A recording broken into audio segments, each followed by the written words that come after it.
Chapter 1186. Empress Wei was able to attend court as she wished.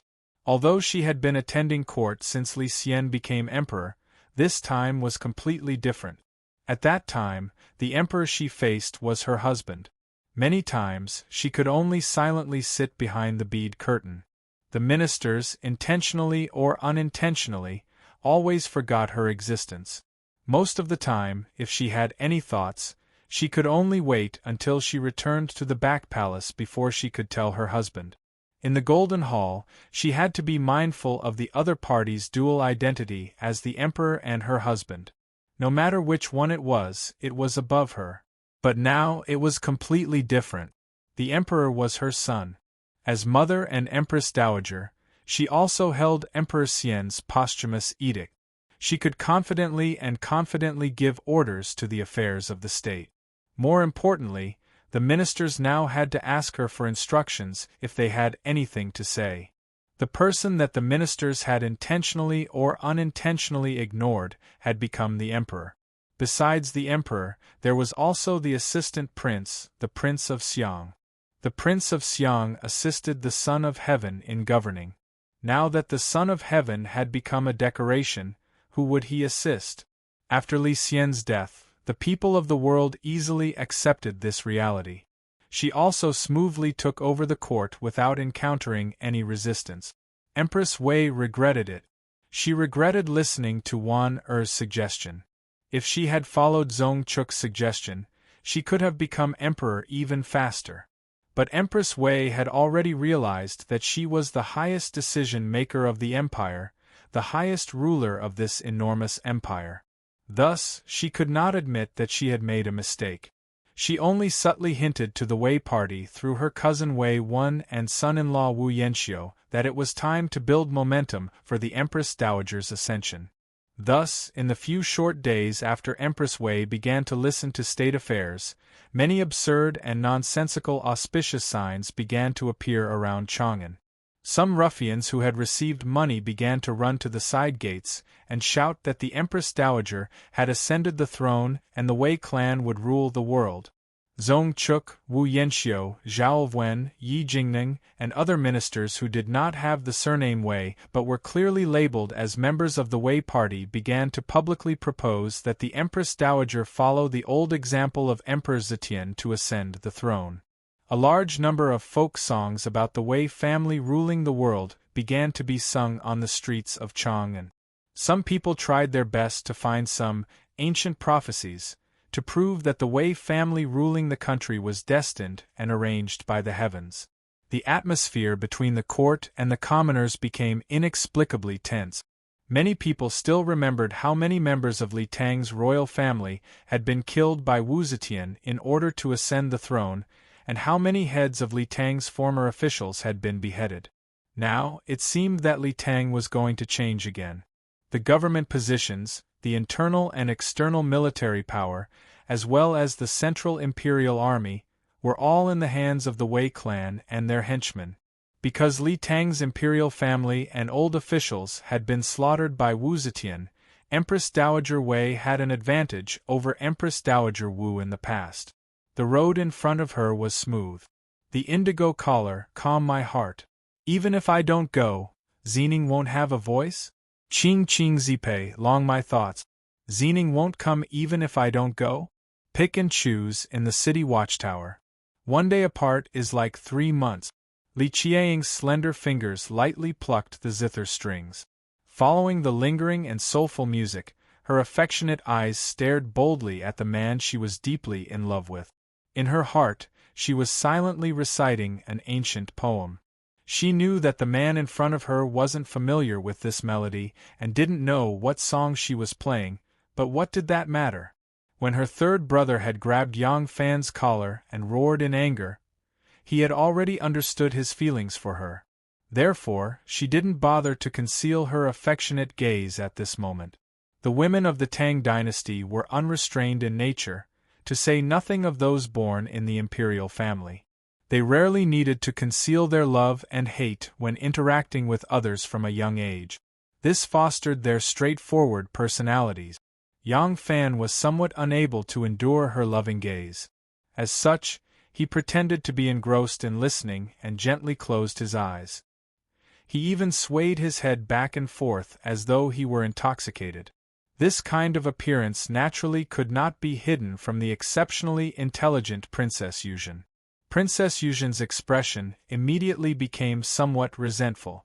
However, it was only for a moment before she became cheerful again. If he did not already have me in his heart, why would he be so afraid of looking at me? The young girl's body was like a fruit in the midst of maturing. They were still young and inexperienced, but the essence of heaven and earth was rapidly filling their bodies, making them protrude, perk up, round, and moist. Amidst this pulse of life, their spirits were also in a period of vigorous vigor. Melancholy and dejection were like floating clouds in the sky, only a small embellishment in their lives. They were always optimistic and positive. That was why Li Qiang's heart was always in a state of joy. It was like a gorgeous stamen that would happily bloom with fragrance and beauty regardless of whether the bees and butterflies were fiddling with it or the wind and rain were hitting it. It welcomed the sunshine of love. When the song ended, the lingering sound lingered in the air. Li Qiang's slender fingers lightly rested on the strings of the zither, and the sounds of nature immediately became ethereal. Yang Fan opened his eyes at the right time and lightly clapped his hands. His face was full of smiles, but he secretly heaved a sigh of relief in his heart. Li Qiang used the zither to convey her feelings. At that time, he indeed didn't know much about it. However, ever since he was grabbed by the collar by Li Longji, how could he still be ignorant? After listening to the zither a few times, he could roughly play it. If he found someone who understood and asked, how could he still not understand?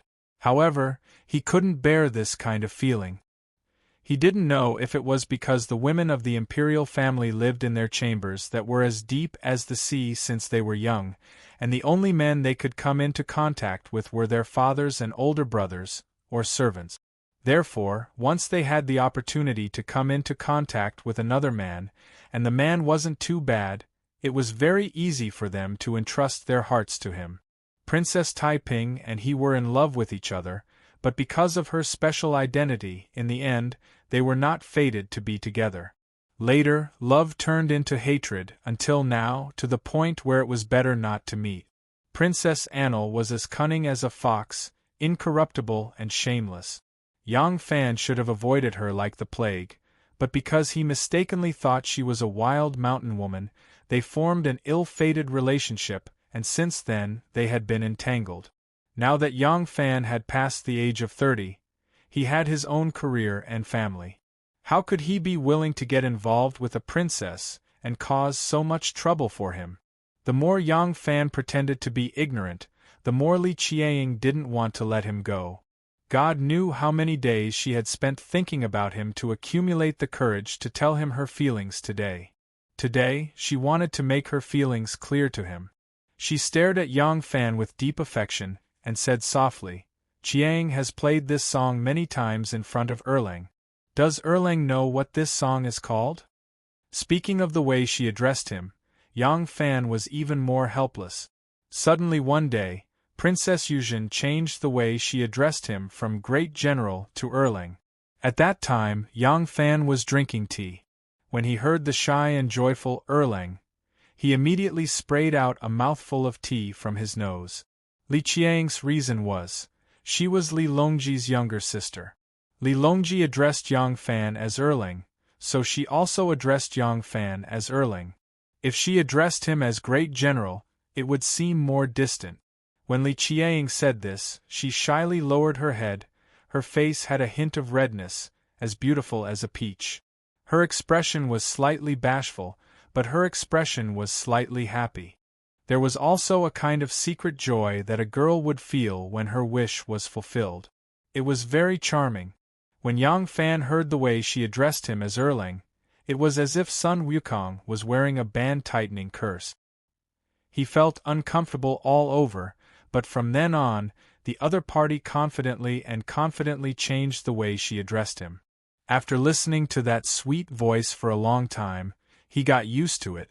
Now that Princess Yuzhen suddenly asked him about the name of this song, Yang Fan knew something was wrong and felt a little scared. He laughed dryly and said, "About this? I thought that music should be listened to carefully and felt carefully. If you think it's flowing water, then it's flowing water. If you think it's a mountain, then it's a mountain. You have to open your mind and think freely. Only then can you taste the true essence of music. If you know the name of the song, you will definitely comprehend the meaning of the song according to its name. This will inevitably cause you to fall into shackles and fall behind." Li Qiang stared at him with an amused expression. Gradually, she revealed a faint smile. Her charming eyes gently swayed, and she persistently asked, "Then, what did Erlang feel when he heard this song?" Yang Fan did not dare to take the bait. He avoided Li Qiang's somewhat impulsive and somewhat playful gaze. He knew that no matter how he answered, she would take the opportunity to say what she wanted to say. And once this layer of window paper was broken, he did not know how the two of them would interact in the future. Yang Fan suddenly straightened his clothes and stood up. He clasped his hands behind his back and walked away with heavy step. Step by step, he walked along the stone steps until he reached the small pentagonal pavilion under the shade of tall bamboo. He raised his head and looked into the distance, muttering to himself in silence. This move had indeed attracted Li Qiang's curiosity. Li Qiang gracefully stood up and slowly chased after him. Dressed in a green robe, her long hair draped over her shoulders, her figure was graceful and her aura was like water. Following her steps and the gentle breeze, her waist-length long hair gently rose and fell. Sneaking a glance, she saw that the space between Yang Fan's brows was slightly furrowed and his expression was very grave. Li Qiang's heart could not help but feel perturbed and she hurriedly asked, "Erlang, what are you thinking about?" Yang Fan let out a long sigh and said in a heavy tone, "How can I calm down and carefully analyze the beauty of the song right now? The matter is imminent. If it succeeds, it will be fine, but if it fails—" Yang Fan suddenly smiled and said, "However, a real man has some things to do and some things not to do. What should be done must be done." He turned to face Li Qiang and said with a smile, "You do not need to worry. You have already become a monk. Moreover, you are a woman. Even if we fail, it will not affect you. If we succeed, you will no longer need to wear this scarf and Taoist robe. You can still be a real princess." Princess Yuzhen's eyes sparkled. Entering the path to become an immortal is to seek immortality. The descendants of the heavenly emperor, wealth and glory, can they obtain immortality? Yang Fan did not know whether to laugh or cry. "Do you believe in the mysterious path of immortality?" Princess Yuzhen nodded seriously. "I believe. However—" She slowly turned around. The bamboo leaves were like scissors, and at the end was a wave. That was the vast Longqing pool. Princess Yuzhen slowly recited, 10 miles of flat lake and green sky, jade hairpin secretly cherishes the beautiful years. Looking at each other in the shape of the moon, I only envy the mandarin ducks and not the immortals." Princess Yuzhen suddenly turned to Yang Fan, her eyes seemed to be burning with 2 clusters of flames. "Wealth and glory, I do not care for it. However, if I can obtain a lover and stay with him for a long time, I will not do it even if I have to become an immortal." Her gaze lingered on Yang Fan's face and she softly said, "You can help my father seize this country, can you help me find a good man?" Chapter 1187. Yang Fan had never imagined that such a gentle young lady like Li Qiang could actually have such a ferocious side.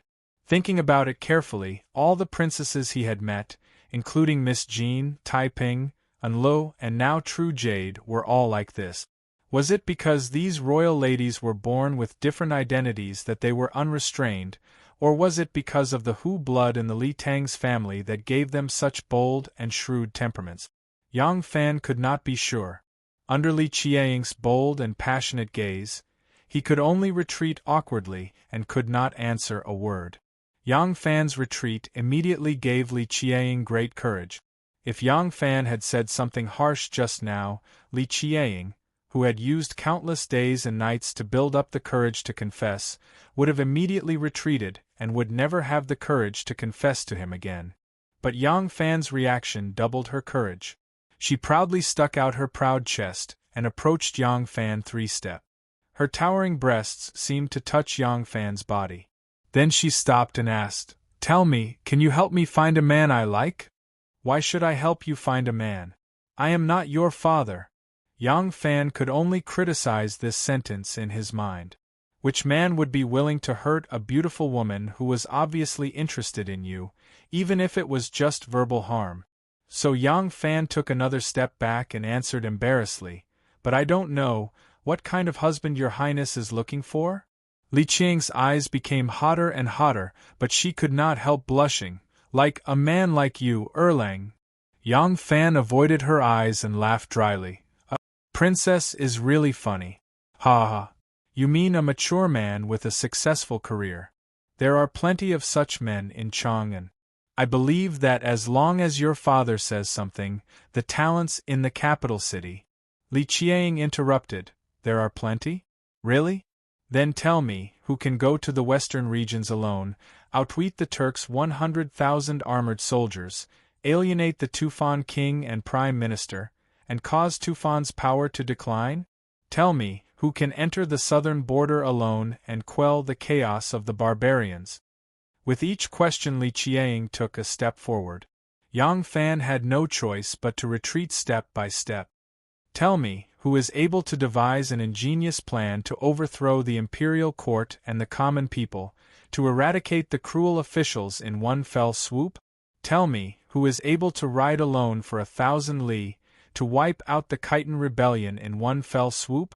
Tell me, who can come up with 100 schemes to safely escort the Prince of Luling to the capital amidst the heavy encirclement?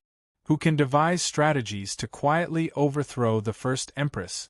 He also. The more Li Qiang spoke, the redder her face became, and her eyes became watery. He also had to kneel before me, be ridden by me, be kissed by me, kill a king for me. He also had to be as handsome as you. The more Li Qiang spoke, the more blurred her eyes became. When she said the word handsome, her voice had become so soft that it was as if she was sighing softly beside Yang Fan's ear. "I killed a monarch for you? How could there be such a thing? Could it be that this girl thinks that the death of Tubo Zanpu was caused by me?" As Yang Fan was thinking, Li Qiang could not help but reach out her hand to caress his cheek. Her soft and fragrant body also slowly nestled against him. Yang Fan was shocked. He wanted to retreat again, but his back suddenly touched something hard. He had already retreated to the side of the pavilion pillar. At this moment, the sound of birds chirping suddenly came from the bamboo forest. Yang Fan's spirit was lifted. As if he had been granted amnesty, he said, "San Lang is here." With this sentence, Li Qiang's advancing movements immediately stopped. Yang Fan rushed into the bamboo forest as if he was escaping. A moment later, he saw the shadows of the branches swaying. Yang Fan followed a green figure and hurried away. Li Qiang looked at his back, clenched her fist and fiercely waved it in the air. She said excitedly, "I said it. I finally said it. It turns out that saying it isn't that scary." Li Qiang smiled sweetly. She had been depressed for a long time. She finally spilled out her heart. It was really inexplicably carefree. "Anyway, it seems that Miss Xing likes you.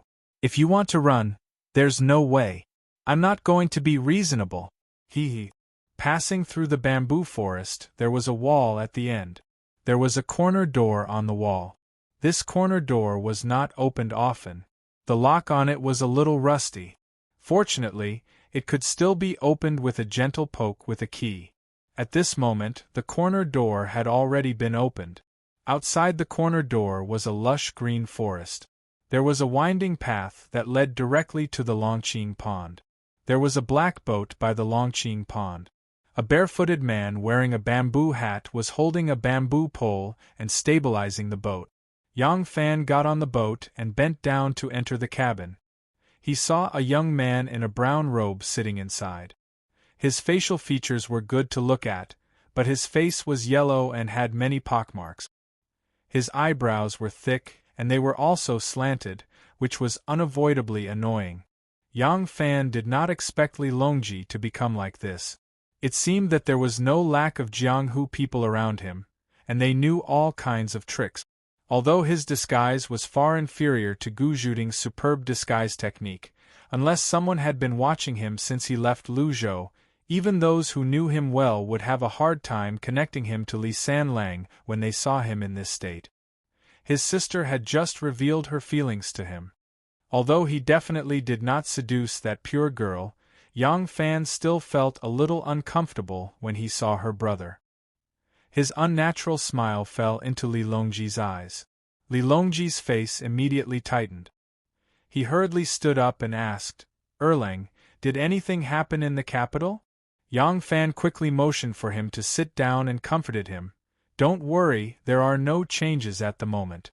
However, from what Empress Wei has done, it is hard to say when she will suddenly make a move.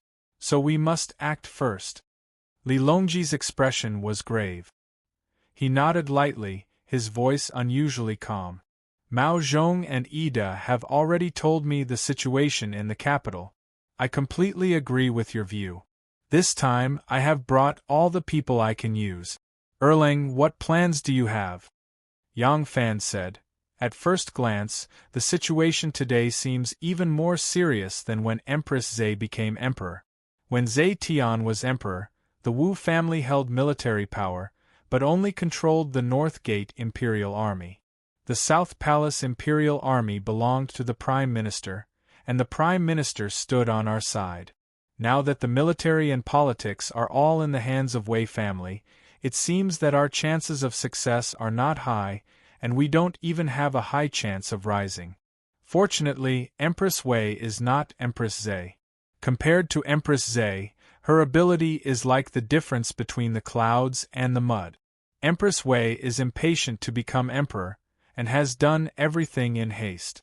Her people seem to have already controlled all the confidential centers, ministries, government positions, and the military. It is a pity that the time is too short, and there is not enough foundation. This is our chance. The only chance." Yang Fan stretched out a finger and dipped it into the water in the cup. Tapping it on the table, he said in a low voice, "My plan is like this." As soon as Yang Fan boarded the boat, it sailed towards the center of the lake. The blue water and the blue sky were a clear color. A small boat floated on it. Who would have thought that on this small boat, there were two people discussing a grand plan to change the world? Li Qiang, dressed in a Taoist robe, stood gracefully in the little pavilion in the bamboo forest. She looked at the small boat in the distance, like a red apricot peeking over the wall. She had almond-shaped eyes and rosy cheeks, and her beautiful hair draped over her shoulders. Although she was wearing an elegant and otherworldly Taoist robe, it could not hide her exuberant beauty. On the boat, Yang Fan described his plan in detail. Li Longji thought about it carefully for a while, then slammed the table and said in a low voice, "It's done. In this situation, there is no perfect plan. We can only use violence to curb violence and fight to the death." But Li Longji couldn't help but frown. Yang Fan asked, "What? Is there a problem?" Li Longji said, "Our original plan was to kill the Wei faction, and after we succeeded, we would make Emperor Daxing the Emperor Emeritus. If my father was unwilling to force my brother to abdicate, then we would settle for the next best thing and let my father be the regent. But I didn't expect that the emperor would suddenly change, and the one on the throne now is my cousin, my father's nephew." Yang Fan said, "You are worried that your father was unwilling to usurp his brother's throne, and now he is even more unwilling to force his nephew off the throne?" Li Longji smiled bitterly and said, "Yes. Moreover, the posthumous edict of Emperor Daxing has already stated that my father will assist in the government. With this, I'm afraid my father will be even more unwilling to usurp his nephew's country with his status as the assistant king and leave behind an eternal infamy. Alas! My father sometimes. He didn't say the words, too foolish. A son shouldn't speak of his father's faults, but as a child, how could he speak of his parents' faults? Yang Fan smiled slightly and said, "This isn't a shortcoming, but your father's strong point. It's just that some of his strong points are suitable for a benevolent elder, but not the ruler of a country." Yang Fan bent down and walked out of the cabin, and Li Longji followed him out. The two of them stood at the bow of the boat and looked at the clear blue lake water. They took a deep breath of the fresh and pleasant wind, and their spirits were lifted. Yang Fan said, "What you are worried about is indeed a problem. Once the rebellion is successful, the governance of the country will have to be settled immediately. Once the monarch's position is delayed for too long, it will be impossible to change. As for your father, he needs someone to convince him, someone he can trust from the bottom of his heart." Li Longji's eyes flashed and he blurted out, "I got it. Aunt Taiping. Aunt Taiping can definitely do it." Yang Fan didn't say anything and just narrowed his eyes, looking at the distant shore. The weeping willows on the shore looked like wisps of smoke on the surface of the lake. Li Longji said excitedly, "The Emperor of Daxing was put under house arrest in Fangzhou for 16 years. As the Crown Prince, my father was also put under house arrest in the East Palace for 16 years. In these 16 years, my father lived in fear every day, afraid that he would be killed. During those days, it was all thanks to Aunt Taiping's secret protection, helping my father resolve the various traps from the Wu clan. Because of this, my father trusts Aunt Taiping the most. If there is anyone who can convince my father, it's none other than Aunt Taiping." Chapter 1188. The sunlight shone on the spacious hall. The varnished floor had a clear texture and a warm yellow luster. In front of the screen, Princess Taiping and her second daughter, who had just returned home, sat across from each other with a relaxed smile on their faces. Along with the mother and daughter's whispering, there was a burst of relaxed laughter. It seemed that children always had to wait until they got married and established a career before they were treated as adults by their parents. This was especially true for the two girls. Their mother, who had always been strict, was now very kind. She held their hands and only talked about daily life. She no longer asked about their studies or scolded them. The housekeeper, Zhoumin, quietly appeared at the door. She took off her shoes and quietly walked in. The sunlight stretched out her shadow and cast it on the table between Princess Taiping and the two girls. Zhoumin was originally a female official in the palace. When Princess Taiping got married, she was sent to the princess's mansion as part of her dowry. From then on, she became Princess Taiping's servant. The time that Princess Taiping spent with her was longer than the time that she spent with her children. Princess Taiping's children never dared to treat this confidant of their mother as an ordinary servant. Seeing her come in, the two girls quickly nodded in greeting. Zhoumin smiled and bowed to Second Mississippi. She bent over and whispered a few words in Princess Taiping's ear. Princess Taiping was slightly startled. She then turned to her daughter and said calmly, "I still keep your room for you. Go back to your room and rest for a while. Accompany me for dinner tonight." "Yes, mother." The two girls stood up and bowed to their mother. They then nodded to Zhoumin and quietly left the hall. As soon as the two girls' figures disappeared, Princess Taiping stopped smiling and said to Zhoumin, "Who did you say? Li Longji asked to see you?" Zhoumin nodded. Princess Taiping's eyes suddenly flashed. She murmured, "Longji, why didn't he become an official in Luzhou? Why did he quietly return to the capital? Doesn't he know that once the news is leaked, it will be tantamount to treason?" Zhoumin said softly, "If Princess does not want to see him, I will send him away." Princess Taiping shook her head. She frowned and thought for a moment. She ordered, "Take him to the small study. Don't disturb others." Zhoumin understood and quietly left the room. Princess Taiping thought for a moment. She waved her sleeves and lightly stood up. She walked to the small study. In Taiji Palace's Qianqiu Hall, Empress Wei was sitting upright. Wei Wen and Zong Chuk were kneeling in front of her, discussing the Empress Dowager's memorial. It had been 15 days since the great sage of great harmony, the great Zhao Shao Emperor Li Xian, had passed away. The young emperor, Li Zhongmao, had ascended to the throne 12 days ago. 12 days were like years for the people of Wei's faction. They couldn't wait for Empress Wei to ascend to the throne. Today, Wei Wen and Zong Chuk had come together. These people from the Wei clan were even worse than the people from the Wu clan. They were incapable in both literature and martial arts. Empress Wei's cousin, Wei Wen, knew this in his heart. He wholeheartedly wanted Empress Wei to become the empress, but he was worried that he would not be able to convince the Empress Dowager, so he sought out Zong Chuk. Zong Chuk and Wei Wen could be said to have hit it off very well and immediately entered the palace with him to advise. With the two of them echoing each other, Empress Wei, who originally did not have a clear idea, was immediately moved. Empress Wei pondered for a while and said hesitantly, "Zhong Mao has not been emperor for half a month. If Zhen rashly moves, will there be an accident?" Zong Chuk laughed heartily and said, "Empress Dowager worries too much. Now that the government is in the hands of the Empress Dowager, who in the world can do anything to her?" Wei Wen said, "Yes, at present Wei Jie, Wei Zhua, Wei Xian, Wei Bo, Wei Qi, Wei Yuan, Gao Song, and Wu Yanxiu are in charge of the various armies. Chang'an is impregnable. If there is any accident that can happen, it can only be the Prince of Xiang and Taiping. We only need to kill them, and the matter will be settled." Empress Wei frowned and said, "The Prince of Xiang and Taiping are innocent. On what grounds should we kill them?" Zong Chuk smiled and said, "What is so difficult about this? The sudden death of the Daxing Emperor has caused much discussion among the people.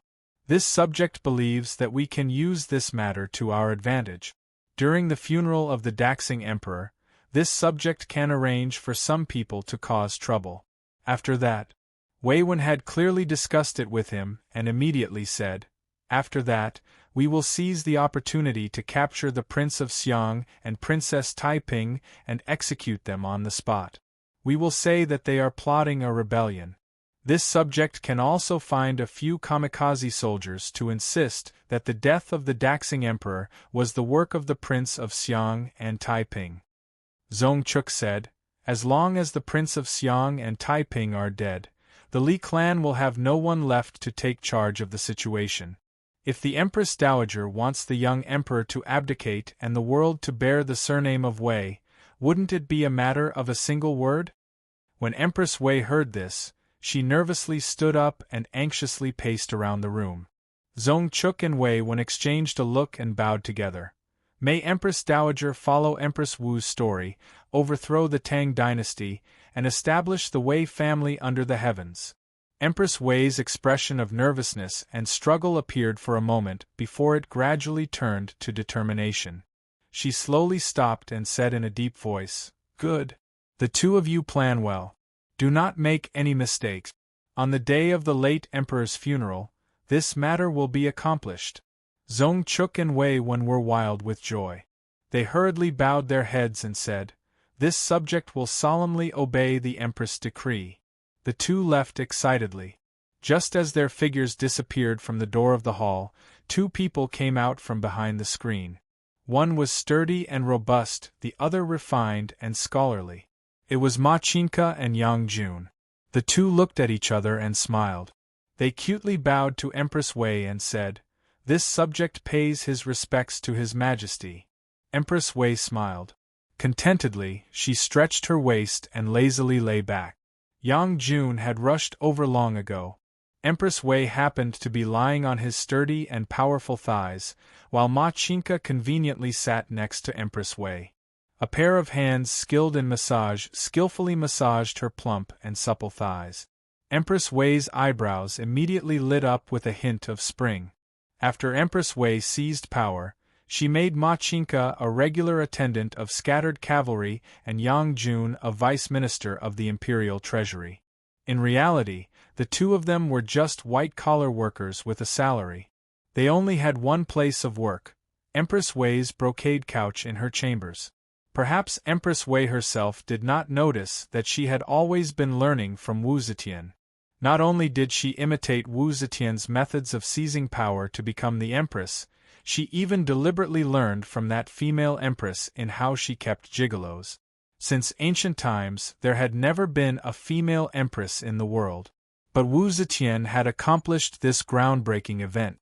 To those women who were also at the center of power, this magnificent feat was an unprecedented and powerful impact. Empress Wei, Taiping, and Lu, these women who had once crawled at Wu Zetian's feet, trembling with fear or cautious, had unknowingly been infected by this woman who shone like the sun. When Zong Chuk returned to his residence, he immediately ordered someone to summon Cui Riyong. In less than 3 incense sticks of time, Cui Riyong arrived on a galloping horse as fast as the wind. This Cui Riyong was a scholar and had initially been appointed as the city officer of Rue. During the first year of Dazu, Zong Chuk had passed through Shanzhou as the provincial governor. Cui Riyong paid for his meals and asked for delicacies to please him.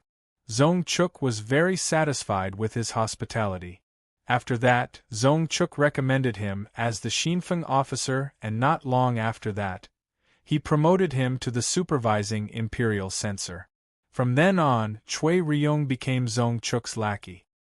He had always been respectful to Zong Chuk, like a subject serving a ruler. Now, he was Zong Chuk's #1 confidant. Zong Chuk's power now dominated the court. Cui Riyong had already been promoted by him to be the assistant minister of the Ministry of War and Xuan Library's scholar. Cui Riyong hurried to the small study and saw Zong Chuk writing furiously. Even though he did not know what he was writing, his face was flushed and he seemed unusually excited.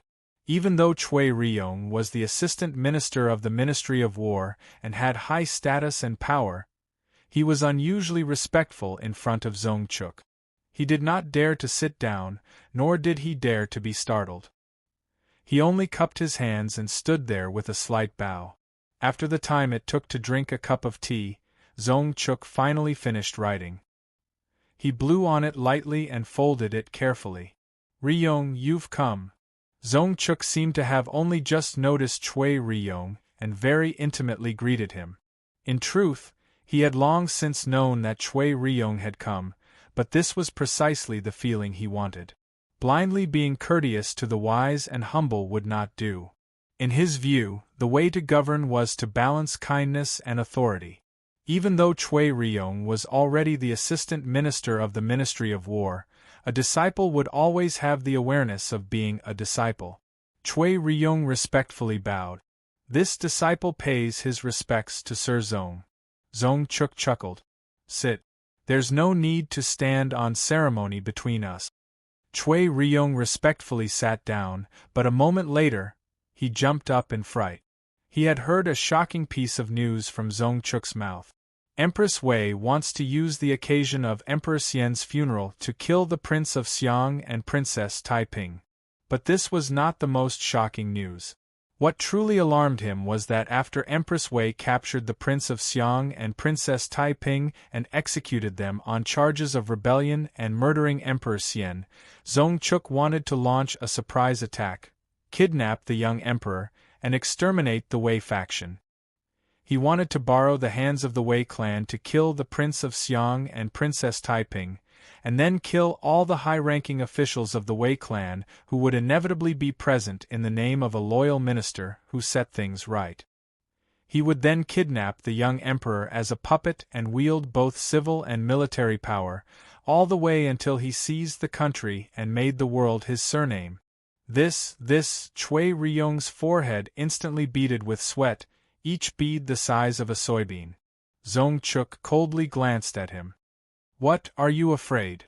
Cui Riyong swallowed with difficulty and said bitterly, "Everything this disciple has was given by Sir Zong." This disciple will not hesitate to go through fire and water for Sir Zong. It's just that although this disciple is the assistant minister of the Ministry of War, the number of soldiers I can mobilize is limited. I'm afraid I'll fail Sir Zong's expectations. Zong Chuk chuckled and comforted him. You don't have to worry about this.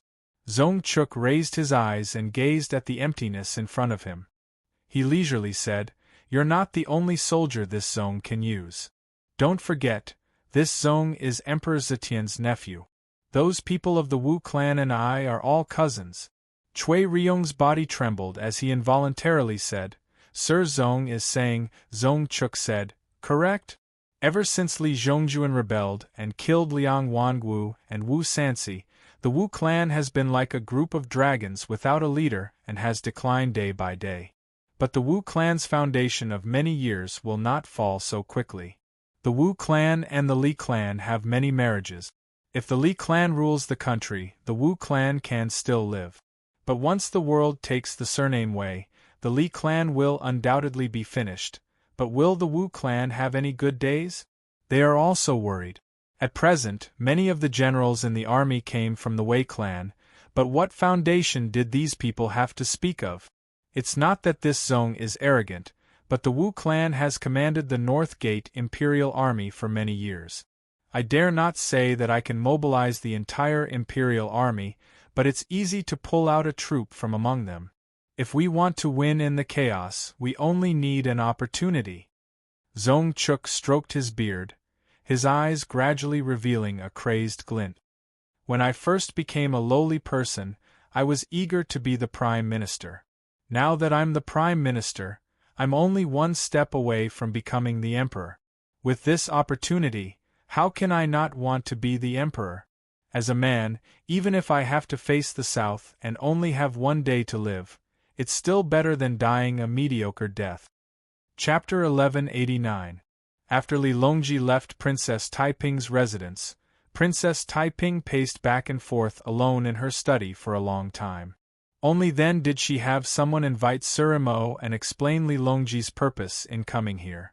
Mo Yuhan cheerfully said, It seems that your Highness is not the only one sharpening the blade of the Wei clan and realizing that a great disaster is imminent.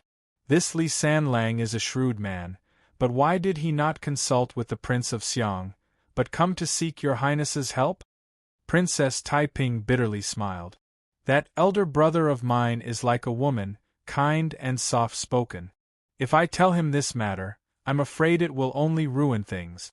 But Taiping slightly narrowed her eyes and said appreciatively, but Sanlang actually secretly returned from Luzhou. This lone master's throw is truly a ruthless character. Mo Yuhan deeply agreed and nodded. Able to rise and fall, resolute, shrewd, and capable. If this sort of person is our opponent, then we must be very careful. Taiping smiled brightly. He has 2 elder brothers above him, and he is not a legitimate son. He will not get in the way. Mo Yuhan asked, What if he obtains the merit of the country? Princess Taiping confidently said, So he came here because he wanted me to persuade his father at the crucial moment. But I want to participate in the entire process. If I fail, I will die with him. If I succeed, as his aunt, I will naturally take the greatest credit. By the Longqing pool, a green-robed scribe strolled with his hands clasped behind his back. His steps were slow and restless, as if he was a scribe's relaxing by the lake. Only when one got closer could one see his tightly furrowed brow and anxious face. This person was none other than Chui Ryong. It was true that he was the Afu Sex Chuk, but his goal was to rely on a large tree for shade. He had never imagined that Zong Chuk could become emperor.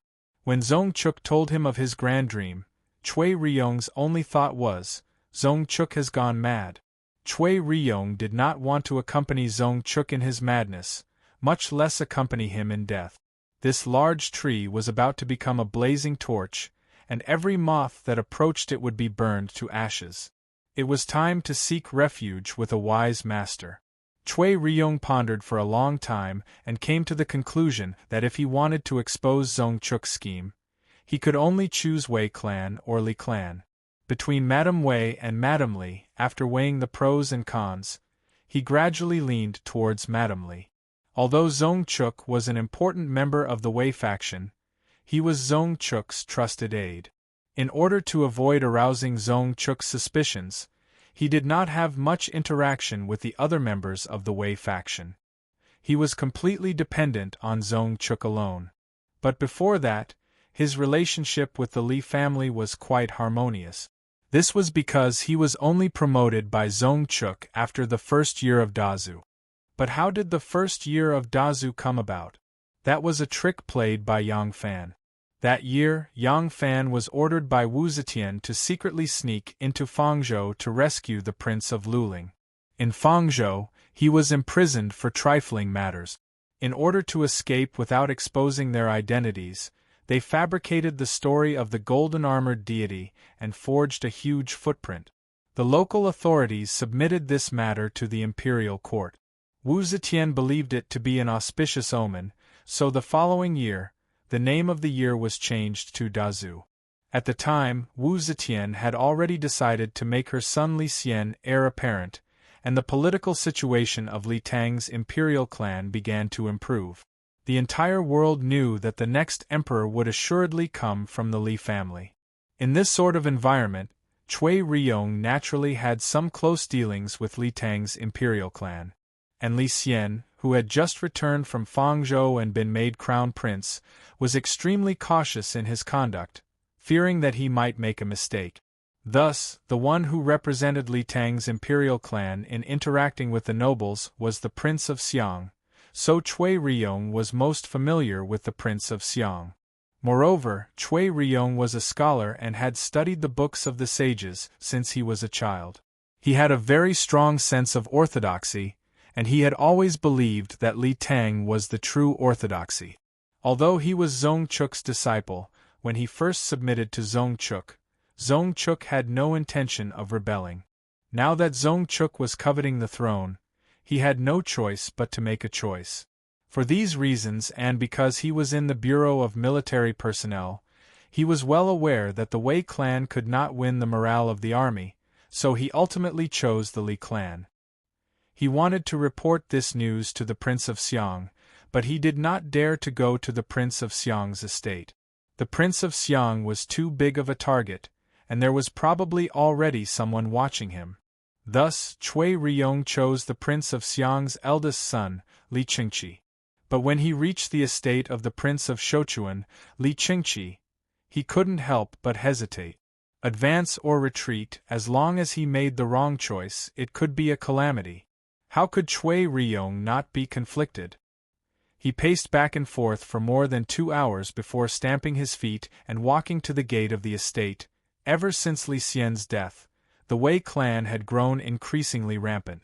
In order to avoid trouble, Li Qingqi had spent the last few days in seclusion.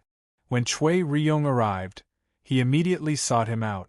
Upon hearing Cui Riyong's reason for coming, Li Qingqi couldn't help but pale in fright.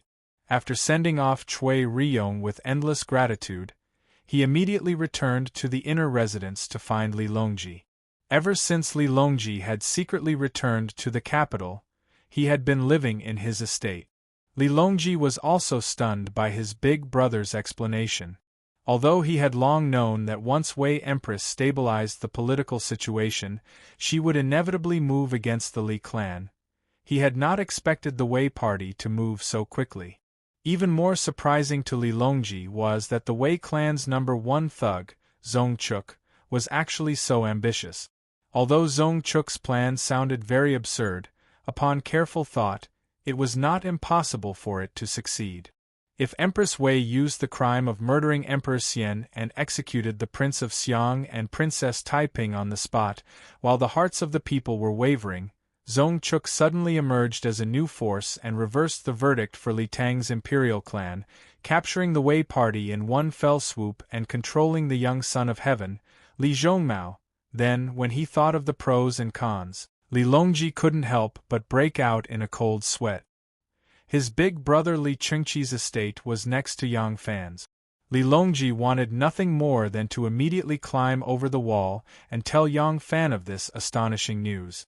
Fortunately, at this moment, he still remembered Yang Fan's warning. No matter how urgent it is, you must meet at Yuzhen Temple. A ruler who is not secretive will lose his subject, and a subject who is not secretive will lose himself. Anything that is not secretive will lead to harm. San Lang must remember this. Li Longji did not know that Yang Fan was warning him like this because there was a traitor at Yang Fan's side and that Yang Fan did not want to uncover the traitor too soon, so he was warning him like this. However, Li Longji strictly abided by this promise. Li Longji immediately disguised himself and hurried to Yuzhen Temple. Very quickly, a beautiful Taoist nun from Yuzhen Temple came out and rode an ox cart to Yang Fan's estate. When the news was delivered to the rear residence, Yang Fan was holding his second son Yang Ji's hand and teaching him how to write. When he heard that someone from Yuzhen Temple had come to invite him, Yang Fan knew that something big must have happened. He quickly handed his son over to Anu and hurried to Yuzhen Temple. In Yuzhen Temple, Li Longji was restless. When Princess Yuzhen saw this, she asked him about the inside story. Li Longji did not hide it and told his sister the truth. Princess Yuzhen was also burning with anxiety. After an unknown amount of time, Yang Fan finally arrived. Princess Yuzhen was aware of the urgency of the matter. Even though after she revealed her true feelings that day, Yang Fan did not avoid her visit for several days in a row, causing her to feel rather resentful, but right now it was not appropriate for her to talk about her love affair. Hastily she invited Yang Fan into the quiet room. Li Longji told Yang Fan about the matter. Yang Fan was surprised and said, "Zongchuk? I really did not expect him to have such ambitions. There is also the Wu clan. They are unwilling to be left out." When Li Longji saw that Yang Fan was calm and composed, he couldn't help but ask curiously, "Doesn't Erlang think that this matter is urgent?" Yang Fan glanced at him. From his face full of heroic spirit, it was as if he saw himself from 10 years ago. Yang Fan smiled and said, "Although the matter is urgent, we cannot be anxious. The more anxious we are, the easier it is to make mistakes." Li Longji said in admiration, "Longji has learned something. Erlang is the one who is capable of great things." Yang Fan shook his head and said, "If it was 10 years ago, I might have been even more impulsive than you. If you had experienced a few life and death situations, you would naturally be able to calm down." Yang Fan knocked on the table thoughtfully. After a moment of silence, he raised his eyes and said, "We were originally going to take action. We are just one step ahead of time. There is no need to panic. 3 days later, we will make the first move." A smear of redness quickly spread to Li Longji's face. Li Longji clenched his fists and said excitedly, "I was waiting for you to say this.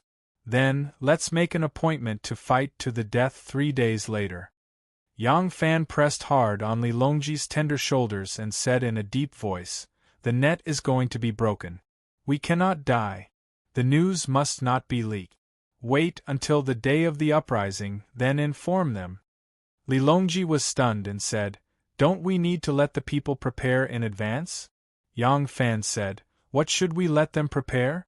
The first spurt of energy, the second decline, and the third exhaustion. A life and death struggle, victory or defeat is fated. That is all." Li Longji pondered over this sentence and nodded lightly. When Yang Fan walked out of the quiet room, he saw Li Qiang sitting there in a daze with a zither on her knees. Her fingers were on the strings, and she seemed to be thinking about something. Yang Fan looked at her deeply. In the end, he pursed his lips and strode towards the door. "Erlang!" Li Qiang suddenly woke up and hurriedly called out to him. Yang Fan stopped and turned around to look at her. Li Qiang gazed deeply at him, her beautiful eyes quickly overflowing with a layer of mist. "Erlang, take care." Yang Fan looked at her and slowly revealed a bright smile. He opened the door and walked out. In the dark of the night, in a small building in the backyard of the Yang residence, Yang Fan was wearing thin clothes and quietly leaning against the railing of the building, bathing in the frosty moonlight. Wan Er slowly walked over. She was wearing a soft and elegant snow-white robe. Her beautiful hair draped over her shoulders and her snow-white feet were bare. She was like a fairy condensed from the moonlight. She walked to Yang Fan's side and draped a robe over Yang Fan's shoulders. She said softly, "It's cold at night." And Yang Fan tightened the robe and turned his head to look at Wan Er. The cold moonlight shone on Wan Er's beautiful face. Her eyes were shining like stars. Yang Fan gently held her hand. Her hand was like soft jade, warm and smooth. Yang Fan said in a low voice, "Wan Er, make arrangements. That night in 3 days, you must be on duty in the palace." And Wan Er first frowned in confusion. Then her eyes slowly widened. Her gaze became nervous and excited. She held Yang Fan's hand tightly and said excitedly, "In 3 days, we are going to do something?" Yang Fan opened his arms and gently embraced her. He looked up at the bright moon in the sky and said softly, In 3 days, no matter whether we succeed or fail, you will no longer be a bird in a cage." In the faint clouds and the bright moon, a large bird flew out of nowhere. It silently stretched its wings, as if it had grown a pair of wings for the bright moon. Chapter 1190. At the foot of Mount Lee, there was a huge indoor hot spring. This building was built according to the topography of the mountain. Half of the walls were made of mountain rock and the other half was made of wood. Vines and ferns that liked warm and humid environments grew luxuriantly, and there were even colorful flowers blooming in the center. A hot spring was surrounded by an irregular pool of mountain rock. The water was extremely clear, but the surface was enshrouded in mist. A young girl's laughter could be heard from the mist, but it stopped abruptly. A beautiful girl covered her mouth as she walked out of the mist. She moved very slowly, as if afraid of causing a splash. Soon after, another beautiful girl appeared. She was also covering her mouth, but her eyes were smiling as she quietly moved out. They were both around 16 or 17 years old, with bright eyes and white teeth. Most importantly, their slightly immature yet curvaceous and alluring bodies were completely naked. A man came out of the mist with his hands wide open. His eyes were covered with a black silk scarf that was slightly wider than his forehead. He pounced to the left and slashed to the right.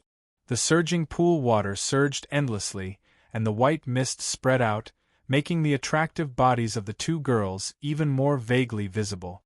Suddenly, the man seemed to hear something. He tilted his head to listen and then moved in a certain direction. Just as he took a few steps, he suddenly let out a loud roar and charged forward, his hand wrapped in a surging wave. "Ha! I've caught you! Let's see where you can run to now." The blindfolded man laughed proudly, but he soon realized something was wrong. He clenched his hand and felt that he was grabbing a boot. He hurriedly took off his blindfold and saw that it was a deerskin boot. The owner of the deerskin boots was a pretty and lovely girl. She stood beside the hot spring and looked to be about 16 or 17 years old. Her clothes were neat and tidy, and her green outfit made her look even more valiant and formidable. The man who had taken off his blindfold was Shin Mu. Upon seeing this girl, Shin Mu couldn't help but smile. "What, Gaia also wants to play hide-and-seek with me? Then why aren't you taking off your clothes?" The pretty girl blushed as she bowed and said, "Master, Jean Eyre has something important to discuss with you." Jean Eyre? Shin Mu's lustful eyes immediately became clear. Jean Eyre was one of his secret guards. Shin Mu had once given an order to the people around him: if Jean Eyre requests an audience, no matter when, you must report to him immediately. This was because Jean Eyre had a name that only he knew: Gouda. Shin Mu walked out of the spring with a splash. On his third step, Gaia had already draped a large bath towel over his shoulders. Shin Mu met Gouda in a small room outside. The room was very transparent, and there was a skylight at the top. The light was soft and bright, and there was a sliding door in front of him. The door was open, and what he saw was the dense forest on the other side. Shen Mu was wrapped in a large bath towel and lying on a bamboo chair. Only when Shen Mu was left in the reception room did Guda pull down the green cloth covering his face. He took out a letter from his sleeve and presented it to Shen Mu with both hands. Shen Mu took the letter and examined the wax. He tore open the seal and took out the letter to read. Suddenly, he straightened his back and sat up. The bamboo chair under him creaked. Erlang wants to clean the grass and kill the rabbit. Let's get rid of them all at once. Shen Mu stood up and walked to the door with the letter. The bright sunlight shone on him and his eyes were shining. Shen Mu stared at the mountains on the other side. No one knew what he was thinking. The silent mountains faced him and seemed to be silently observing him. After a while, Shen Mu suddenly turned around and said to Guda in a deep voice, "You reply to Erlang. I will do my best to cooperate."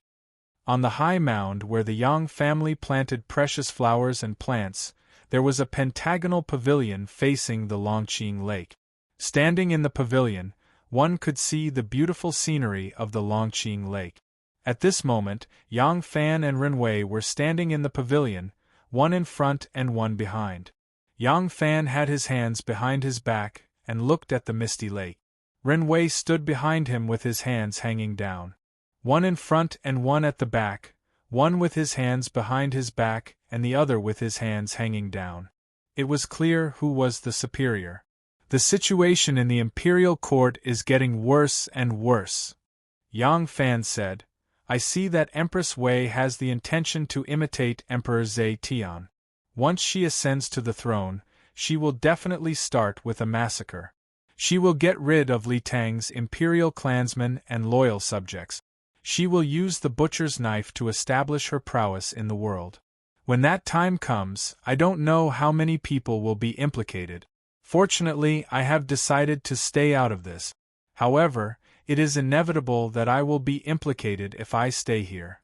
I have decided to resign from the imperial court and leave the imperial court completely. I will no longer be associated with any of the factions." Yang Fan turned his head and said to Renwei, "Immediately send out my orders. Order the southern border, Lu province, and Hebei to immediately launch an attack on all the hidden sects factions that have been investigated. No matter if it is a commercial war, using military force, or borrowing the power of the local authorities. In short, devour their factions, eliminate their manpower, and make them disappear completely." Renwei's heart shook, and his eyes suddenly revealed an excited expression. The sect patriarch had been accumulating power for a long time and finally decided to declare war on the hidden sect. Furthermore, this time, there wasn't even a probing attack. Once he made his move, it would be a killing blow that would leave no one behind. Renwei nervously swallowed his saliva and replied cheerfully, "Yes. This subordinate will do it immediately." Yang Fan turned his body completely and stared at him. He smiled and said, "The first place we will make our move will be Chang'an City. 2 days later, we will mobilize all our forces in Chang'an and assassinate the important figures of the hidden sect during the night." Yang Fan said, "I know it won't be easy to assassinate their important figures, but you must do it at all costs. As long as we can eliminate 30% of their important figures that are hiding in Chang'an, we will have the absolute advantage in this decisive battle." This subordinate understands. Renwei used a powerful voice to reply, "The hidden sect has been rampant for a long time, and the sect patriarch is finally willing to retaliate. This action is very satisfying. I believe the entire sect will do their best. This battle will make the hidden sect submit to us. And this battle must be fought beautifully. Take it as a welcome gift from me, who is preparing to step into the pugilistic world." "Ha ha ha ha!" Yang Fan laughed, and so did Renwei. "Ha ha ha ha!" At the foot of Mount Zhongnan, there was a clear lake. In the center of the lake, there was a small island that looked like a green snail. The island was covered in lush greenery, and there was a rugged and strange rock at the side of the island. Lu Binji was fishing on the strange rock when he suddenly received a secret letter from his subordinate. He couldn't help but laugh out loud. The fishing rod fell into the water and was dragged far away by a fat fish that bit the hook. It drew a white water line on the surface of the water, but Lu Binji didn't even take a look. He laughed crazily for a long time and suddenly burst into tears. I have waited for it. I have finally waited for it. Lu Binji clutched the letter tightly and knelt on the ground as he cried loudly. When the guard that reported the news saw the sect patriarch kneeling down, he quickly took a few steps back and knelt on the ground. Lu Binji slowly lifted his head and looked at the undulating mountain range in the distance. His face was so distorted that it was terrifying. He gritted his teeth and said, "Big brother, I have painstakingly worked hard. I gave up the position of the clan patriarch and secretly accumulated my strength. I have waited patiently for so long. I have watched him being glorious and proud. Finally, this day has arrived. Everything that they took away from your hands, I want to take it back. I want Shen Mu and Yang Fan to die with everlasting regret. Not only am I going to grind their bones into ashes, but I am also going to make their wives, concubines, and children be my Lu clan's servants for generations to come." Ha ha ha ha. Lu Binji let out a series of crazy laughter, which caused the guard that knelt on the ground to shiver. Lu Binji suddenly turned around on his knees. His back was arched and his 4 limbs were on the ground.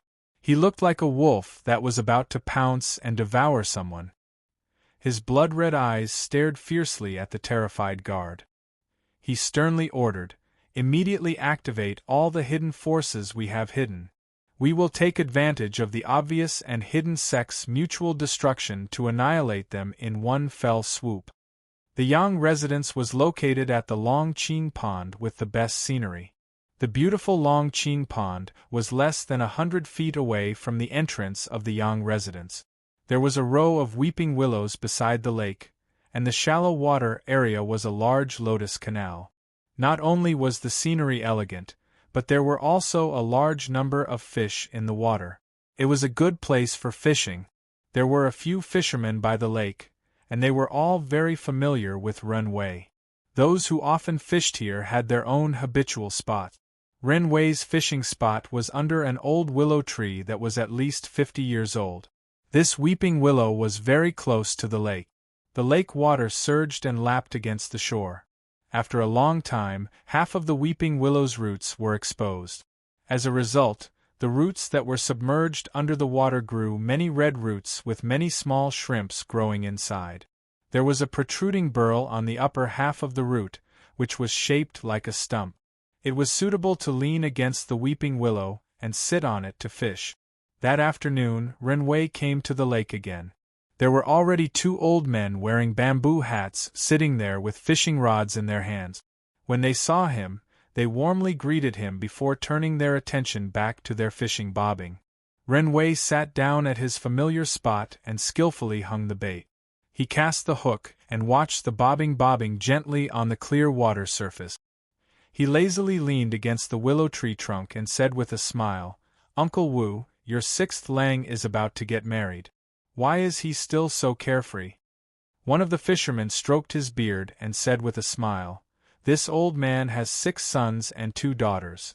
Now that my youngest son is about to get married, he can just ask his elder brothers and sisters to manage for him. Does this old man still need to worry about them?" As Ren Wei and the fisherman chatted and laughed, Ren Wei's left hand quietly reached for the thick root of the tree. There was a hole about the size of a fist on the ground. Ren Wei put 2 fingers in and quickly felt around. A square folded piece of paper fell into his palm. This movement was extremely secretive, and no one had noticed it. Even if someone was sitting right next to him and saw his movement, they could only think that he had touched the ground with his hands because of the cover of his sleeve. No one would deliberately explore this kind of tree hole. Even a mischievous child would be worried that there might be insects or mosquitoes inside. Moreover, the piece of paper wasn't stuffed into the tree hole, but nailed to the upper edge of the inside of the tree hole. Ren Wei calmly stuffed the piece of paper into his belt. He didn't leave immediately, but patiently continued to chat and laugh with his fishing friends. After about 2 hours, Ren Wei picked up a basket of fat fish and leisurely walked back to the Yang estate. Just as Ren Wei entered the gates of the Yang estate, he saw Gu Er bustling out from the western courtyard. The moment he saw Ren Wei, he smiled and said, "Brother Ren, you're back. I was just about to look for you. Alang has summoned us to meet in the study." When Ren Wei heard this, he passed the fish basket to Mensi and smiled. "I'll give it to you. Go and stew a bowl of fish soup." Then, he ignored Mensi's repeated thanks and followed Gu Er to the study. As the two walked, Gu Er lowered his voice and laughed. "Tonight is the time for us to launch an all-out attack on the hidden sect. I didn't expect Brother Ren to still be in the mood to fish. You're so calm in the face of danger. You truly have the demeanor of a great general." Ren Wei smiled. "Brother Gu is flattering me. I just like to relax my body and mind by fishing. Sect Master often says that the more important a matter is, the calmer one must be. Right now, I'm trying my best to cultivate my composure. However, I'm still far from being able to remain calm even if Mount Tai collapses in front of me." As the two chatted and laughed, they arrived in front of the study. They saw Gu De, Gu San, and Gu Zhang standing solemnly in front of the study. Ren Wei didn't expect that even Gu Zhang would be mobilized for tonight's operation. When he saw that Gu Zhang was here, Ren Wei hurriedly cupped his hands in greeting. Ren Wei cupped his hands, but before he could say anything, he heard Gu Er laugh and say, "That's right. Betraying your master's kindness and forsaking righteousness for the sake of profit. After doing such a thing, Brother Ren should indeed be nervous." Before he finished speaking, Gu Zhang's expression darkened. He pointed his single arm at Ren Wei and shouted sternly, "Take him down!" Gu De and Gu San moved to the left and right as their hands pressed onto the hilt of their swords. Ren Wei was already shocked after hearing Gu Er's words. Just as he was about to make a move, he felt his back tighten as a sharp sword was already pressed against his back. Chapter 1191. When Ren Wei was brought into the study, his expression was extremely unsightly. None of the three Gu brothers were inferior to him in terms of martial arts. With the three brothers surrounding him, he had no way of retaliating. Not to mention, there was also Gu Zhang by their side. Ren Wei could only wait helplessly. A short rope made from Gu Er's ox tendon tied his hands behind his back. He could still walk as he pleased, and with just his legs, not even a dozen strong men would be able to get close to him. However, no one in this study was an ordinary strong man, especially Yang Fan. Ren Wei was well aware of how profound Yang Fan's martial arts were.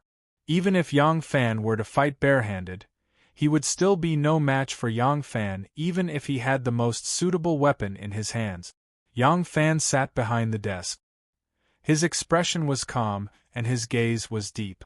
When he stared at Ren Wei, he didn't seem any different from before.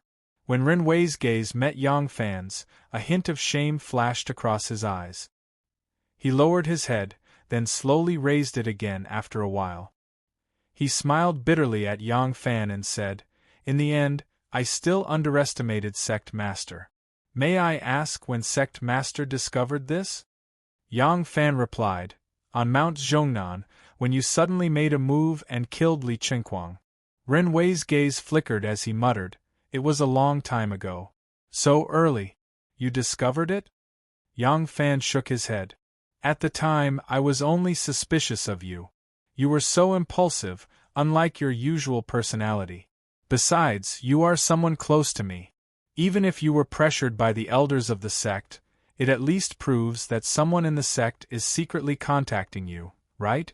In reality, I did suspect that there were elders in the sect who were dissatisfied with me. That was why I bribed you, hoping to force me to accept something and make me their puppet." When Ren Wei heard this, he couldn't help but feel a chill in his heart. He understood one thing.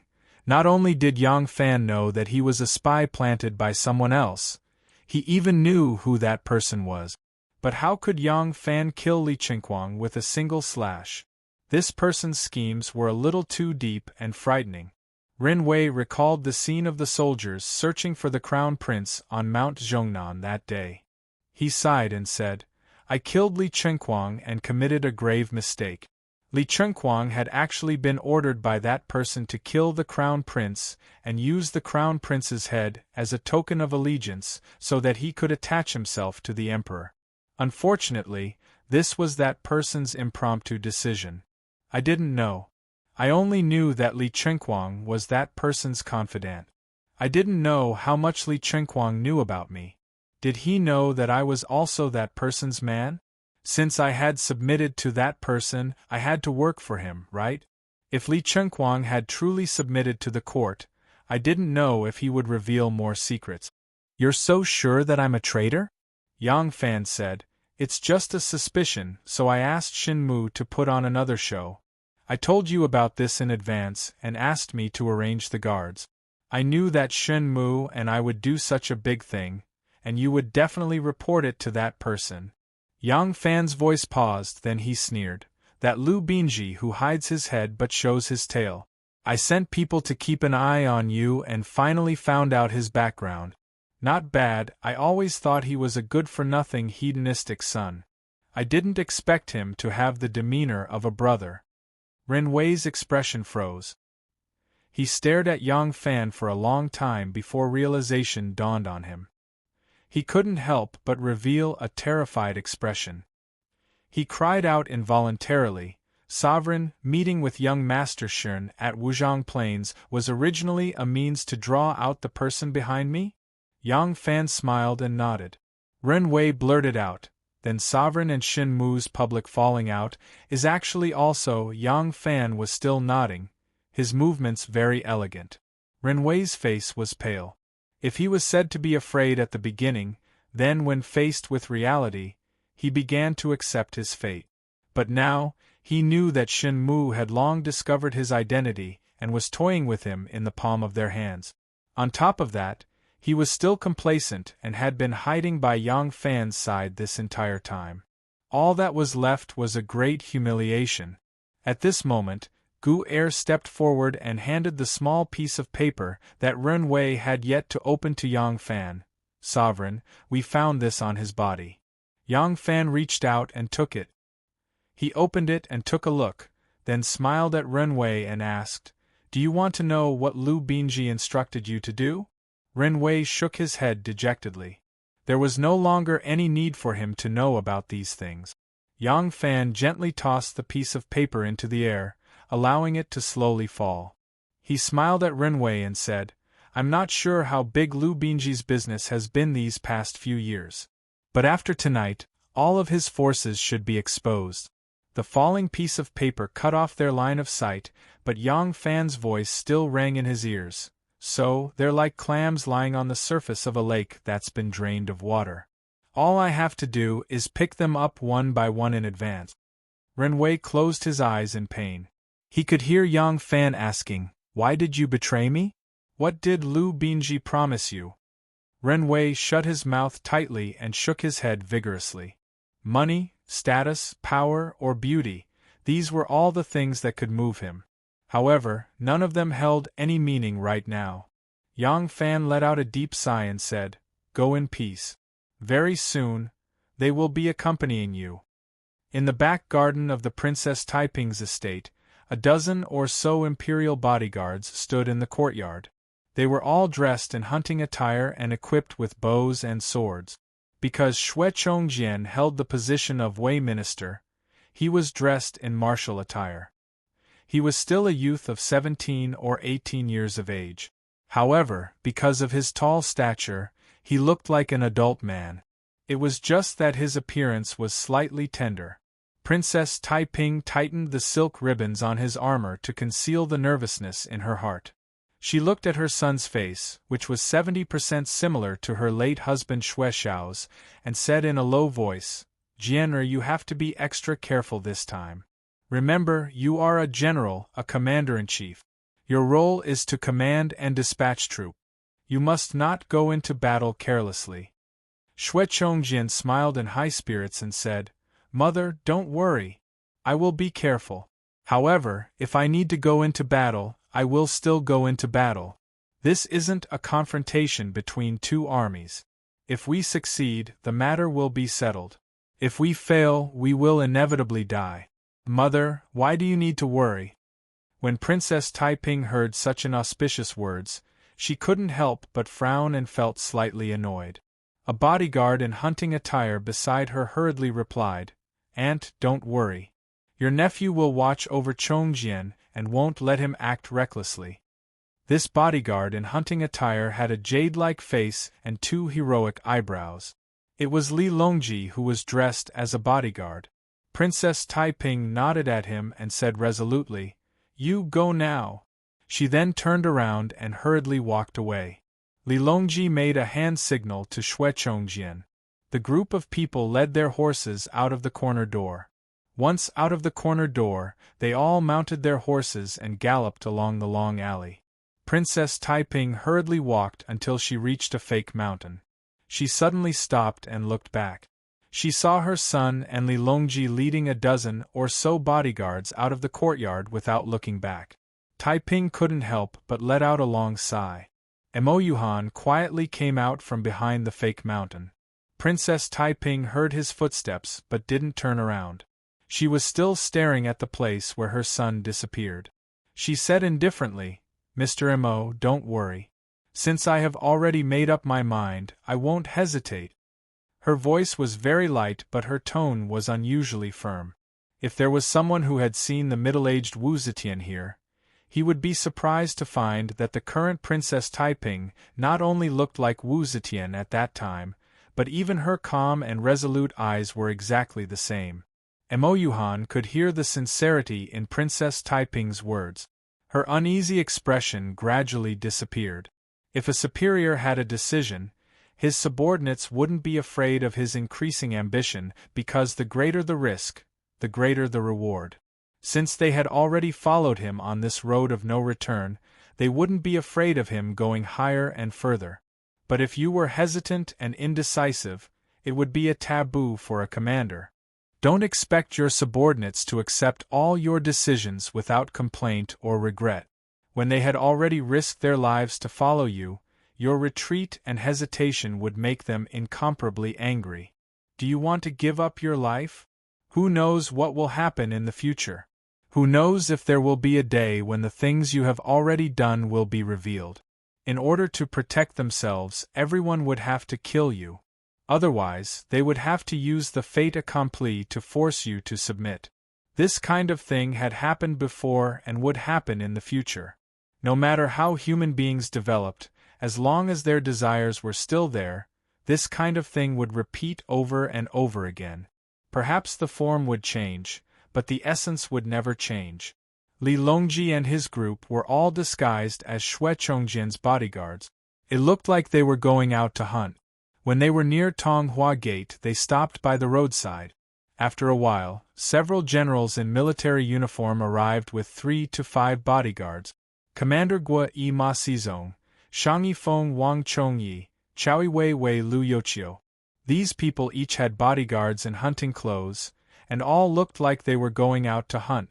These people were all like-minded friends that Xue Chongjian had made in the name of Li Longji. It was almost dusk, and Tonghua Gate was located to the east of the palace. Although there were a few shops around, it was not a place where the common people lived.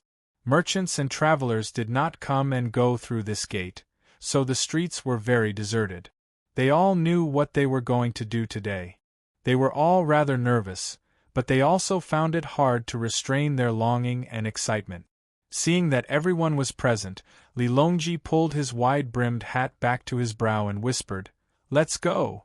Chow Wei Wei whispered, Wait. Royal Prince, have you reported such an important matter to the Prince of Xiang? Li Longji glanced in the direction of the Prince of Xiang's estate and whispered, We are doing this to serve the country. If we fail, we can just die for the country. There's no need to implicate my father.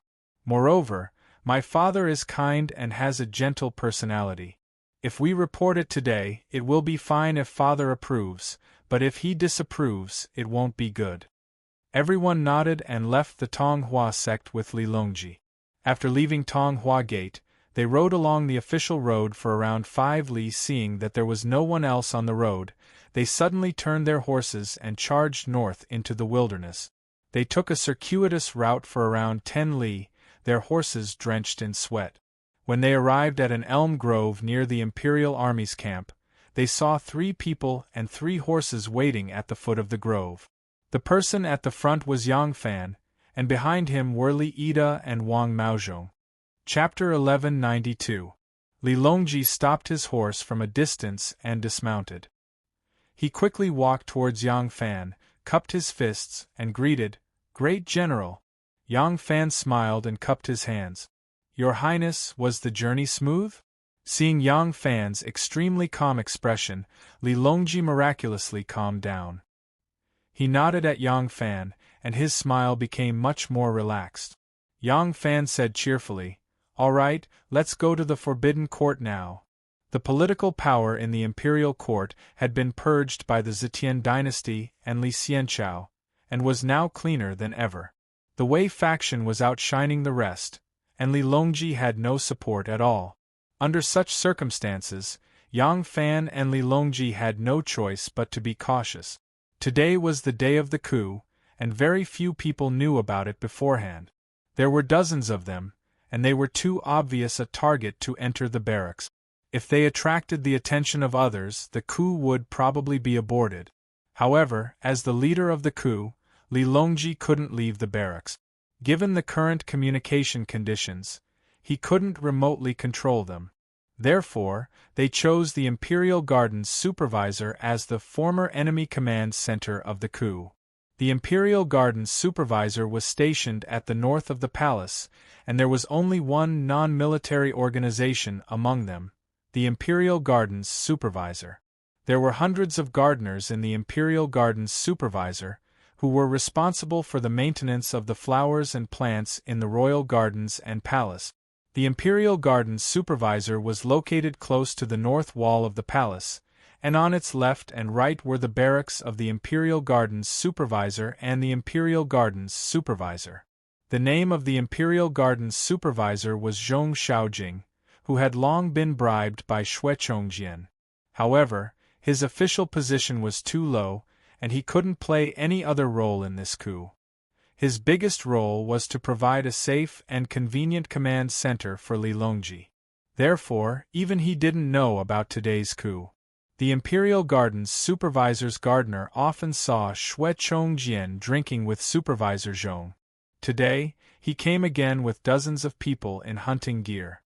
He thought that Xue Chongjian had returned from a hunting trip and couldn't return to the city. Therefore, he didn't suspect anything and enthusiastically let them in. Xue Chongjian led everyone to Zhong Shaojing's residence with ease. After knocking a few times on the door knocker, a woman's voice could be heard asking, "Who is it?" Xue Chong gave a simple reply.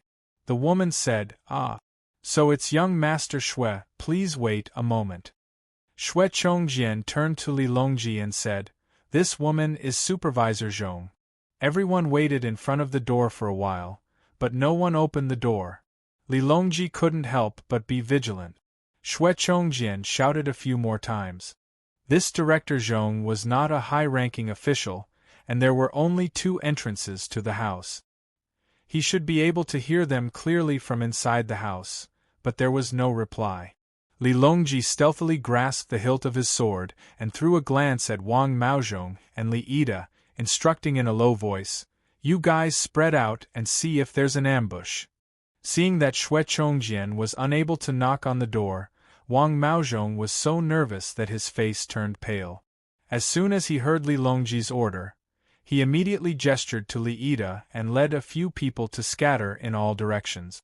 Pretending to be calm, he secretly observed the situation. Li and said, "Li Xuelongji. Fan and Li. Li Longji glanced at the gardeners who were strolling around the forbidden garden and said in a low voice, "That won't do. There are still a few hours before we make our move. There are several hundred people in this forbidden garden. Once someone notices that something is wrong, we won't be able to control so many people." Xue Chongjian cursed, "That old Zhong. What is he up to? In the main hall of the Zhong residence, Zhong Xiaojing is standing upright with his forehead drenched in cold sweat. At this juncture, he is afraid. His heart is indeed on Li Tang's side. In addition to Xue Chongjian's friendship with him, he has the mentality of a gentleman dying for a bosom friend. In addition, he also has the desire to bestow his wife and son to him. Hence, he agreed to serve the Prince of Linzi. However, he did not know that today is the day of the crisis. He also did not know that his residence will be under the command of the King of Linzi, and was not mentally prepared. Just now, when Madame came to report the news, Zhong Xiaojing hurriedly went to the front hall and peeked through the crack of the door. Looking at the attire and expressions of the people outside, he knew that the day has finally come. Once the door is opened, he will be on the same boat as the Prince of Xiang. Thinking about the consequences of failure, especially with the example of Crown Prince Li Zhongjuan's failed rebellion, Zhong Xiaojing suddenly felt an inexplicable panic. He is only a lowly official in charge of the gardens and is responsible for taking care of the flowers and grasses. How can he remain calm when faced with such a major event? For a moment, Zhong Xiaojing's heart was in turmoil, and he could not make up his mind. Zhong Xiaojing's wife, Madame Su, has always been deeply in love with her husband. She did not hide the fact that her husband is seeking refuge with the King of Linzi. Looking at her husband's expression, she understood that the King of Linzi is going to start a rebellion tonight. Seeing her husband's unwillingness to make up his mind, Madame Su went to him and gently called out, "Husband."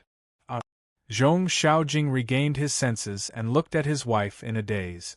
Madame Su solemnly explained, "Husband has an agreement with the King of Linzi. Even if you turn them away today, if they fail, do you think that husband can escape death? Even if you sacrifice yourself for the country, the deities will secretly protect you. At this point, husband must not hesitate any longer." Listening to his wife's advice, Zhong Xiaojing carefully thought about it and agreed with her reasoning. Actually, from the day he agreed to serve the King of Linzi, he is already on the same boat as the Prince of Xiang and can no longer leave. Zhong Xiaojing gritted his teeth and affirmed, "Wife is right. Your husband will go and welcome the prince."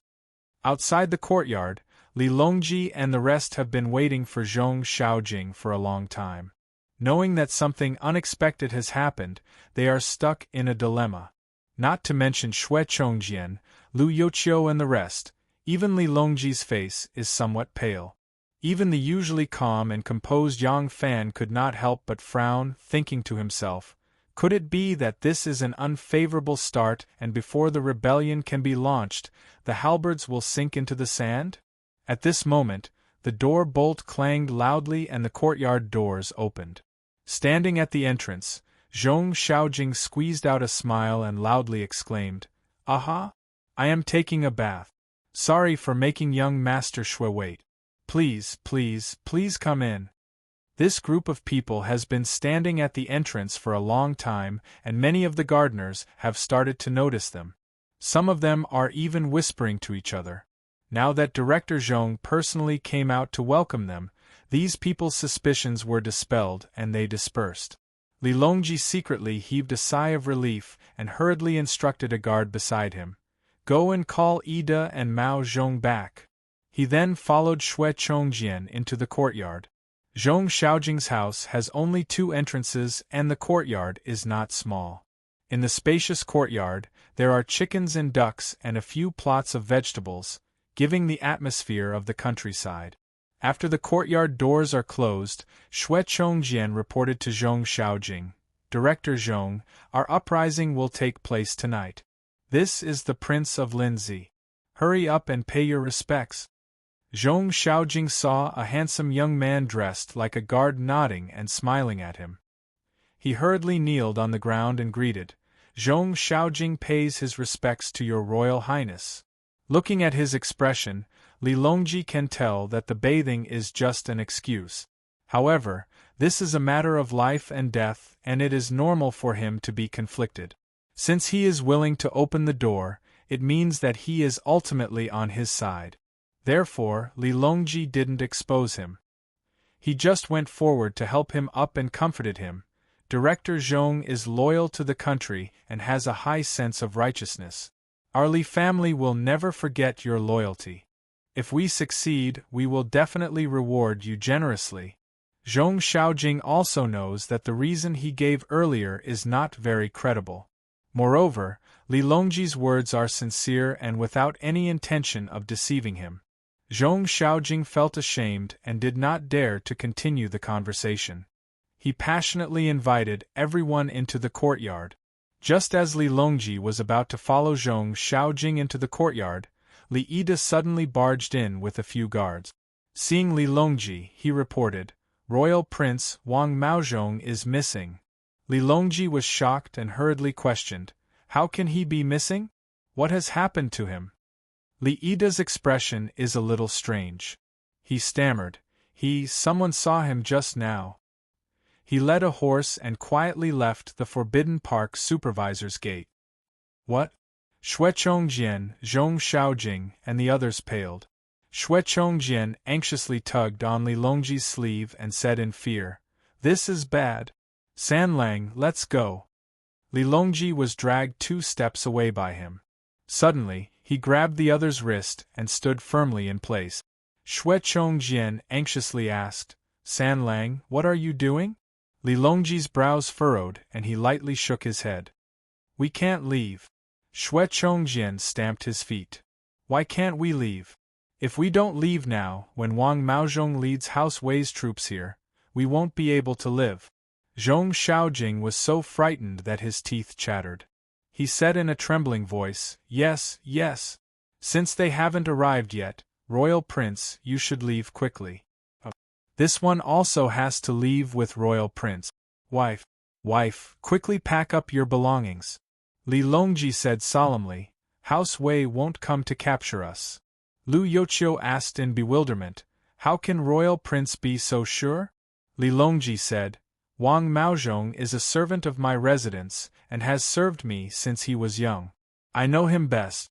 He doesn't have any ulterior motives, but he's as timid as a mouse. If I'm not mistaken, he's running for his life because Director Zhong opened the door a little late and thought that something had happened." Li Longji laughed bitterly. "If he stays, we'll have one more helper. If he escapes, we'll just lose a pair of fists.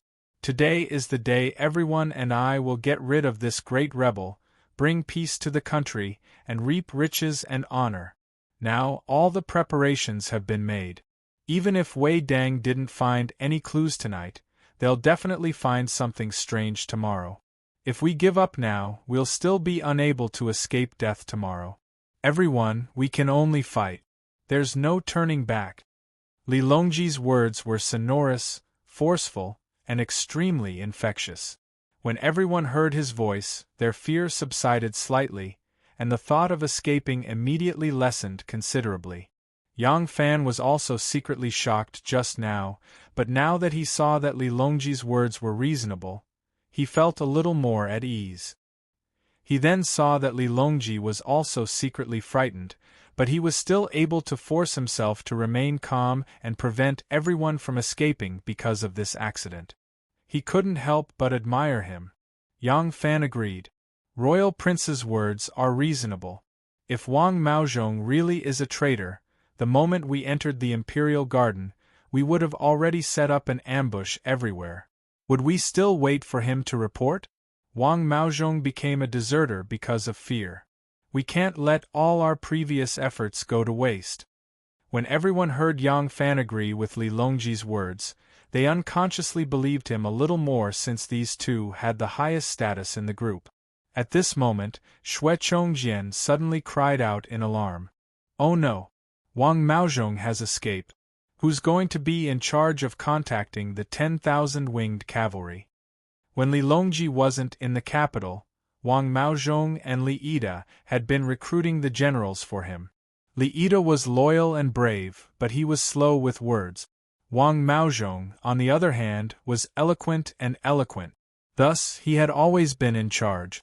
Tonight, Li Longji was going to seize the military power of the 10,000 cavalry and the winged cavalry, and Wang Maozhong was in charge of contacting the generals in the imperial army and commanding them to seize power. Who knew that he would escape at the last moment? What should they do? Speaking of military coups, there had been 3 since the establishment of the Tang dynasty. Li Shimon's was the simplest and the most straightforward one. He ambushed the unsuspecting Crown Prince Li Jianqing and Prince Qi Li Yuanji at Xuanwu Gate. It was a clean and efficient coup. The second time was when Zhang Jianji and the others planned the Divine Dragon coup.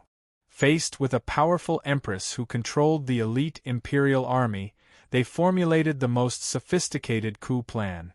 The third time was when Crown Prince Li Zhongjuan rebelled against Emperor Li Xian. Although the coup this time was rather disorganized and the process was fraught with difficulties, he was only one step away from succeeding. If Li Xian hadn't ascended Xuanwu Gate at the last moment. And this time, because the entire imperial court was under the control of the Wei faction, even the actions planned by dragons and phoenixes among men like Yang Fan and Li Longji were met with frequent accidents in the face of the huge disparity in strength. First, it was Zhong Xiaojing who got scared at the last moment, followed by Wang Maozhong who escaped at the last moment. Both of them had important missions. A dark cloud quietly floated over everyone's hearts. This is not a good sign. Chapter 1193. I'll go. At the crucial moment, Yang Fan stepped forward bravely, even though the word, I'll, was a little forced and helpless. Although he didn't interact much with Go Fushun, Chen Xuanli, and the others, he had still met them a few times.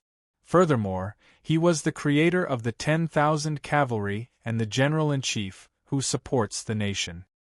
His prestige and status in the army, especially in the imperial army, were unparalleled. He was actually more suitable than Wang Maozhong to step forward. However, Yang Fan had already decided to live in seclusion.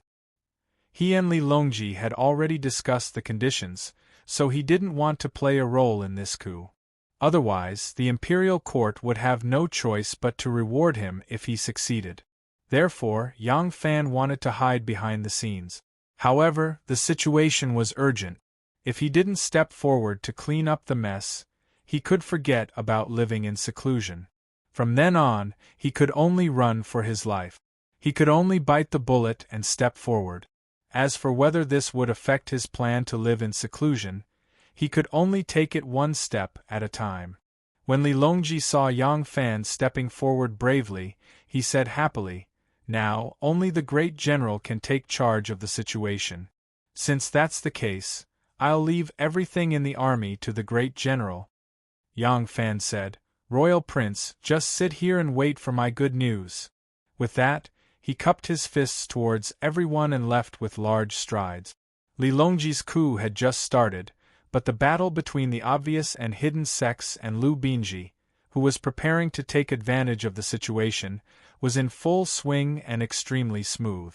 3 days ago, Yang Fan had already issued an order for the obvious and hidden sects to launch an all-out attack on the hidden sect. After hearing the news, Lu Binji also immediately issued an order, ordering his men to take advantage of the moment when the obvious and hidden sects were fighting to the death to deal a fatal blow. He had to grasp this opportunity. He was well aware of how powerful the obvious and hidden sects were, and how deep their foundations were. No matter how much damage he inflicted on them, it was impossible to completely destroy them. At most, he could allow them to continue existing in a different form, and in time they would rise again. Lu Binji's feasible solutions were either to rise as a third force while the obvious and hidden sects were greatly weakened, or to take over the succession hall while the obvious and hidden sects were heavily injured and become the new ruler of the underground kingdom. But he would never have thought that the obvious and hidden sects would spend so much time and sacrifice so much to set up a trap. The secret forces that he had spent so much money and resources to build up in various places would all be revealed. Only the heads of the obvious and hidden sects knew that they were putting on a show. Even the elders were deceived, not to mention the other people, including the local gentry forces under their control who didn't know that they belonged to such an organization. Therefore, the confrontation between the obvious and hidden sects these days was enough to make it seem real, because those who carried out the plan were acting for real. How could Lu Binji see any clues from it? The chaotic war in Chang'an City would begin tonight. The predator side was the obvious sect, while the prey side was the hidden sect. The one who was secretly preparing to devour both the predator and the prey was Lu Binji. But Lu Binji would soon discover that the predator and the prey had actually worked together to set up a trap. The goal was to lure out his hidden forces, and he was the true prey. However, when he realized this, it was too late. Also, the hidden forces that Lu Binji had cultivated in various places would attack at the same time. Once the battle started, even if they knew they had been tricked, they wouldn't have time to warn him. In the enormous Chang'an City that was as orderly as a chessboard, countless chess pieces started to act according to the tasks that their superiors had set for them. A game of chess began, but it was covered up by the impending battle for the country. The teams of the obvious sect that were in charge of the operation finally opened a brocade bag, according to the orders of their superiors. This was Yang Fan's order. Up until now, Yang Fan had always given orders to the obvious sect through Renwei, but he had agreed to use another group of assassins as a cover. He had long ago established a channel that bypassed Renwei and the people around him to directly command the forces of the obvious sect. This time, this special path was put to use for the first time. According to the requirements, each brocade bag was opened and passed around in front of all the members participating in the operation. After reading it, the expressions of all the people participating in the operation were very interesting. Yang Fan wasn't sure if Renwei was the only one among his subordinates that had been bribed, so he used this method of only giving orders when the operation started. This method was very effective. It was still used thousands of years later. This way, even if there were people in the obvious sect that had been bribed by Lu Binji, they would not be able to ruin the plan. In reality, there weren't many people under Yang Fan that had been bribed. More accurately, there was only Renwei. The people that had caused the conflict between the two sects were just being used by others. They didn't even know who was using them or what their goal was. Lu Binji's return this time could be said to be full of schemes. He was very careful in his actions. If he bribed too many people, if someone betrayed him or refused to be bribed, he could only eliminate them, and it would be hard to keep the secret. Also, his goal was to cause conflict between the obvious and hidden sects and reap the benefits without doing anything. He didn't want to overthrow the obvious sect and usurp power. The difference in fighting meant that he didn't need to take a great risk to bribe too many people.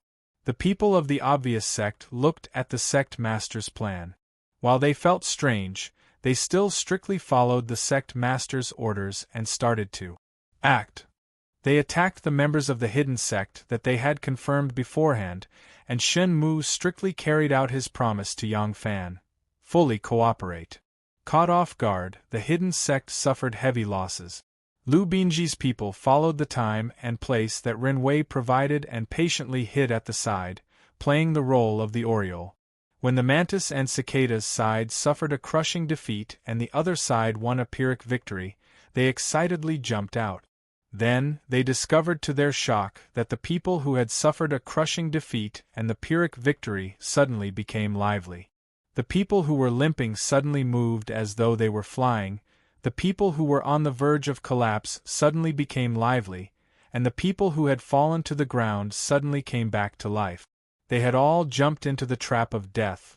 In front of the flying mount camp, a junior colonel was anxiously waiting and occasionally looked into the distance. He was Go Fushun's trusted aide and had been sent to receive Wang Maozhong. Seeing that the sky was getting darker and darker, and that it was hard to see anything more than 100 steps away, but Wang Maozhong was still nowhere to be seen, this junior colonel was burning with anxiety. Just at this time, Yang Fan walked over from the other side. This junior colonel didn't think that someone would come from the direction of the Imperial Gardens and jumped in fright when he heard the footsteps. He hurriedly turned around and saw that it was the person who had seen his general with Wang Maozhong. He hurriedly went forward and asked, "Where is Sir Wang?" Yang Fan said, "Wang Maozhong did not come for some reason, so I went to see General Go." The order that the junior colonel had received was to receive Wang Maozhong into the camp. Gu Fushun had repeatedly reminded him not to make any mistake. Now that Wang Maozhong was nowhere to be seen, and the other side had changed people, he couldn't help but hesitate. Yang Fan said, "What are you hesitating for? Just bring me there. Once General Gu sees me, he will understand everything. I am only one person. Are you afraid that something will go wrong?" The junior colonel had seen Yang Fan come with Wang Maozhong. After a moment's thought, he had no choice but to agree and bring Yang Fan into the camp. Gu Fushun was also waiting anxiously. Because he had something on his mind, he hadn't eaten much of his dinner. The junior colonel shouted from outside, "General!" Gu Fushun, who had been sitting there all this time, jumped up and dashed to the door. Lifting the tent flap, he grumbled, "Why did you only?" As soon as he saw Yang Fan, Gu Fushun was stunned and couldn't continue. How could Yang Fan tell the truth and disturb the morale of the army? He smiled slightly and said, "This is an important matter. The Junwang changed his mind at the last minute and sent me here to cooperate with General Go." Gu Fushun was overjoyed. Although he had long since known that his subordinates were full of complaints about the generals sent by House Wei, he was at least 70% certain that they would follow him when the time came. Still, he was somewhat apprehensive. Now that the general-in-chief who supports the nation, the well-respected Yang Fan of the Imperial Army, had arrived in person, his rallying power naturally couldn't be mentioned in the same breath as before. His chances of success would also be greater. Gu Fushun hurriedly welcomed Yang Fan into the commander's tent and repeatedly said, I dare not. Since the great general is here, the great general will naturally take charge. This general will follow the great general's lead." Yang Fan smiled and said, "I am not being polite. My rank is already high enough. If I were to be rewarded, it would be too meritorious. Haha, General Gu, there is no need to be polite. The greatest merit is yours. No one can take it away." Yang Fan talked cheerfully and wittily. Gu Fushun's nervous mood also relaxed. When he heard that Yang Fan didn't want to compete with him for merit, he was even more grateful. Yang Fan entered the tent and sat down. He asked, "How are the preparations over here?" Speaking of this operation, Yang Fan was also helpless. In the previous 2 coups, he was a participant in one and a resistor in the other. Therefore, he was very familiar with the inside story. In both coups, a large number of high-ranking generals participated and civil officials cooperated in the planning. Now, the situation was very different. The Wei clique had already taken control of all the important positions. Not a single civil official in the imperial court had participated. Yang Fan's greatest reliance was the 10,000 cavalry. However, because the middle and lower ranking officers of the 10,000 cavalry were his former subordinates, after Empress Wei established the winged cavalry, some of the important missions were transferred to the winged cavalry. He also exchanged some of the 10,000 cavalry with the winged cavalry officers. If Yang Fan wanted to take action now, he couldn't do it without the cooperation of these winged cavalry officers. However, it was precisely because the entire Yulin Royal Guards was a mix of good and bad people that many of the middle and lower ranking officers hadn't been clearly roped in beforehand. Therefore, he couldn't be sure that they would definitely participate in the coup. Now, Yang Fan could only rely on the control these middle and high-ranking officers had over the army and the resentment that the soldiers of the 3 armies had towards the incompetent generals sent by the Wei family for bullying and humiliating them. Only at the moment of the uprising could he announce the coup. There were undoubtedly many variables and the risks were extremely high. After Zhong Xiaojing's wavering and Wang Maozhong's absconding, even Yang Fan didn't dare to be so optimistic about the future. Gu Fushun said in a low voice, "Apart from me, Generals Chen Xuanli, and Xiong Mingwei's trusted aides, the soldiers of the three armies are still unaware of this matter. This general intends to go kill a few of the Wei family's Yulin royal guards tonight before calling the three armies to revolt." Yang Fan nodded and said, "What a good plan to catch bandits, first capture the ringleader. When the time comes, this general will go with you." Chapter 1194. Yang Fan and Gu Fushun were sitting under the tent. Just one more watch and they would raise their sharp knives and charge into the tent to take the general's head. If they succeed, they would be bestowed the title of Marquis and Prime Minister. If they fail, their families would be destroyed. At this time, it was clear that they were not in the mood to talk about romance. However, if they did not talk about this, the two men sitting opposite each other became a very boring thing, especially at this time of extreme psychological torture. Yang Fan saw that Gu Fushun was fidgeting restlessly, his huge buttocks twisting and turning, causing the stool under his buttocks to creak. He could not help but ask with a smile, "Somewhat nervous?" Gu Fushun's rough face showed a trace of embarrassment. He spat on the ground to hide his embarrassment and said with an embarrassed smile, "I have been in the army for more than 20 years. From a soldier to today, I have fought hundreds of battles on the battlefield. I have taken at least 100 lives. I did not expect that I would be so nervous today. I really have no prospects." Yang Fan said with a smile, "General Gu is certainly not afraid of death. However, if this matter fails, not only will you lose your own life, you will also implicate your family. This is very different from dying on the battlefield. It is normal for you to be a little uneasy." Gu Fushun saw that Yang Fan was calm and composed. He could not help but praise, "Great General is indeed Great General. Although in terms of age, Great General is younger than me, but Great General's ability to be calm and composed is something that I cannot compare to." Yang Fan smiled faintly and thought, "If I had not made arrangements for my family, I am afraid I would be sitting on pins and needles like you." He sighed and subconsciously looked in the direction of the palace. There was a part of his concern there. After today's matter, he had fulfilled his wish for the country. After making arrangements for the future of his comrades, he could go far away from Jiang Hu hand in hand with her. After a moment of silence, the two of them closed their eyes and rested. On the second watch, the sound of the clapper had just sounded. Gu Fushun's body shook and he suddenly opened his eyes. He saw Yang Fan sitting cross-legged on the ground with his hands gently placed beside his legs. His breathing was deep and he was motionless. Gu Fushun felt ashamed and closed his eyes again. At a quarter to the second watch, Yang Fan suddenly opened his eyes, and Gu Fushun opened his eyes almost at the same time. Their eyes met and both of them stood up. Gu Fushun said solemnly, "The time has come. Great General, let's move." Yang Fan said, "How do you plan to begin?"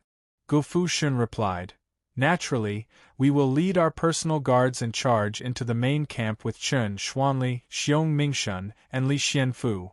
Yang Fan said, "This plan isn't feasible. Once we make a move, we'll alarm the entire army. The flying cavalry battalion will have to fight to the death first. Once the news is leaked, the palace will know about it and make preparations in advance. Our chances of success will be slim." Gu Fushun was stunned. "Then what does the Great General mean?" Yang Fan said, "I've thought about it just now. Given your status and the flying cavalry battalion's usual situation, as long as we can enter the main camp, taking the heads of Wei Bo and the other two will be as easy as taking something out of our pockets. Why do we need to go to war?" Yang Fan hung his saber at his waist and said in a carefree manner, "Let's go." Gu Fushun hurriedly made some adjustments and instructed someone to inform Chen Xuanli and the rest of the changes in the plan.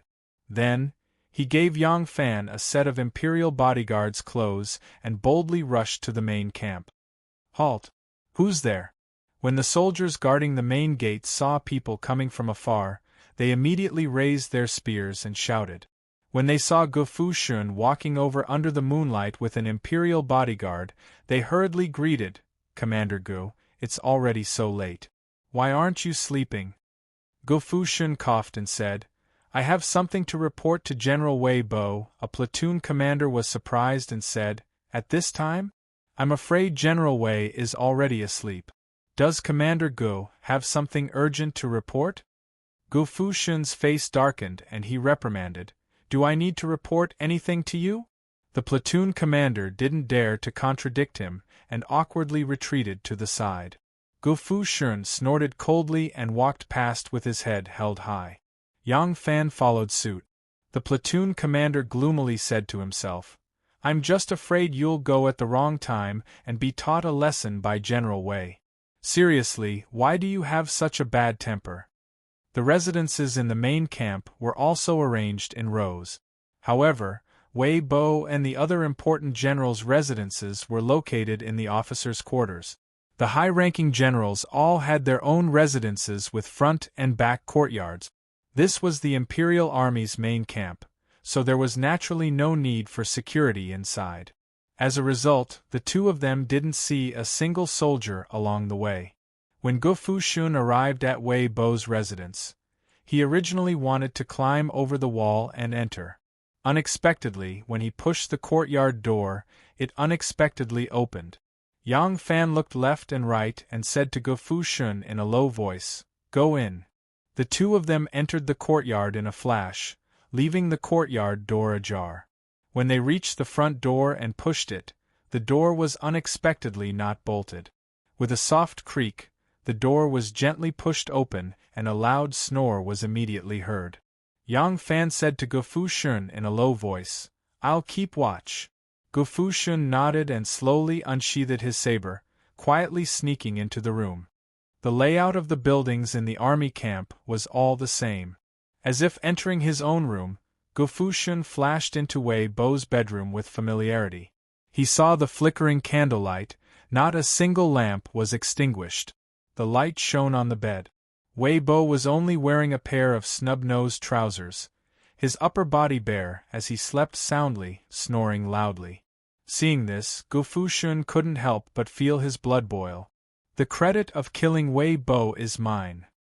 He was a general and his actions were straightforward. At this time, he wouldn't think too much about it and immediately raised the sharp blade. It was as if people really did have a sixth sense. Wei Bo was sleeping soundly when suddenly he seemed to sense some kind of unknown danger. His snoring stopped and he opened his eyes, but it was already too late. Wei Bo only saw a tall figure standing in front of the bed, blocking the light from the table. This person's arms were raised high in the air and a cold light was chopping down from above. Wei Bo's startled cry had just rushed up his throat, but before it could explode out of his mouth, he was chopped into two halves by the sharp blade. Hearing the sudden stop of snoring, Yang Fan knew that Gu Fushun had succeeded. A moment later, Gu Fushun came out of the room. Patting his waist, he said excitedly, "It's done. It's a piece of cake." He saw a handkerchief tied around his waist, wrapped around a round object. Presumably it was Wei Bo's head. Yang Fan whispered, "Where is Wei Bo's residence?" Gu Fushun replied in a low voice, "The residences of the generals are all next to each other. The one next to them is Wei Bo's residence." Yang Fan made a hand signal to him and the two of them quietly left Wei Bo's small courtyard. Wei Bo's courtyard door was bolted. This kind of low courtyard wall naturally couldn't stop someone like Yang Fan who could come and go as high as he wanted.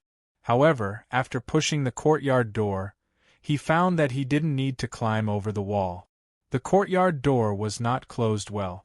When he pushed it, there was a gap the width of a finger, and he could remove the bolts with a knife. It was the same arrangement. Yang Fan would stand guard while Gu Fushun would kill. This time, the room was not lit. Gu Fushun sneaked into the inner room and heard light snoring coming from the bed. Trying to figure out the general position, he chopped down with his knife. Pooh!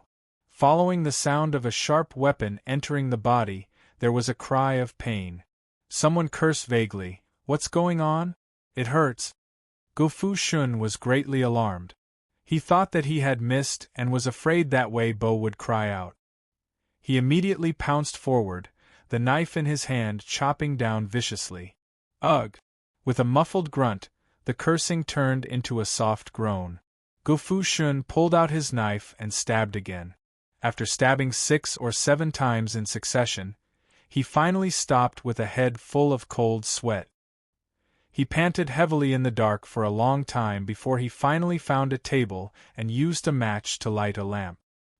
He moved the bed to take a look and couldn't help but spit. Bad luck. No wonder he had missed. There was more than one person on the bed. Lying on the outer side was a young man with delicate features. He was completely naked, had fair skin, a slender waist and narrow buttocks.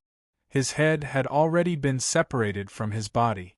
Because the knife had been too fast, this person's expression was very serene and he was still in a sleeping posture. However, when contrasted with the pool of blood on the bed, it looked somewhat frightening and strange. On the inner side of the bed was Wei Zhuo. Wei Zhuo was also completely naked. Fu Shun's knife had pierced through the young man's body and pierced through his chest. The previous few stabs had also pierced through the young man's body and pierced into his body. His chest and abdomen were a bloody mess. Wei Zhuo's eyes were wide open in anger and his face was filled with horror. He was already dead. There was a knife wound on his cheek. The wound was not deep, but it was dripping with blood. It was likely that Fu Shun's knife had also cut his cheek when he chopped off Qing's head. In the army, there were soldiers with delicate features and delicate features. Often, they would be played by veterans or their superiors. Fu Shun had been in the army for a long time and was no stranger to this kind of thing. He just didn't expect Wei Zhuo to have this kind of hobby. Even though he had killed Wei Zhuo, Fu Shun was already drenched in cold sweat. He hurriedly pulled out his sharp knife and chopped off Wei Zhuo's head. He wiped the blood on the bed and wrapped it in the sweat towel around his waist before leaving in a hurry. Seeing him come out, Yang Fan couldn't help but frown. What took you so long? Fu Shun smiled bitterly. There was an accident. Grand General, don't worry, it has already been resolved. Hearing this, Yang Fan didn't ask any more questions. Following Wei Zhuo's lead, the two of them once again rushed towards Gao Chong's residence. Gao Chong was Empress Wei's nephew. This person had always been addicted to alcohol. Today, he was completely drunk. Not to mention that Fu Shun was extremely careful when he sneaked in, even if he boldly barged in, lit the lamp, and helped Gao Chong position himself in the most suitable position to receive a knife. Gao Chong still wouldn't wake up. Fu Shun very smoothly chopped off Gao Chong's head. Wrapping the 3 heads together in a sweat towel, he slung it over his shoulder and slipped into the courtyard like a melon thief. Seeing that he had succeeded again, Yang Fan was also delighted. Come, let's go to the commander's tent and beat the drums to gather the generals. After obtaining the heads of Wei Bo and the other 2, Fu Shun no longer had a higher position than him in the Flying Mount Battalion. Instantly, his courage grew and he and Yang Fan headed straight for the commander's tent. The commander's tent naturally had soldiers on duty. At this moment, Fu Shun had revealed his true intentions and naturally did not hold back. He was a Flying Mount Lang general, and if he insisted on barging into the commander's tent, those soldiers didn't dare to use force and could only helplessly let him pass. But these soldiers also didn't dare to take responsibility and could only send someone to inform Wei Bo. How could they know that Wei Bo's head was currently in Fu Shun's hands? Fu Shun barged into the commander's tent. Under the illumination of the torches, he took a look at the painting of a fierce tiger descending the mountain behind the commander's desk. He threw the cloth wrapping the 3 heads under the commander's desk with a thud. He shouted to the soldiers on duty who had followed him into the commander's tent, "Go, beat the drums to gather the generals." The soldiers in the Middle Army were directly under Wei Bo. Wei Bo had always been strict in managing the army and frequently used torture. Who would dare to carelessly listen to other people's orders? A platoon commander braced himself and said to Gu Fushun, "General Gu, this lowly officer doesn't dare to obey." Gu Fushun snorted and said, "I know you don't dare, so I won't make things difficult for you. I'll do it myself." Gu Fushun rushed to the tent and took down a pair of drumsticks from the drum stand. With a dong sound, he struck the drum, which was as tall as a man. Bam, bam, bam. Gu Fushun finished beating the drums. He paused for a moment, then suddenly changed the rhythm and started beating the charging drum. Those commanders who heard the sound and rushed over looked at each other in dismay. They didn't understand what kind of madness General Gu was going through. The drums had to be beaten 3 times in a row. After 3 rounds, those who did not arrive within the time limit would be beheaded. But there had never been anyone who beat the drums 1 time and then beat the charging drum right after. The rhythm of the two was different. Those who had been in the army for a long time could tell the difference. Someone thought to himself, "I heard General Gu hasn't been very successful lately. General Wei Bo is going to transfer him out of the Imperial Army very soon. Could it be that he is too depressed and has lost his mind?" A brigade commander belonging to the Middle Army heard the drums and hurriedly got up and rushed to the commander's tent. He saw a group of guards on night patrol standing there in a daze. A burly man was beating the war drum with all his might. By now, the drum had turned into the charging drum. The brigade commander looked at the man beating the drum and recognized it was Gu Fushun. Not only was he his old superior, they were on very good terms, like brothers. Usually, they didn't pay much attention to seniority. He couldn't help laughing in surprise and said, "Old Gu, what kind of madness are you going through?" Gu Fushun ignored him and continued to beat the drum with all his might. The sound of the drum rumbled throughout the camp. Chen Xuanli, Xiong Mingwei, Li Xianfu and the others had already received his message. As soon as they heard the chaotic sound of the drum, they knew that Gu Fushun had succeeded. Excited, they immediately led their personal guards and rushed over. Chapter 1195. Although the winged cavalry generals were baffled by the beating of the drum, they became even more curious. As a result, they didn't arrive any later than the usual 3 drum beat. When Gu Fushun switched from the charge drum order to the drum order to gather generals and beat the drum for the 3rd time, dozens of lieutenants, commandants, and brigade marshals had already gathered around him. All of them were wearing helmets and armor and had swords strapped to their ribs. They looked murderous. The generals didn't enter the commander's tent because the first to arrive were the well-prepared Chen Xuanli, Li Xianfu, Xiong Mingwei, and the rest. These people gathered around Gu Fushun as soon as they arrived. People have herd mentality, so they naturally stop. Moreover, they heard that the drum wasn't the drum order and knew that it wasn't Lieutenant Commander Wei Bo who summoned them. When they stopped and saw that the person beating the drum was Lieutenant Commander Gu, they felt even more strange and wanted to know why. After beating the drum 3 times, Gu Fushun threw away the drumsticks and was slightly out of breath. These generals were all very familiar with Gu Fushun. Many of them had been drinking and swearing together. When Gu Fushun threw away his drumstick, one of them scolded, "Old Gu, what are you doing in the middle of the night?" Gu Fushun said in a clear voice, "Generals, do you want to know why I beat the drum in the middle of the night? Please come into the tent and talk." As he spoke loudly, his eyes drifted to Xiong Mingwei, Chen Xuanli, Li Xianfu, and the rest. These people nodded their heads inconspicuously, hinting that he had already arranged the bodyguards around the commander's tent. Gu Fushun felt relieved and took the lead to walk into the main tent.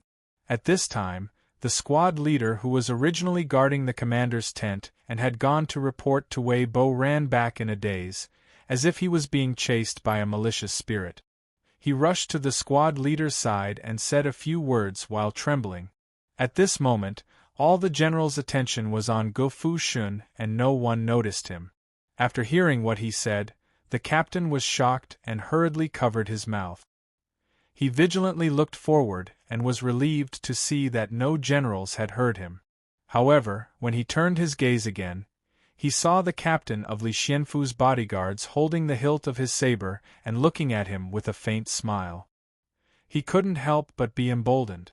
The captain smiled at him and suddenly said, "Old Jia, behave yourself. We are all brothers, so don't harm each other." The captain's expression was very ugly, but he really didn't say anything. The generals of the winged cavalry battalions were anxious to find out the whole story and rushed to the commander's tent together. The entrance of the tent, which was extremely spacious, was actually a little congested.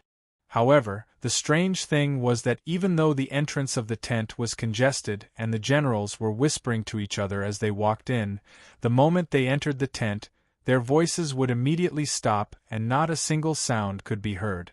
It was as if the person who stepped into the tent had entered another world. This strange phenomenon naturally aroused the vigilance of the people at the back.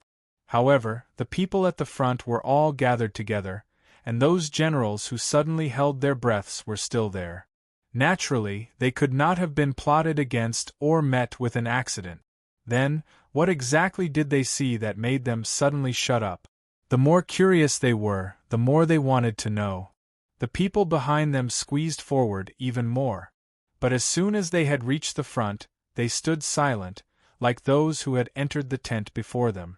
Gradually, all the generals entered the commander's tent. However, they didn't stand solemnly on the left and right as usual. Instead, they huddled together and stared straight at the table. They saw Commander-in-Chief Wei Bo, Wei Zhua, and Gao Chong, the two deputy generals. The three winged cavalry commanders appeared uniformly on the table. One of them glared angrily, one was startled, and the last one had his eyes closed and was sleeping peacefully. However, there were only their heads, only 3 heads. They were not standing behind the table, but were placed on top of it. Behind the table, there was a huge painting of a ferocious tiger descending the mountain. It was a majestic and gorgeous tiger with a vigorous tail that was like a hook in the sky. The tiger's head was huge, and its eyes were wide open. It seemed to be glaring at the 3 heads on the table, and its fangs were sharp and awe-inspiring. Below the tiger stood a young man in a military uniform. His eyes were bright like stars, and there was a smile on his lips. With his hands clasped behind his back, he stood calmly behind the table. Although there were dozens of generals in the tent and 3 bloody heads on the table, he was calm and composed, as if he was admiring plum blossoms in the snow. Although he was only wearing a military uniform made of coarse cloth, his graceful bearing and disdainful demeanor outshone all the domineering generals in armor and helmets. It was as if he was naturally above everyone else since he was here. All the high-ranking generals in the winged cavalry camp recognized him. He was the general-in-chief who supports the nation in the Tang dynasty, Yang Fan. Today, I am the one who gathered all the generals. Yang Fan opened his mouth to speak. He was the general-in-chief who supports the nation and the commander-in-chief of the 3 armies of the Tang dynasty. Naturally, he was qualified to do so. Yang Fan continued, "All of you are generals of the Tang dynasty and receive the salary of the Tang dynasty. You should be loyal to the Tang dynasty. Today, the Wei family is monopolizing power and holding the young lord hostage. All of us are willing to serve Prince Linzi as the commander-in-chief. In the name of His Royal Highness, Prince Xiang, we will mobilize the Imperial Guards and restore Li Tang's rule. This is the duty of our soldiers. Will all of you obey?" The winged cavalry was led by Wei Bo, Wei Zhua, and Gao Chong. The 10,000 cavalry was led by Wei Xian, Wei Jie, and Wu Yanxiu. All of them were controlled by members of the Wei family. However, Yang Fan was not worried about the 10,000 cavalry. With Chu Kuanga, Huang Xuchang, Ma Qiao, and other valiant generals, as well as Su Liang and Lu Maofeng, the outcome of the battle could be determined. Yang Fan was worried about the winged cavalry. He did not know the capabilities of Go Fushun, Chen Xuanli and the other generals. He also did not know how much influence they have among the winged cavalry. Therefore, he wanted to oversee them personally. However, he still wanted Gu Fushun to be the main character of this show. Yang Fan did not beat around the bush and went straight to the point. With a single sentence, everyone immediately understood that someone is plotting a coup and could not help but be aghast. Gu Fushun, who was standing at the side of the marshal's table, saw the strange expression on everyone's faces. He drew his saber and shouted, "Brothers, do you know how the late emperor died? The late emperor was poisoned by Empress Wei." Once this statement was out, everyone in the tent was in an uproar. Even Yang Fan was surprised. However, he did not reveal his surprise at this point in time. Yang Fan merely glanced at Gu Fushun from the corner of his eye and thought to himself, "This is a good reason. Could it be this crude man's idea? Could it be the Prince of Lin Zi's idea? Why didn't you tell me beforehand?" After Gu Fushun finished his statement, he saw the shocked and angry looks on the faces of the generals and was secretly delighted. Hey! Wang Maozhong's idea is indeed effective. With this, they are all convinced. Striking while the iron is hot, Gu Fushun did not allow them to overthink and continued. Everyone knows that Princess Anil wants to be the imperial princess. Empress Wei is blinded by greed and also wants to be a female emperor. These women, instead of serving their husbands and giving birth to children, they want to create chaos in the world. Now we are willing to serve Prince Yang as our leader, Prince of Lin Zi as our marshal and the great general who supports the country as our commander. We will avenge the late emperor and eradicate the rebels of the Wei family so that Li Tang can rule the world. What do all the generals think? The Wei faction is unpopular in the army. In addition, Empress Wei's nephews who became generals out of nowhere have committed treacherous acts, causing the entire army to resent them. Now that the bloody heads of Wei Bo, Wei Zhuo and Gao Chong are on the table, the winged cavalry generals could not help but be tempted. However, taking this step is a matter of life and death. Being the first to stand out requires more courage than others. As a result, the generals looked left and right. Actually, once they are involved, the outcome will be the same regardless of whether they are the first to stand out. However, human nature is like this. It is human nature to seek good fortune and avoid calamity. If they are unwilling to stand out, there will naturally be others who will. Chen Xuanli is the first to stand out and loudly declared, "I am willing to serve Prince Yang as the minister of supports the country to kill the rebels and restore Li Tang." Immediately afterwards, the second bird that stood out, Li Xianfu, and the third bird that stood out, Xiong Mingwei, also stood out. When the generals saw this situation, the generals who had been bullied by Wei Bo and the others immediately responded. Gu Mingshun was overjoyed. "Good! In that case, we shall swear an oath to kill the rebels and protect Li Tang. Those who violate this oath shall have no descendants and be exterminated by both humans and gods." Chen Xuanli, Li Xianfu and the rest took the lead in making the oath. Since the matter has come to this, the generals no longer hesitated. Seeing that the matter is about to succeed, Gu Mingshun happily turned around and cupped his fists to Yang Fan. "Great General, please give your instructions." In a clear voice, Yang Fan declared, "Good! Everyone, put your lives on the line. After the deed is done, riches and honor will be bestowed upon all of you. This general will bring the heads of the 3 rebels to see the Prince of Lin Zi. General Gu Fushun will be the center commander and Chen Xuanli and Li Xianfu will be the deputy generals. Immediately assemble your troops and await further orders. Once the war drums are sounded in the imperial garden, you will charge into the palace with the 10,000 cavalry." In the imperial garden, Li Longji and the rest are anxiously waiting for news from the outside at Zhong Xiaojing's residence. As the commander-in-chief, Li Longji must not disturb the morale of his troops. Even though he is feeling anxious, he still pretends to be calm on the surface. His subordinates, on the other hand, do not need to conceal themselves and are like ants on a hot pan, pacing back and forth. Suddenly, Lu Yochio, who was guarding the front door, rushed in. When he reached the door, he tripped on the doorsill and almost fell. Fortunately, Xue Chongjian reacted quickly and rushed over to support him. Unable to sit still any longer, Li Longji sprang to his feet and stared at him anxiously. With a face full of joy, Lu Yochio reported, "Regional Prince, the 10,000 cavalry have succeeded." Shortly after, Ma Qiao hurried over with a few retainers, carrying 2 bloody heads in his hands.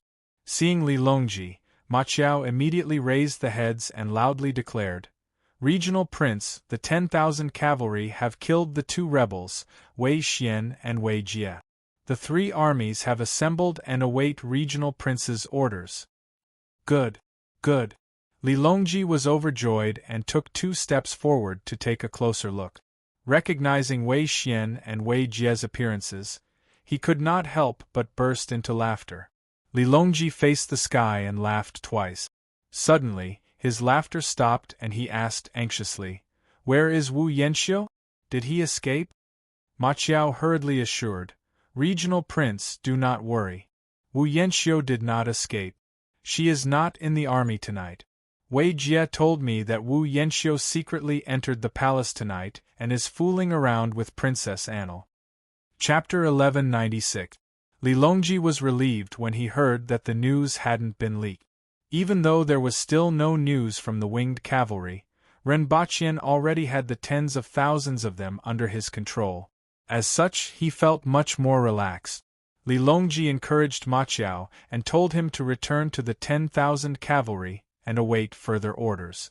As soon as Ma Qiao left, Xue Chongjian, Lu Yochio, Zhong Shaojing, and the others gathered around Li Longji, their excitement evident on their faces. Even though Li Longji was very happy, he still tried his best to remain calm. He pretended to be calm and said, "Everyone, please don't be impatient. We still need to wait for news from the winged cavalry." At this moment, Zhong Shaojing was much more at ease. A smile appeared on his face as he joked, "Your Highness, you are blessed by the heavens, and the General-in-Chief, who supports the nation, is overseeing the winged cavalry camp. Nothing will go wrong." Everyone in Zhong Shaojing's residence had finally calmed down because of Ma Qiao's arrival. After 1 hour, Yang Fan finally brought the 4 winged cavalry guards and 3 human heads back to the Imperial Gardens. Before Yang Fan could step through the door, Li Longji had already heard the news and came out to welcome him. When Yang Fan saw Li Longji, he immediately stopped in his tracks and cupped his hands in a fist salute. He loudly said, "This Yang was fortunate enough to not disappoint you. I have brought back the heads of Wei Bo, Wei Zhua, and Gao Chong for the royal prince." Li Longji quickly walked to Yang Fan's side and grabbed his arms, his voice trembling with excitement. "Good, good, good. Great General, we've finally succeeded." Yang Fan smiled and said, "It's done. Now we only need to wait for the regional king's command before we can send out the troop. How are things going on with the 10,000 cavalry?" Li Longji said repeatedly, "It went smoothly. Everything went smoothly. The 10,000 cavalry have already succeeded." When Yang Fan saw Li Longji's excited face, he reminded him, "Royal Prince, time is of the essence. Quickly give the order." Li Longji was reminded by Yang Fan's words. He quickly turned around and said, "Ma Xizong, beat the drums." "No. I'll do it myself." Li Longji rushed forward and picked up the drumstick. Standing in front of the drum, he slowly raised his right arm and suddenly stopped. He took a deep breath and saw his chest slowly bulging. He swung his right arm down forcefully. Dong! Dong! Dong dong dong dong! The rapid beating of the drums pierced through the quiet night sky and rapidly spread into the distance. In the flying cavalry camp, Gu Fushun heard the beating of the war drums coming from the Imperial Garden. He unsheathed his saber with a chong sound and shouted, "Everyone, today is the day to make contributions. We will kill our way into the city and kill the Wei clique." No matter if they are men or women, old or young, as long as they are taller than a horsewhip, we will kill them all without mercy. Charge! Gu Fushun led his troops and took the lead in charging towards the palace. According to the plan, the Flying Mount Battalion would be responsible for attacking Xuanda Gate and entering the Taiji Palace from the East Palace. The 10,000 Cavalry Battalion would attack Jiao Gate and enter the Taiji Palace from the Yeding Palace. The reason for this arrangement was that the palace was not the same as before. Due to the death of the late emperor, he had not yet been buried. The mourning hall was located in the palace, so there was 1,000 bull guard in charge of guarding the mourning hall. At the critical moment, this 1,000 bull guard could very well become a variable in the coup. Moreover, even though Xuanwu Gate was under the control of the 10,000 cavalry, Yang Fan had learned from the failure of the Crown Prince's rebellion. In order to prevent Empress Wei from escaping with the young emperor, he and Li Longji led these 100 elites to enter through Xuanwu Gate. After the flying cavalry and 10,000 cavalry successfully entered the Taiji Palace, the flying cavalry loudly shouted the signal at Lingyan Pavilion. Li Longji, who was stationed at Xuanwu Gate, heard the news and immediately rushed over to join them. This way, the three routes formed a triangle. The Emperor's resting palace, Ganlu Hall, was at the center of these three routes. This way, Empress Wei could not escape. Ganlu Hall was originally the resting palace of the Emperor, but even though Li Zhongmao had ascended to the throne, he could only live in the East Palace. According to Empress Wei, the late Emperor died in the Empress's resting palace, Lijing Hall. If she stayed in Lijing Hall, she would often think of him and be too sad, damaging her phoenix body. As a result, she moved into Ganlu Hall. Those who were not forgetful would remember that back in Luoyang, Prince Xiang Lidan had been a puppet emperor for 8 years and lived in the East Palace as the emperor.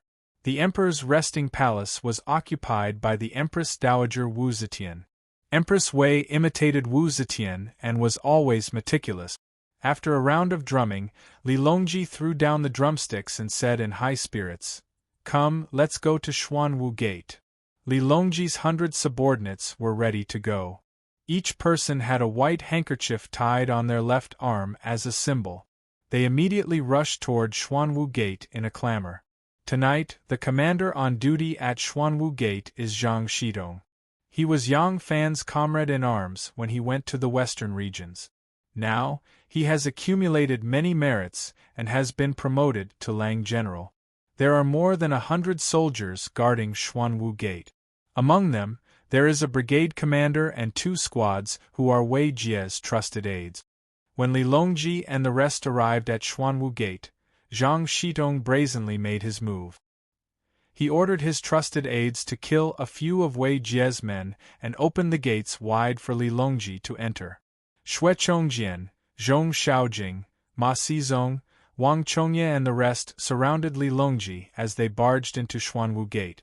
Once they set up a formation outside the city walls, Zhang Shitong hurriedly descended the city walls to pay his respects to the Prince of Linzi and his old superior, Yang Fan.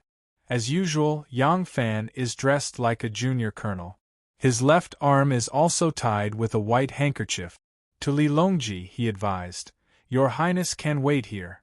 Once Pavilion Ling sends word, you will immediately mobilize your troops and launch a pincer attack on Sweet Dew Hall. This general will go ahead and scout out the situation." Li Longji already had an appointment with him and naturally understood the reason for his departure. Taking a deep look at Yang Fan, he nodded. "The palace is too chaotic now. Great General must pay attention to your safety." Zhang Shitong anxiously protested. "Great General, please wait. Let this general deploy a few men to accompany Great General." Yang Fan chuckled. "I am not a weak scholar. 1 man and 1 sword is enough." As he spoke, Yang Fan walked away. He did not appear to be sprinting but seemed to be walking slowly. Nonetheless, his speed is unbelievably fast. After saying enough, his figure has already disappeared into the boundless night. Yang Fan knows the Chang and imperial palace like the back of his hand. Along the way, he walked with ease and familiarity towards the place where Shanghai Wan is on night duty. From afar, the sounds of killing shook the heavens. Many palace maids and eunuchs were startled and panicked when they heard the battle cries. They did not know what happened in the palace and did not know where the commotion broke out from.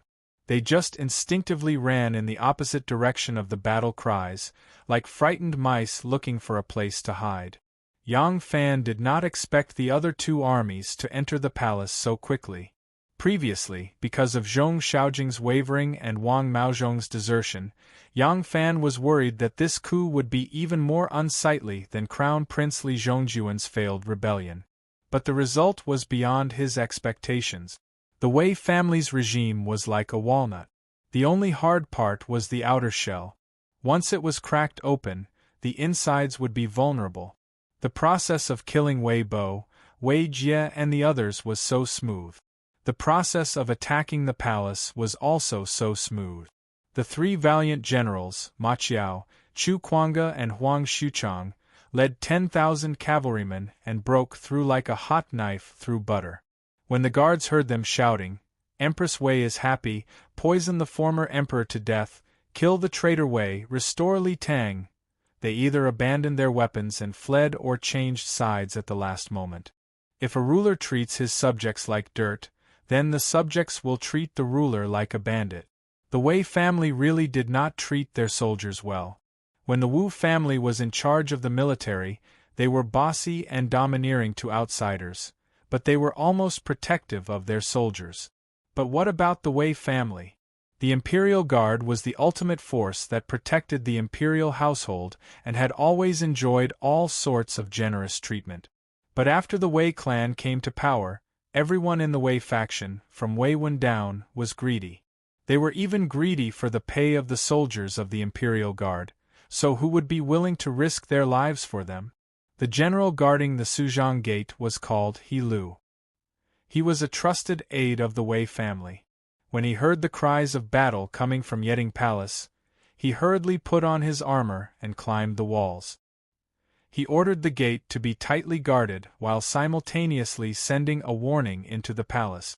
But the soldiers guarding the gate were all former subordinates of Chu Kuanga, Ma Qiao, and the others. Chu Kuanga listed the crimes of the Wei clan and made a wish on behalf of the Prince of Xiang. At the top of the wall, a soldier surnamed Jin suddenly chopped off He Lu's head. The moment the Suzhang Gate opened, the Taiji Palace was like a little girl whose hands had been tied and whose clothes had been taken off. It could only be ravaged by these rough soldiers. With a blade in one hand and a torch in the other, Ma Qiao charged at the very front. He had just run 100-some steps when several people rushed over. One of them yelled, "Who gave you permission to retreat? Quickly go back and defend the city. Anyone who disobeys will be executed." Then execute. Ma Qiao gave a strange laugh and threw the torch into the air. Gripping his blade with both hands, he leaped up like a tiger pouncing on its prey. With a whoosh, he leaped into the air and fiercely exhaled. With a forceful cleaving Mount Hua, he slashed down at the head of the man who had given the order. This man held a sword in one hand and a lantern in the other. His clothes were disheveled, his hair disheveled, and he had not even put on a belt. He had heard the alarm and had come with several stout eunuchs wielding staffs. They were just about to rush to the Suzhang Gate to supervise the battle. When he saw a group of people rushing over, he thought that the defenders had escaped. The Suzhang Gate was one of the palace gates leading into Taiji Palace. The walls were extremely high and the palace gates were thick and heavy. Even if the defenders did not move and allowed them to attack, it would not be a matter of time for the people outside to rush in. How could they break in so quickly? Therefore, he instinctively thought that the newcomers were routed soldiers. He did not expect that these routed soldiers would actually dare to fight with him. He saw the man pouncing down from the sky like an eagle swooping down from the void. The sharp blade in his hand turned into a shadow, carrying with it a sharp whistle. He was so frightened that he gave a strange cry and raised his sword to meet the attack. The blade was light and agile. How could it collide with the edge of the blade? Moreover, Ma Qiao was holding the blade with both hands. His strength was great and his momentum was heavy. In his haste, the man could only raise his sword with one arm to block. With a crack, the scabbard tilted. In the midst of a miserable cry, 4 fingers and the sheathed sword fell to the ground.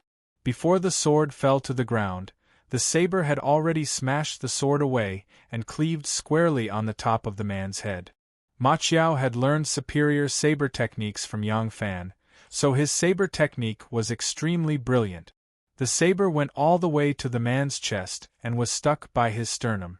A large head was cleaved in half by Ma Qiao's saber. The fat eunuchs following behind the man were stunned at first when they saw this scene.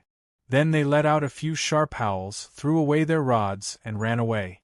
As they ran, they screamed, "The prince consort is dead! The prince consort is dead!"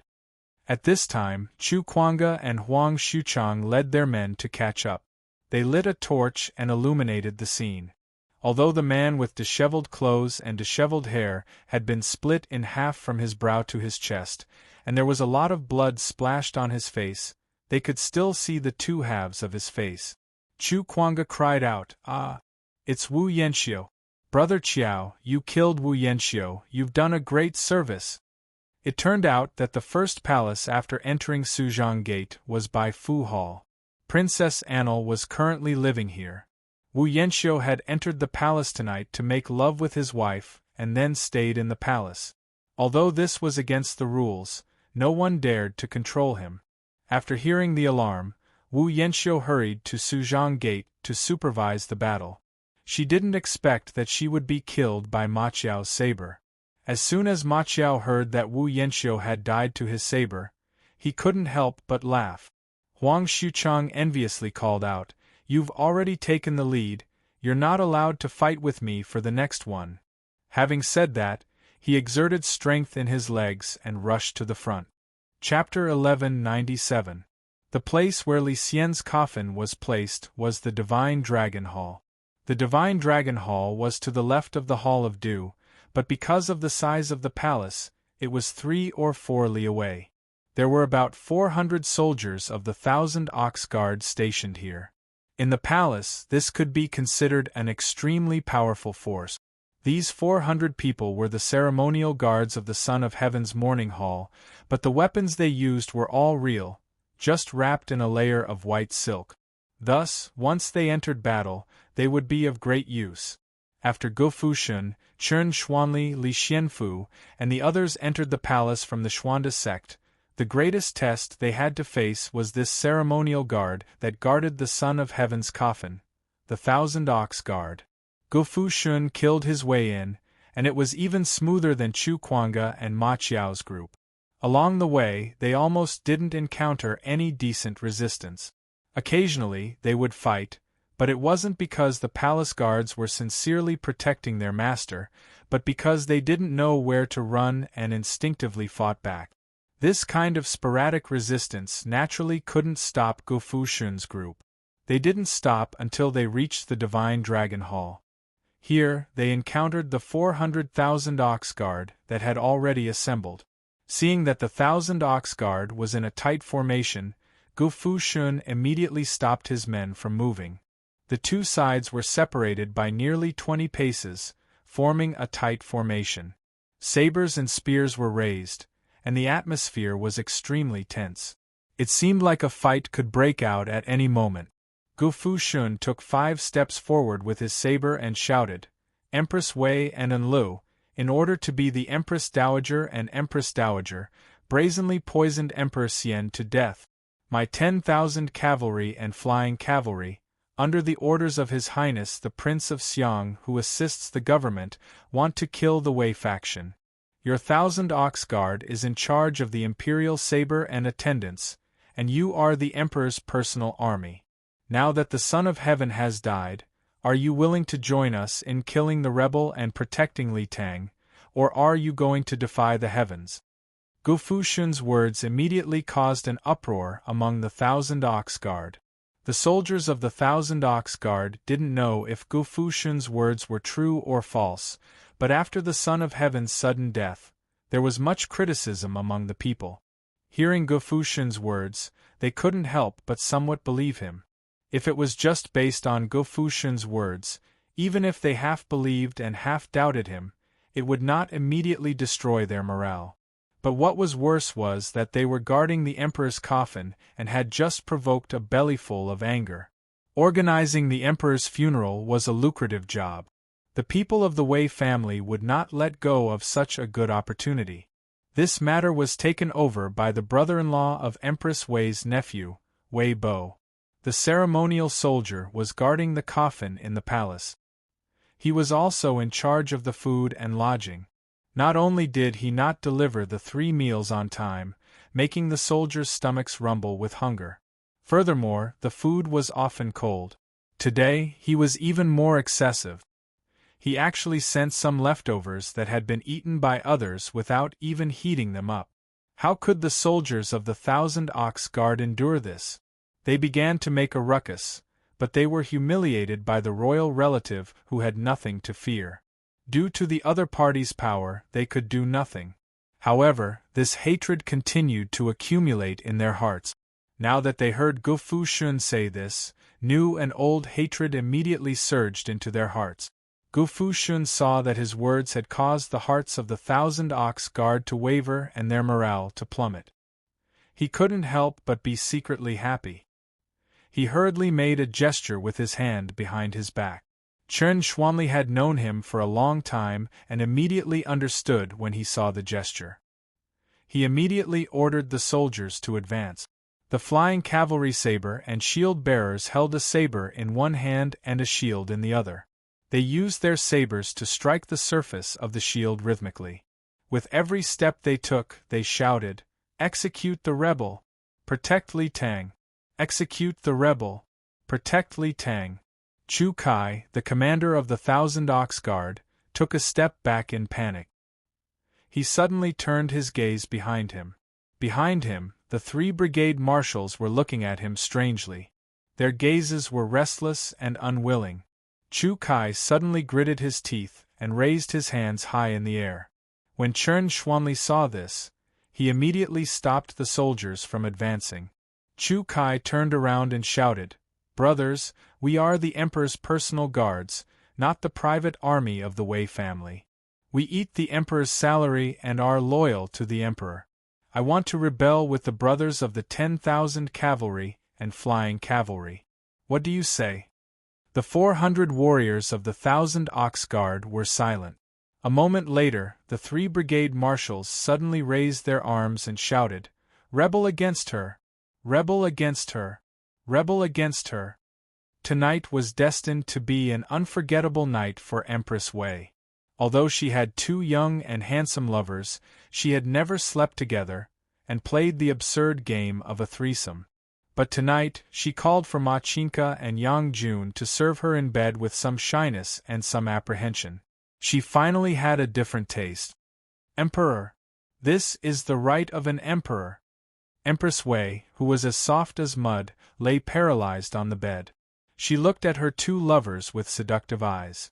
The shyness unique to women had completely disappeared. She, Madame Wei, was not inferior to Wu Zetian. Everything that Wu Zetian had, she also wanted to have. Wu Zetian had enjoyed too, so she wanted to have Ma and Yang. When Wu Zetian ascended to the throne, she was already in her 60s. She was only in her early 40s.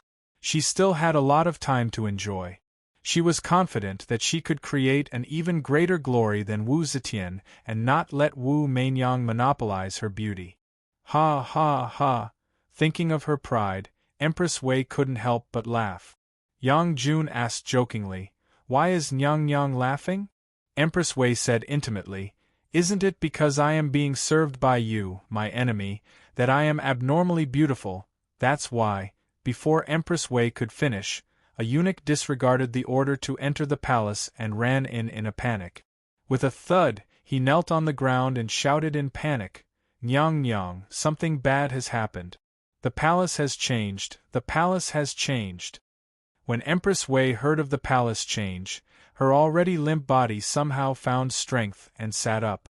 She asked with a pale face, "Who is rebelling?" The eunuch said in a trembling voice, "Nubi doesn't know.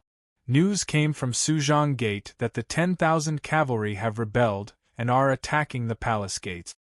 Empress Wei finally realized that she was completely naked and quickly pulled over the thin blanket to cover her body. Yang Jun was a martial artist and had great courage. He immediately jumped to the ground, not caring that he was naked. He said urgently, "Nyang Nyang, quickly change your clothes. This subject will protect Nyang Nyang for a while." For a moment, the three of them didn't care that there was still a eunuch kneeling on the ground and hurriedly searched for clothes. Empress Wei didn't need the palace maids to serve her. She hastily put on her clothes and really looked ugly. After they had put on their clothes, they were led out of the palace by the eunuch. They saw many of the palace maids and eunuchs in the hall of sweet dew scurrying around like ants on a hot pan. Empress Wei was furious and was about to curse when she was dragged up by Yang Fan and rushed out of the hall with her feet barely touching the ground. By this time, Suzhong Gate had been breached. Ma Qiao, Chu Kuanga and the others were attacking by Fu Hall, but the east side was a sheet of silence.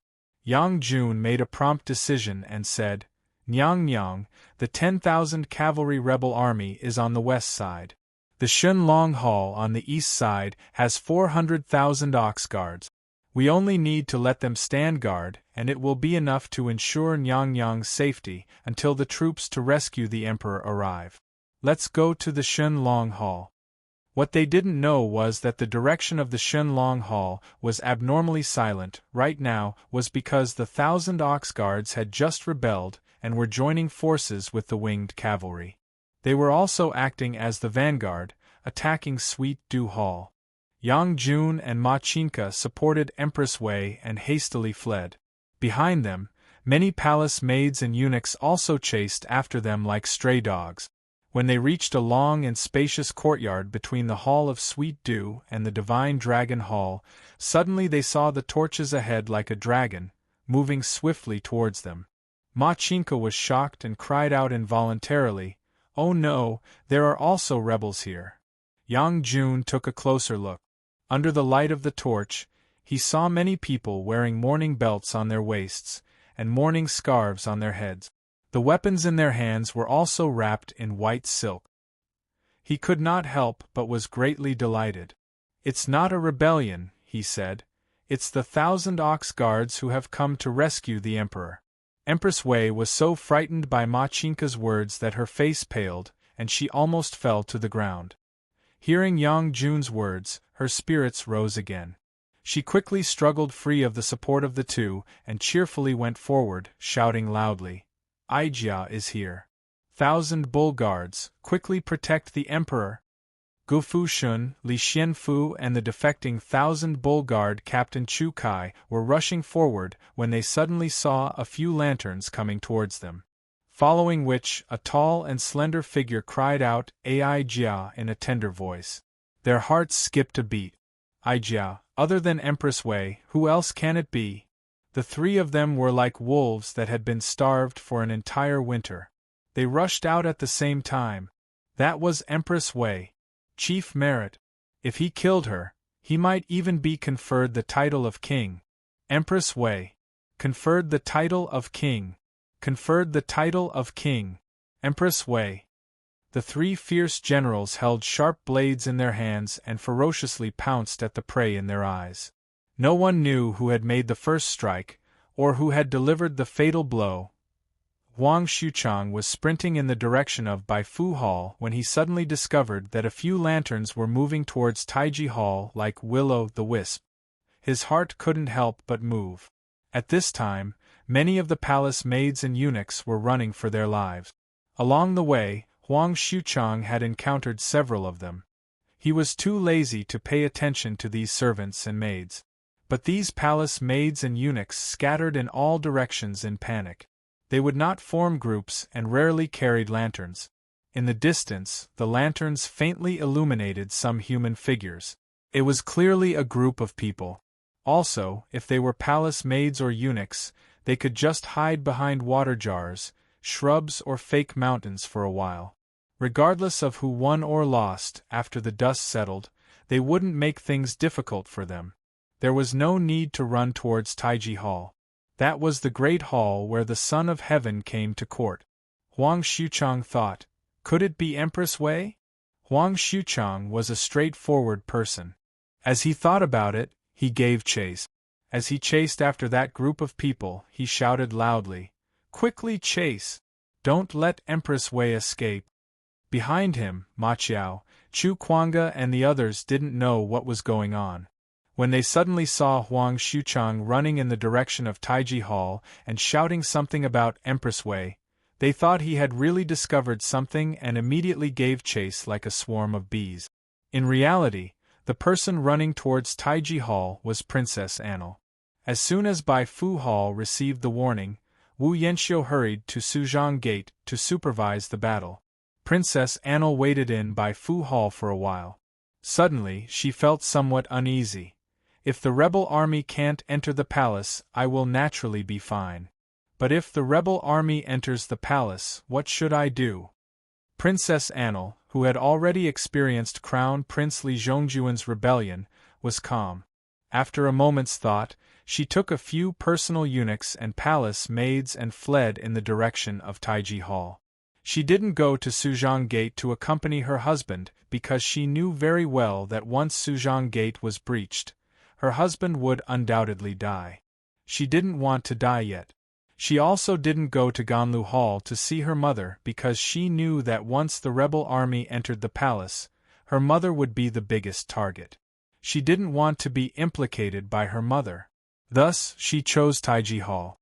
Although Taiji Hall was where the Son of Heaven summoned all the officials, where the Son of Heaven issued his grand policies and issued his orders, it was only an empty hall at night, not an important place that the rebel army paid attention to. And Li's wishful thinking was to find a place to hide in Taiji Hall. It would soon be daybreak, and the palace was so large that it would be very difficult for the rebel army to find her. As long as she could successfully hide until daybreak, until all the officials entered the court, she would be safe. She knew that the only person qualified to rebel was the Prince of Xiang. If she died in the chaos, no one would say anything, but in front of the officials, her uncle would definitely not give the order to execute his niece, a defenseless woman. Guo might not have great wisdom, but he was rather clever. Chapter 1198. As Princess Anlu passed through Yinyang Gate and was about to reach Taiji Hall, a eunuch suddenly screamed, "Princess, it's not good, there are pursuers behind us." Princess Anlu ran until her hair was in disarray, sweating profusely. She quickly turned her head to look and saw dozens of flames leaping and chasing in her direction. Anli's shock was no small matter. Her brain worked quickly and she immediately ordered, "Quick, you all go to Taiji Hall." The eunuch was startled and said, "What about Princess?" Anlu was furious and shouted, "Go quickly! You don't need to ask where Bengong is going. Otherwise, I'll beat you to death." The eunuch didn't dare to disobey and turned around in a daze, leading a group of eunuchs and palace maids towards Taiji Hall.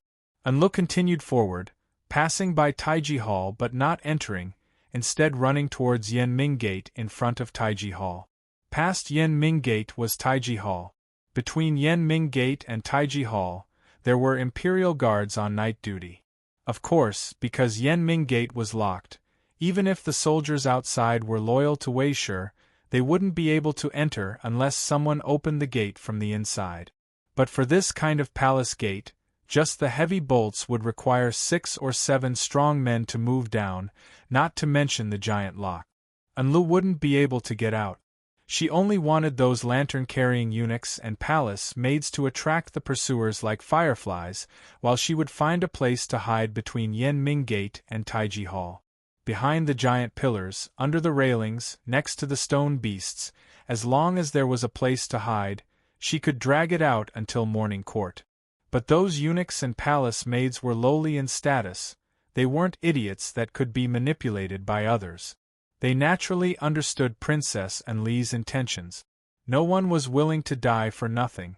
They only ran a few steps before throwing their lanterns and scattering like birds and beasts. Huang Xuchang and the others were even more certain that there was a big fish here. As they continued to chase, they spread out in formation to prevent anyone from escaping. Like a net, they searched forward. In a short while, they caught 2 palace maids. Huang Xuchang asked the palace maid and learned that the one who had fled here was Princess Enlu. He couldn't help but feel disappointed. Then he thought, Enlu might not be as important as Empress Wei, but she was still an important person in Wei's faction. Killing her would be a great merit. He quickly ordered people to continue the search. When Chu Kuanga caught up with them, he had Su Liang and Lu Maofeng lead the main force to continue in the direction of the Hall of Sweet Dew. There was no need to worry about affecting the entire coup plan, so he and Ma Qiao also led their personal soldiers to join the search. The 3 of them each led a troop and headed in 3 different directions. Not long later, they heard Huang Xuchang's loud laughter coming from Yanming's faction. This contribution belongs to me, old Huang. It's destined that no one can take it away from me. When Chu Kuanga heard the voice, he immediately led his men and rushed over. He saw Huang Xuchang with a dozen or so people, holding torches and forming a circle. Chu Kuanga squeezed his way in and said, "Old Huang, why are you still in a daze? Hurry up and gather at the Ganlu Palace Hall. The winged cavalry are still." At this point, Chu Kuanga's voice abruptly stopped. He had already squeezed into the middle of the crowd. What he saw wasn't a corpse but a person kneeling and a beauty kneeling on the ground. Enlu escaped from Baifu Palace in a hurry and didn't even wear her clothes neatly. She was only wearing a white undergarment made of the most expensive and silky mermaid muslin. There weren't any patterns or other colors on it, and it didn't need any other adornments because the person wearing it was the most beautiful woman in the world. The mermaid muslin was thin and translucent, and her jade-like body was faintly discernible. She was kneeling on the ground. Her soft and beautiful hair and soft clothes stuck to her curvaceous and delicate body, outlining her soft and graceful curves. She was extremely beautiful. Chu Kuanga finally understood why Huang Xuchang was in a daze. Who could bear to lay a hand on such a woman? Even though he knew very well what she had done and that her peerless beauty was just a shell, he still couldn't bear to lay a hand on her. Li Guo knelt on the ground and deliberately lowered her small waist, making her slender waist as thin as a hook and making her round buttocks even more round and graceful. She knew how to show her beauty very well. Her hands were on the ground, but her face was raised. Her incomparably beautiful face was extremely pale. She timidly knelt there, like a harmless jade rabbit. Whoever her delicate and pitiful eyes swept over, that person couldn't help but drop the knife in their hand. Not only could they not bear to lay a hand on her, they couldn't even bear to point their sharp weapons at her. Chu Kuanga and Huang Xuchang had seen Princess Enlu before. Although they were far away at that time, and they didn't dare to stare at a noble princess, they had still seen her before. But at that time, although they were stunned when they saw Enlu, the feeling they had now was completely different. The beautiful princess, who was dressed in splendid clothes and was insufferably arrogant, and the beautiful woman kneeling on the ground in disheveled clothes, delicate and pitiful and full of femininity, gave people a completely different feeling. At this moment, the beauty and pitifulness she displayed was so thrilling. Huang Xuchang's voice was a little tense. "Old Chu, old Huang, don't want this credit, you do it," Huang Xuchang said as he turned around. Not only could he not bear to see Chu Kuanga kill people, he could not even bear to say the word kill to this extremely perfect woman. General, 2 crystal-clear tears suddenly rolled down Enli's jade dimples. She sobbed and said, "Enlu is just a harmless and weak woman. Those princes and princes can fight if they want to. Why must they implicate an innocent woman like me? General, do you have the heart to raise a butcher's knife against me?" With tears streaming down her face, She crawled in front of Chu Kuanga and hugged his thigh. The snow-white and soft mermaid veil was slightly opened because of her movements, revealing a charming semicircle of breasts. They were whiter than the first snow and more moist than jade. Under the flickering light of the torch, just one look and it seemed as if a delicate fragrance could be smelled. Chu Kuanga's arm was thicker than her thigh. He did not need to use a knife at all. He only needed to use one hand to break Enli's neck. However, the tendons on his arm tightened like a green snake, and he still could not pull out the knife in the sheath. Chu Kuanga retreated 2 steps in a sorry state, broke free from her hands, raised his head, and looked at the bright stars in the sky. His Adam's apple swallowed hard, and with great difficulty, he ordered, "Dai Chonghua, you do it." Dai Chonghua was the captain of his bodyguards. At this moment, he was standing beside him. Dai Chonghua listened to Chu Kuanga's order and the knife suddenly flashed with brilliance under the light of the torch. It was obvious that he could not even hold the knife steadily. Dai Chonghua did not dare to disobey, but when he saw Princess Enli's sad, desolate, and extremely beautiful eyes, he could not do it. Military orders were like a mountain, and her beauty could even resist a mountain. When Dai Chonghua was young, he had heard a story from his grandfather. It said that in ancient times there was a demoness, Deji, who brought disaster to the imperial court. King Wu captured her when he conquered Zhou, but no one could bear to kill her. Dai Chonghua had always thought that this was a very funny legend, but now he finally believed that such a woman really existed in this world. Dai Chonghua turned his head and ordered his subordinates, "Do it! Kill her!" A few loyal bodyguards who killed without batting an eye looked at each other in dismay. They were either holding knives or spears, but no one was willing to take the credit. Princess Enli's heart relaxed and she was secretly pleased. These men could not resist her charm in the end. Their lives could be saved.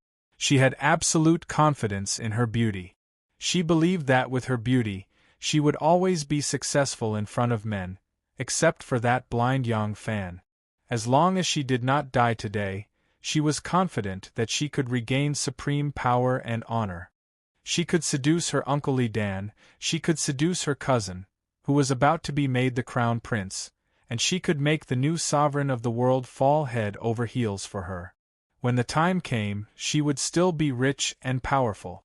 All the men whom she had begged on her knees today, who had seen her unsightly state, would all be eliminated by her, just like those generals and their bodyguards who had once guarded Yellow Bamboo Ridge.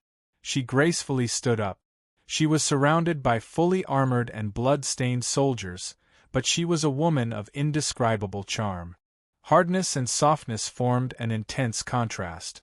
The light from the fire shone on her body, bright, round, slender, and shadowy, forming a picture of peerless beauty.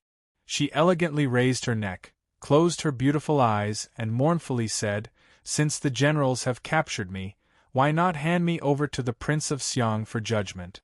If Uncle really wants to kill Enlo, then Enli's death is fine. If the generals want to use Enli's head to raise their rank, then please do it." Her slender neck was raised like a white swan in despair, but the beauty she displayed to these men was not the pure and poignant beauty. Her waist was purposefully lowered to accentuate the round and straight buttock. Her chest was high and did not conceal her half-naked breasts. From top to bottom, there was not a part of her body that was not seductive. "If you won't kill her, I will." A deep shout suddenly rang out. Princess Enlu let out a sound, her eyes suddenly widened, and she lowered her head in fear, looking at the long knife that had pierced through her chest. Then, she slowly raised her head, looking at the man in front of her in disbelief. The blade was grasped in a powerful hand. She did not recognize the person holding the blade. He was not handsome, but he had a courageous and fierce aura. His hand firmly gripped the blade, but his head was slightly tilted, not looking at her eyes. The killer Ma Qiao. The matter between Yang Fan and Enlu was only known to this brother of Yang Fan's that had a different surname. He knew how cunning this woman was, how vengeful she was. He also knew that this woman possessed a charm that almost no man could resist. As long as this woman was still alive, there would be no end to her troubles. Ma Qiao knew that if there was any man in the world who would be willing to kill her, it would definitely be Yang Fan. But because of the ill-fated relationship between her and Yang Fan would definitely not do it. Thus, he could only do it for his brother and put an end to any future troubles. Wu Yanxiu had died at his hand, and Princess Enlu would also die at his hand. In the end, both husband and wife would die under the same blade. Princess Enlu collapsed to the ground in despair. She did not want to go to the Yellow Springs with her husband, but in the end, she still had to reluctantly go. As the world spun and she collapsed to the ground, she suddenly saw a figure rushing over from the distance, an abnormally familiar figure. Chapter 1199. Ma Qiao brazenly thrust his knife through Enli's extremely beautiful body that no one could bear to hurt. He was like a rough man who didn't know how to appreciate beauty and viciously smashed an unparalleled blue and white porcelain. When that exquisite porcelain fell to the ground, it didn't just destroy her life, it also awakened the rationality of Chu Kuanga and the others. Chu Kuanga lost no time in raising his arms and shouting, "Empress Wei Enlu is insane." In order to usurp the throne, she didn't hesitate to poison the previous emperor. Now that Enlu is dead, as long as we kill Empress Wei, the country's vengeance can be avenged and the great event can be expected. We will quickly kill our way to the Hall of Sweet Dew.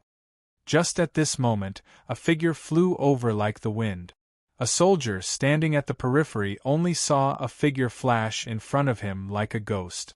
Without thinking, he brandished his saber and chopped down. Unexpectedly, just as he raised his saber, that person had already brushed past him and suddenly stood still in the crowd. The soldier looked under the light of the torch and saw that the person was Great General Yang Fan. He was really shocked and quickly looked around. Seeing that everyone's gaze was attracted by Yang Fan, he stuck out his tongue and sheathed his knife.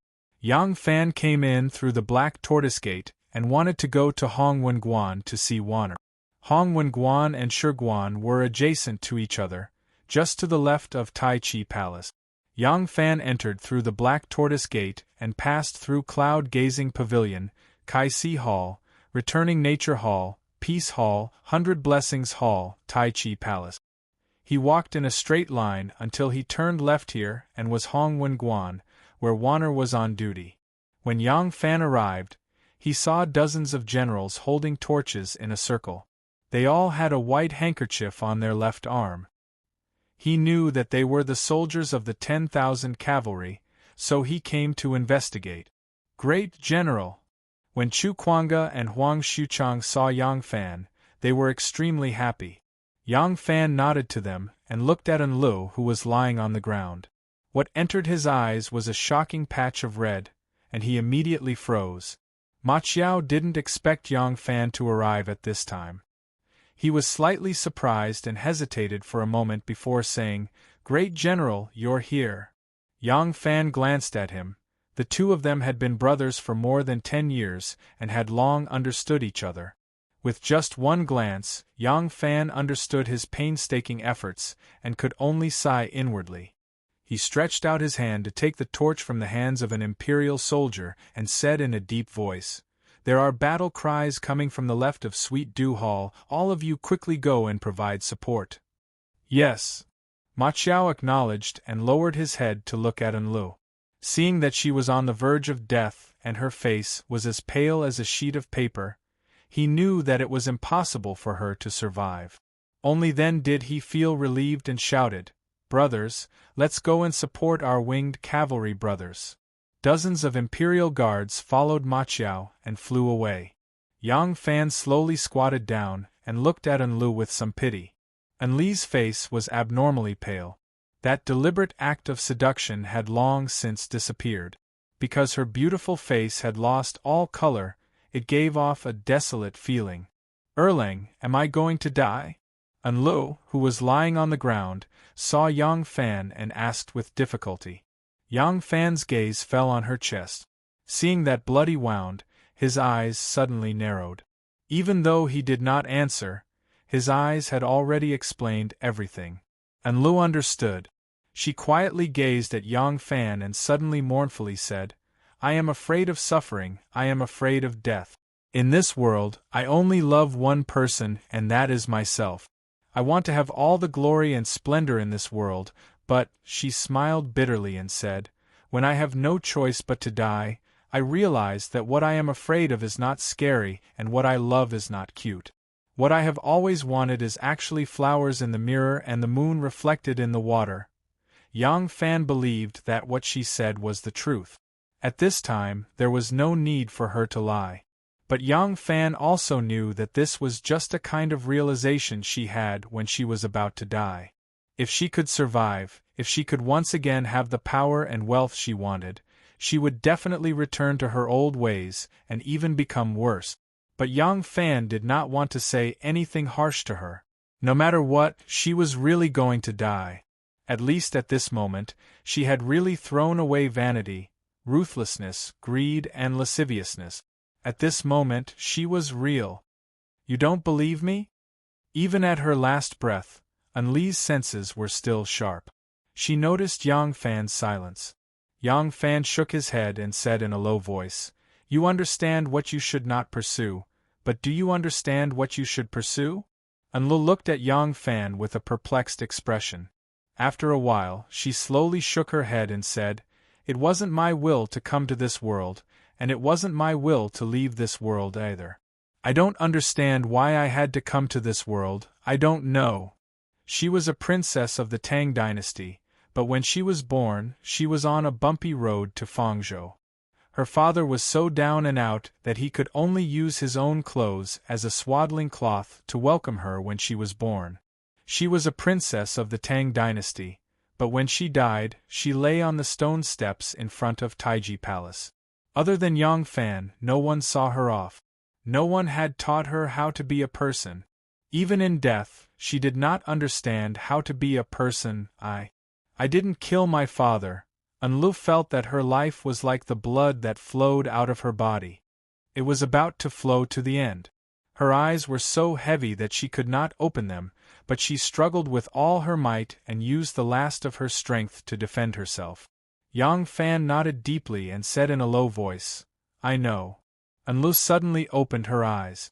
Even though she was on the verge of death, when she used her most beautiful eyes to stare at him, there was still a kind of breathtaking beauty that made one's heart palpitate. You believe me? Yang Fan nodded again and said in a low voice, Perhaps this is the only truth that you and I have ever said since we met, but I believe you. Enli smiled, her eyes beginning to scatter. It was as if she could see through Yang Fan's face and see an even more distant place. I really want to return to the day we first met. I promise, no matter if I am a good woman or a bad woman, I will never lie to you again, forever. The smile blossoming on her incomparably beautiful face froze, still dazzling the world. Empress Wei thought that her savior had come, but she had not expected that the regime that she had thought to be as stable as Mount Tai would collapse at the first blow. Even the 1,000 bull guards that guarded the coffin of the previous emperor could change sides at the last moment. She struggled free of Machinka's support and walked forward alone. Originally, she had wanted to maintain the dignity of the Empress Dowager in front of the soldiers. Unexpectedly, the 3 generals that rushed forward did not bow to her, but brazenly raised the butcher's knives in their hands. It was impossible to determine who had made the first strike in this chaotic darkness. People could only confirm that the last person to put away his knife was Chu Kai. Chu Kai had changed sides halfway and naturally wanted to appear more resolute than the others. When Chu Kai put away his knife, Empress Dowager Wei, who had always dreamed of following Wu Zetian's path, had been chopped into pieces. Someone as noble as her had died lower than a pig. Machinka and Yang Jun saw this scene and were so frightened their souls almost left their bodies. A moment later, Yang Jun was the first to react and immediately ran. Machinka, who had reacted slightly slower, was killed by the swarming 1,000 bull guards. after Go Fushun chopped off Empress Wei's head, he immediately rushed to Lingyan Pavilion. He ordered people to loudly send out the signal. Li Longji, Xue Xinjian and the others who were guarding the Black Martial Gate heard the signal and immediately started to attack in the direction of Sweet Dew Hall. By the time Li Longji arrived at Sweet Dew Hall, Su Liang, Lu Maofeng, Gu Fushun, Chen Xuanli, and the 1,000 bull guards had all arrived and successfully joined forces with Sweet Dew Hall. Gu Fushun rushed in front of Li Longji and presented Empress Wei's head with both hands, shouting, "Junwang, the head of the rebellious consort Wei Shi is here." When Li Longji saw Empress Wei's head, he couldn't help but be overjoyed. With the death of this core member of the Wei faction, tonight's coup would be 70% successful. At this time, Ma Qiao, Chu Kuanga and Huang Xuchang also arrived and presented him Wu Yanxiu's head, informing him of Princess and Li's death. Li Longji's heart was greatly reassured. He immediately ordered the armies to use Sweet Dew Hall as the center to sweep out the remnants of the Wei faction. He also ordered the Southern Yamen Imperial Army to start moving and encircle the ministers of the Wei faction. Li Longji might be young, but he was methodical in giving orders. When the generals received their orders and left, Xue Xinjian excitedly came out of the rear palace. He had already found the emperor's imperial seal. Li Longji took the imperial seal with him and immediately led his bodyguards to Taiji Hall. When he arrived, Lu Youqiu brought young Emperor Li Zhongmao from the Crown Prince's palace. Li Zhongmao was a 15-year-old youth who lived in Fangzhou. Although his circumstances improved later, because he was the son of a concubine, he was not favored by Empress Wei and Enlil, so he was oppressed deeply. Even as the emperor, he was still a puppet, so he had no opinions of his own and was timid. Compared to his cousin Li Longji, he was far inferior. "Junwang, I have found the young emperor," Lu Youqiu whispered to Li Longji. "Now that the palace is in a mess, do you want to?" Lu Youqiu put his palm together like a knife and made a cutting gesture. Hearing this, Li Longji's heart palpitated. If young Emperor Xing Mao died in the chaos, Li Xian's line would only have Prince Qiao, Li Zhongfu, who was far away in Lingnan. In that case, wouldn't it be even easier for his father to ascend the throne? But he cast a sidelong glance at the terrified and pale-faced Li Zhongmao and forcefully resisted this temptation. "I can't, at least not tonight. Tonight's execution of Wei Dang is already imminent, and the authority will inevitably return to father. At that time, with Aunt's persuasion, it may be possible to persuade my father, and Li Zhongmao may not necessarily be killed. Moreover, to ascend to the throne, he must have a legitimate reason. If the young emperor dies in the palace, no matter how he died, it will cause a lot of criticism. Li Zhongmao must live, not die." Thinking of this, Li Longji said resolutely, "No, protect the young emperor." Lu Youqiu was stunned, but seeing Li Longji's resolute expression, he did not dare to say anything else and could only agree. At this time, the sky was just beginning to brighten, and the sounds of fighting in the palace had gradually stopped. Except for a few soldiers who were still searching the palace, the operation to wipe out the Wei faction had begun to spread out of the palace. It seemed that Chu Kuanga, Li Xianfu, and the others had each led a group of soldiers to hunt down Wei Wen, Ji Chuna, Zhong Chuk, Zhao Wen, and the other Wei faction's die-hard followers. In Chang'an, the obvious clan and the hidden clan's operation to kill Lu Bin's faction had also come to an end. The bloody killings had perfectly blended into the coup tonight. By dawn, the imperial court would be in chaos, and the new and old would be replaced. No one would care about these things anymore. At that time, it would be impossible to find out, and no one would be insensible enough to investigate whether these killings had anything to do with the coup that night. In fact, no one would be insensible enough to report these things to the new ruler. Li Longji stood on the high stone steps of the Taiji Palace, looking at the majestic Taiji Gate. A ray of dawn was piercing through the clouds, shining on the glazed tiles of the palace gate, shining with golden light.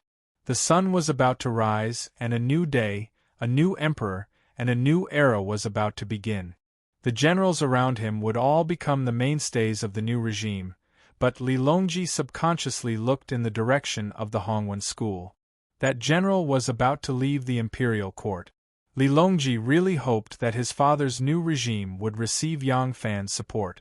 Moreover, ever since he was young, he had always admired this rather legendary general.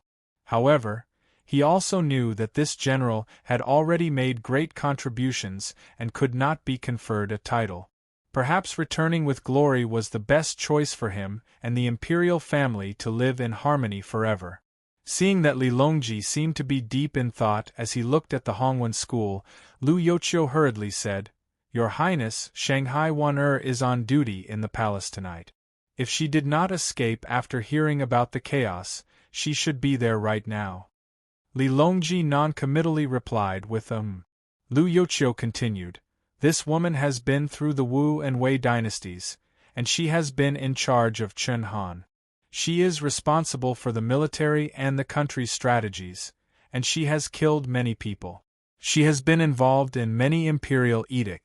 Although she is a woman, she is still an important minister of the country. Do you want me to capture her?" Li Longji smiled faintly and said in a low voice, "No, I will go see her myself." Chapter 1200. Hongwen Library has more than 200,000 books. There is a library master who is in charge of the library affairs. There are dozens of students, all of whom are members of the royal family and high-ranking officials. They follow the scholars to learn Confucian classics, history, and calligraphy. Today, the library master of Hongwen Library has always been Wan. When she is on duty in the palace, she also stays here. At night, Hongwen Library is especially tranquil. The scholars and students are not allowed to stay in the palace at night. Therefore, Hongwen Library only has Wan Shu Xiaomiao and Fu Qingqing as companions. Once night fell, Wan anxiously waited. How could she sleep peacefully? She could only put on her clothes and occasionally walk to the stairs outside the room. She gazed into the distance, her eyebrows furrowed with worry. She is well aware of what will happen tonight. However, she cannot predict whether it will succeed or not. This is why she is especially worried for Yang Fan. She does not have to worry about her own safety. If the Prince of Linzi succeeds, she will regain her freedom. If the Prince of Linzi fails, Wei Dang will not know of her relationship with the rebels and will not implicate her. But if that happened, her plan to stay with Yang Fan forever would come to naught. Unless Empress Wei was willing to let her leave the palace, she, who had the enormous responsibilities of the family, could not abandon everything and elope with Yang Fan. When the sounds of fighting rose in the palace, Wan, who was in the silence of the night, could clearly hear the sounds of fighting coming from afar. Her heart immediately jumped with excitement. From the source of the sounds, she knows that the Wan Qi and the winged cavalry have successfully entered the palace.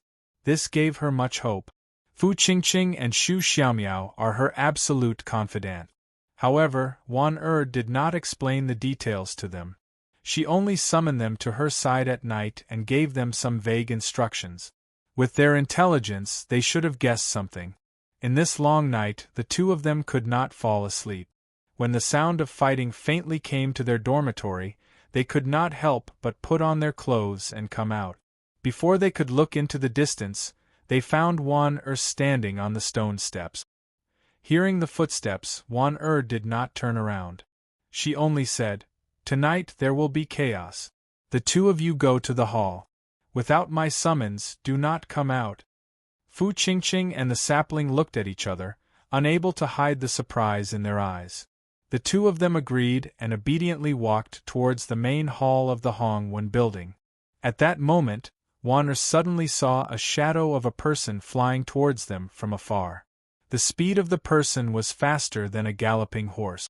Wan-er's heart skipped a beat. She hurriedly lifted her skirt and happily walked down the stairs. Shangguan Wan-er hurried to the door to greet him. She had just called out one word when, under the illumination of the 2 rows of lanterns under the door of the Hongwen building, she suddenly discovered that the person who was flying over was not Yang Fan. Her heart thumped and she immediately stopped talking. Wanner's reaction was very quick. As soon as the word "tu" came out of her mouth, she realized that the person who came was not Yang Fan. Although she was shocked, she immediately changed her words. Yang Fan, you. Why are you in such a hurry in the middle of the night? As it turned out, the person running for his life was the Guang Lu Shaoqing Yang Jun, who had abandoned Empress Way and escaped. Yang Jun saw the 1,000 bull guards rush forward and excitedly cut down Empress Way to the ground. He was scared out of his wits and immediately turned to run. He didn't dare to go back to the inner palace and ran towards the front hall. He knew that the palace doors were locked and he couldn't get out. He just unconsciously ran in a relatively safer direction. Only when he was near did he think of Hong Wen building. In his view, Shanghai Wanner had been through 3 dynasties and had many eyes and ears in the palace. He didn't dare to say anything outside the palace, but inside the palace, she was a person of great power. In this mutiny, it would be difficult for her to escape. The two of them were grasshoppers on the same rope and could help each other out. Wanner had wanted to call out Erlang, but luckily she reacted quickly and immediately called out Yang Fan. In his panic, Yang Jun thought that she had blurted out, and the shock on Wanner's face was definitely not fake, so he didn't suspect anything. For Wanner to be neatly dressed and standing at the door in the middle of the night was illogical, but at this time it made sense. The sounds of fighting could be heard here. As long as one wasn't sleeping too deeply, they would be able to hear it. Yang Jun saw Wanner. He hurriedly said, Shangguan Zhaorong, it's not good. The 1,000 cavalry, flying cavalry and 1,000 bull guards have all rebelled. The Empress has already been killed and the soldiers are burning and killing everywhere. Let's quickly escape. How could it be like this? Wanner turned pale with fright and said in a trembling voice, The Empress has been killed? What should we do? Who is rebelling? Yang Jun smiled bitterly and said, Things happened in a hurry. Yang still doesn't know who is rebelling. Let's first escape from the palace and then discuss. Escape from the palace? How can we escape? Wanner's face was full of difficulty. She furrowed her brows and thought hard. In Yang Jun's eyes, Shangguan Zhaorong was anxious and worried. Naturally, she was thinking hard of a way to escape. He didn't know that Wanner was secretly complaining and didn't know how to get rid of this uninvited guest. It was difficult for Wanner to send him away. If she randomly pointed out a place for him to escape to, but she refused to leave, Yang Jun would most likely guess that she was also a member of the rebels. Besides, she didn't have any place to point him to. In a while, Yang Fan would arrive. No matter how stupid Yang Jun was, he would understand the role she played in this coup. At that time, it would be very dangerous, or she would be held hostage by Yang Jun. What should she do? Yang Jun was at his wits' end. He had already placed all his hopes on Shangguan Zhaorong. Seeing her pacing back and forth, her expression fluctuating, Yang Jun couldn't help but ask anxiously, Zhaorong has no way? Shanghai Wanner suddenly had an idea. She raised her head and said to Yang Jun, Yang Shaoqing, please come with me. Inside Hong Wenguan, Xu Xiaomiao and Fu Qingqing were secretly worried. Suddenly, they saw Wanner hurriedly walk in with a man following closely behind her. Looking closely, they couldn't help but be shocked. Although this person was also surnamed Yang, he wasn't Yang Fan. Fu Qingqing and Xu Xiaomiao looked at each other and thought, what is going on? Could it be that after all this, Zhaorong isn't going to elope with General Yang, but with this Guanglu Shaoqing? Zhaorong and General Yang even had a child. When did she get together with this Guanglu Shaoqing? The two girls were confused and looked at Wanner with a strange gaze. Wanner didn't have time to pay attention to them. She just walked quickly to a row of bookshelves.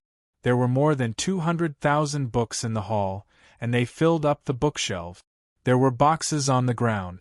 Inside were some books that had been borrowed, returned, or had just been collected and hadn't been organized yet. Wanner casually opened a box and said to Yang Jun, "Yang Shaoqing, quickly take out the paintings inside. You can hide inside." Hearing this, Yang Jun was immediately suspicious. "I hide in a box? What about you, Zhao Rong?"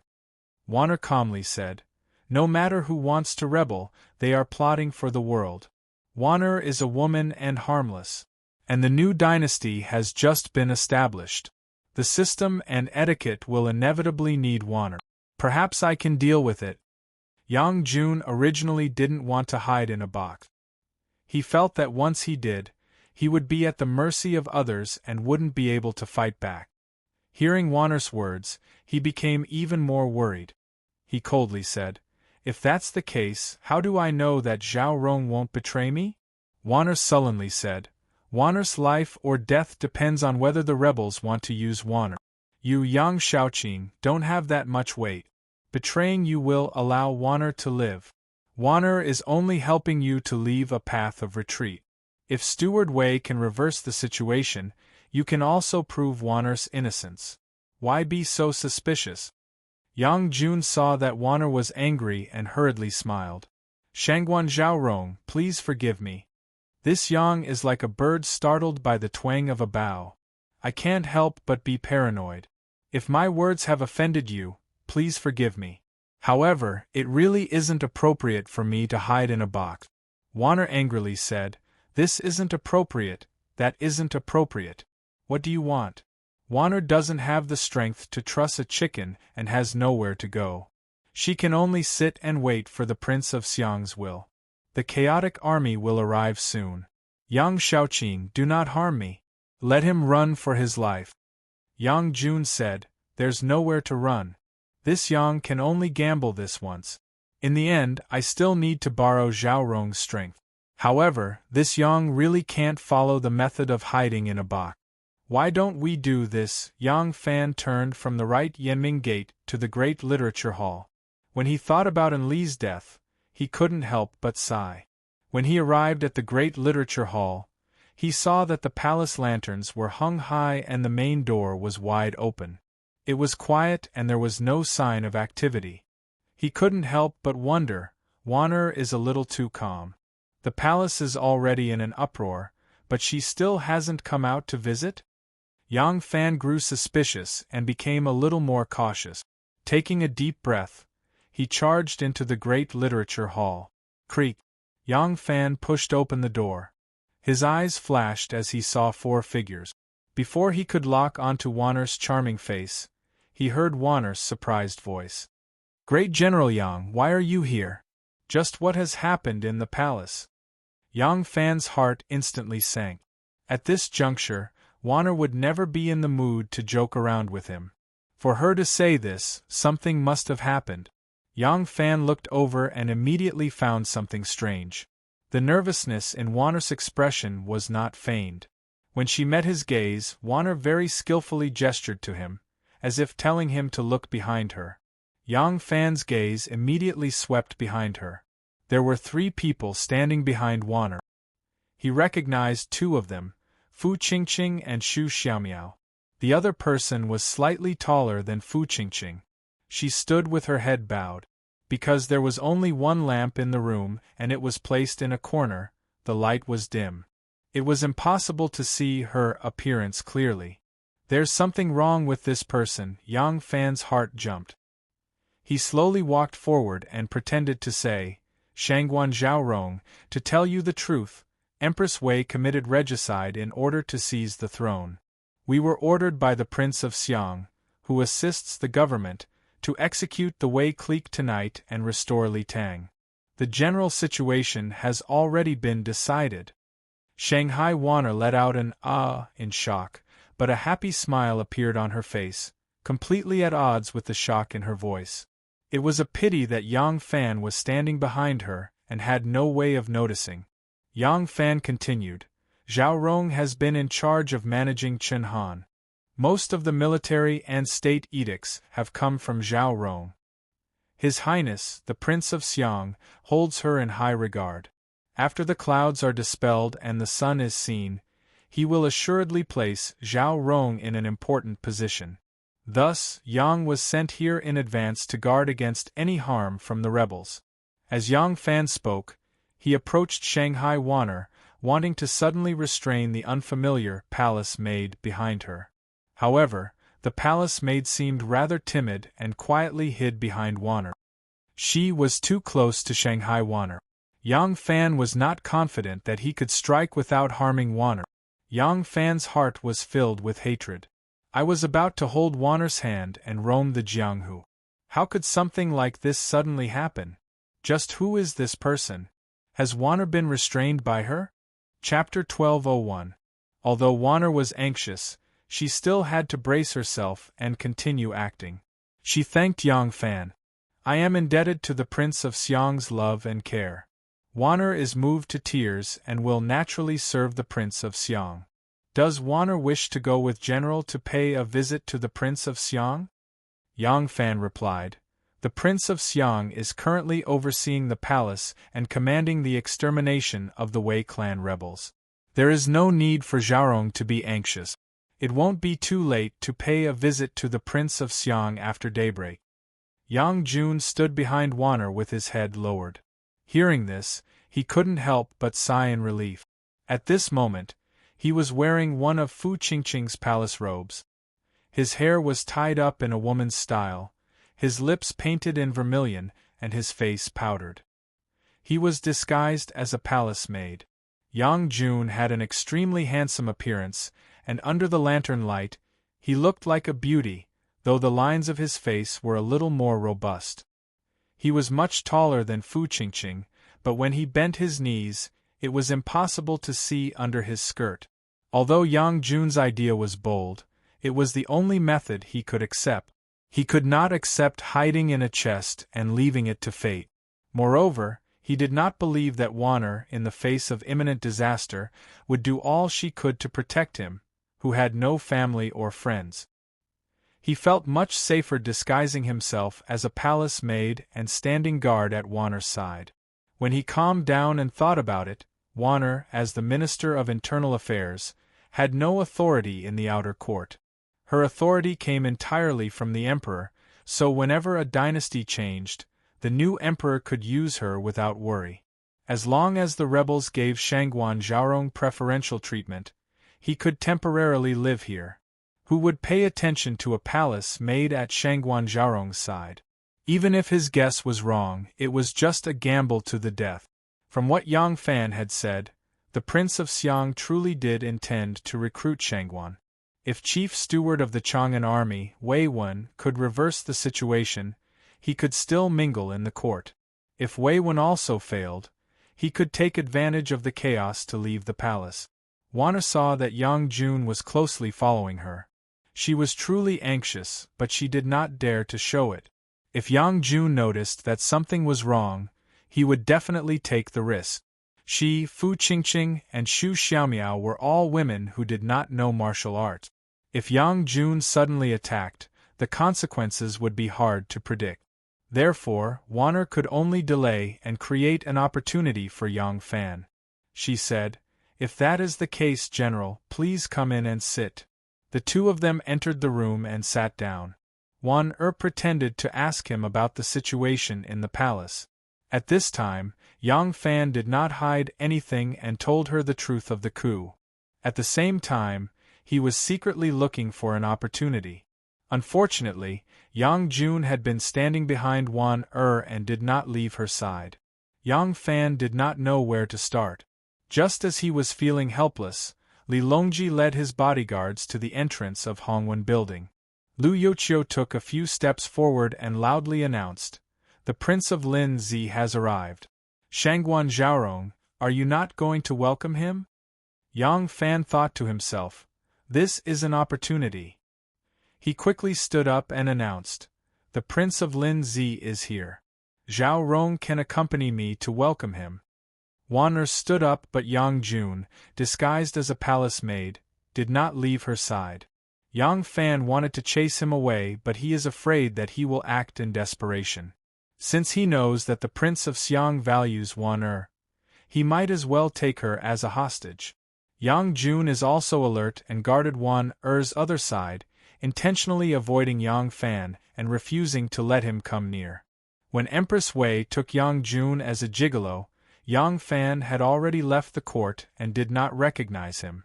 Even if Yang Fan can recognize him, he does not know the extent of his martial art.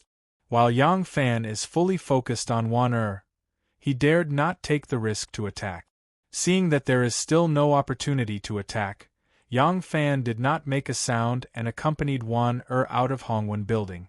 When Li Longji saw Shanghai Wan Er, a strange expression appeared on his face. When he first heard that this talented woman has an affair with Great General Yang, he was shocked beyond words. Now that he has seen her again, this feeling cannot be erased. He really cannot imagine how a woman who has lived in the palace for a long time can maintain a relationship with Yang Fan. Thinking of his little sister Chiang's deep love for Yang Fan, Li Longji's expression became even more strange. Ever since Shanghai Wan Er came out, Lu Youqiu has been observing Li Longji's expression. He wants to ascertain whether Li Longji wants to kill or recruit Shanghai Wan Er. Since he was appointed as Li Longji's strategist, he instinctively wanted to figure out his superior's intention to please this young and promising prince. In the end, when Shanghai Wan Er gracefully prostrated herself in front of this young prince, Li Longji's expression became inexplicably strange. It does not look like he has a murderous aura and does not look like he thinks highly of her. Instead, his eyes are seriously assessing Wan Er. Lu Youqiu's heart skipped a beat and a bold idea popped into his head. Could it be that prince has feelings for Shangguan Zhaorong? Lu Youqiu subconsciously looked at Shanghai Wan Er. Her figure is lithe and graceful, her features pretty. Her facial features and posture are actually maintained as a 20-year-old girl. It is said that men who lost their mothers at a young age are usually in love with older and more beautiful women. Could it be that prince? Lu Youqiu secretly muttered to himself. Shanghai Wan Er gracefully prostrated herself and greeted. Subject Shanghai Wan Er pays her respects to Prince Lin Zi. Li Longji recalled his earlier agreement with Yang Fan. His face turned solemn and he coldly questioned, "Which crime are you guilty of?" Shanghai Wan Er lowered her head and replied, "Empress Wei is in power and has committed perverse acts. All the edicts were issued by Wan Er. Wan Er is a traitor and has let down the late emperor's expectations. This is a serious crime." Lu Youqiu guessed that he has already understood Li Longji's intentions. From his expression, it does not look like he is truly angry. He thought that he has guessed Li Longji's true intentions. Prince is using his authority to subdue Shangguan Zhaorong. Thinking about this, Lu Youqiu hurriedly stepped forward and pleaded, "Prince, please do not be angry. Shangguan Zhaorong is only drafting the edicts according to Her Majesty's wishes. Although the edicts are issued by Shangguan Zhaorong, they are in fact from Her Majesty. From this subject's point of view, Shangguan Zhaorong's crime is not punishable by death. She can atone for her crimes by meritorious deeds." Li Longji coldly glared at him. Lu Youqiu quickly shut his mouth and thought, "Oh no, could I have guessed Prince's intentions wrongly?" When Yang Fan had been paying his respects to Li Longji, he had been secretly watching the palace made with the strange identity. At this time, he could see that it was a man and guessed that Wan Er had been kidnapped. However, that person had also knelt along with Wan Er and there was a small sapling between them. Yang Fan was not certain. What Yang Fan needed now was a chance to act. Seeing that person's defenses were tight, he said, "Prince, this subject has just chatted with Shangguan Zhaorong and understands Zhaorong's difficulties. Prince, please enter the room and take a seat of honor. This subject will report to you one by one." Li Longji raised an eyebrow and looked in surprise at Yang Fan. He thought, "What are you doing? Didn't you tell me to have Shangguan Zhaorong commit suicide for the crime of being a traitor to Wei the moment I see her? Now you want me to enter the room to discuss something?" Li Longji hesitated for a moment but still agreed. He said to Lu Youqiu and the others, "You all wait here." He then walked towards Hong Wenguan. Yang Fan and Wan followed closely behind. Yang Jun also stood up. On his left was Fu Qingqing, and on his right was Xu Xiaosao. They entered together. Yang Fan and Shangguan Wan followed behind Li Longji. As they entered the main hall and turned to their seats, Yang Fan's foot suddenly moved backward and touched the tip of Xu Xiaomiao's boot. His movement was hidden under his robe, and no one else could see it. Xu Xiaomiao was caught off guard and fell on his back with a cry of "Aya!" Yang Jun had been following closely behind Wan. As soon as Xu Xiaosao fell, he was immediately alarmed. He turned his head and saw that Xu Xiaosao had slipped and lost his footing. The energy that he had accumulated dissipated. Yang Fan took the opportunity to turn his head in surprise. His eyes were on Yang Fan. He saw Yang Fan's shoulder tighten and then relax. Taking advantage of the moment when his energy was dissipated, Yang Fan made a decisive move. He spun his body and fiercely punched towards Yang Fan's ribs. Yang Fan had been accumulating energy for a long time. Now that he had finally found an opportunity, how could he be merciful? He punched out and heard a "kacha" sound. Yang Jun was sent flying through the air by this punch. He fell more than 3 zhang away and hit a pillar before falling heavily onto the green brick floor. As soon as Yang Fan punched out, he couldn't stop himself from giving a muffled grunt. He felt the bones in his palm were about to crack, the pain was unbearable. He was shocked. Could it be that this fellow has practiced some kind of defensive martial arts like the Golden Bell Shield? Why is this punch like iron and stone? How could Yang Jun have such a high level of martial arts? His martial arts were admittedly not bad, but compared to Yang Fan, he was still far from it. The main reason Lu Binji chose him to enter the palace was because of his good looks. Lu Binji was not sure what kind of man Empress Wei would like, so he chose Ma Qinka, who didn't know any martial arts, but had an elegant and graceful bearing. He also chose the handsome and masculine Yang Jun. Lu Binji's skill was inferior to Yang Fan's, and he was bending his knees to conceal his height. When Yang Fan suddenly attacked, he had no way to dodge. However, even though Yang Fan's punch was fierce and could have broken at least 3 of his ribs, it shouldn't have sent him flying so far. However, he had a sharp blade hidden under his robe. Yang Fan's punch just happened to hit the blade. This punch was too tyrannical, it actually broke the blade, and the broken blade cut Yang Jun's ribs. Yang Jun was sent flying by the punch and hit heavily on the pillar before falling to the ground.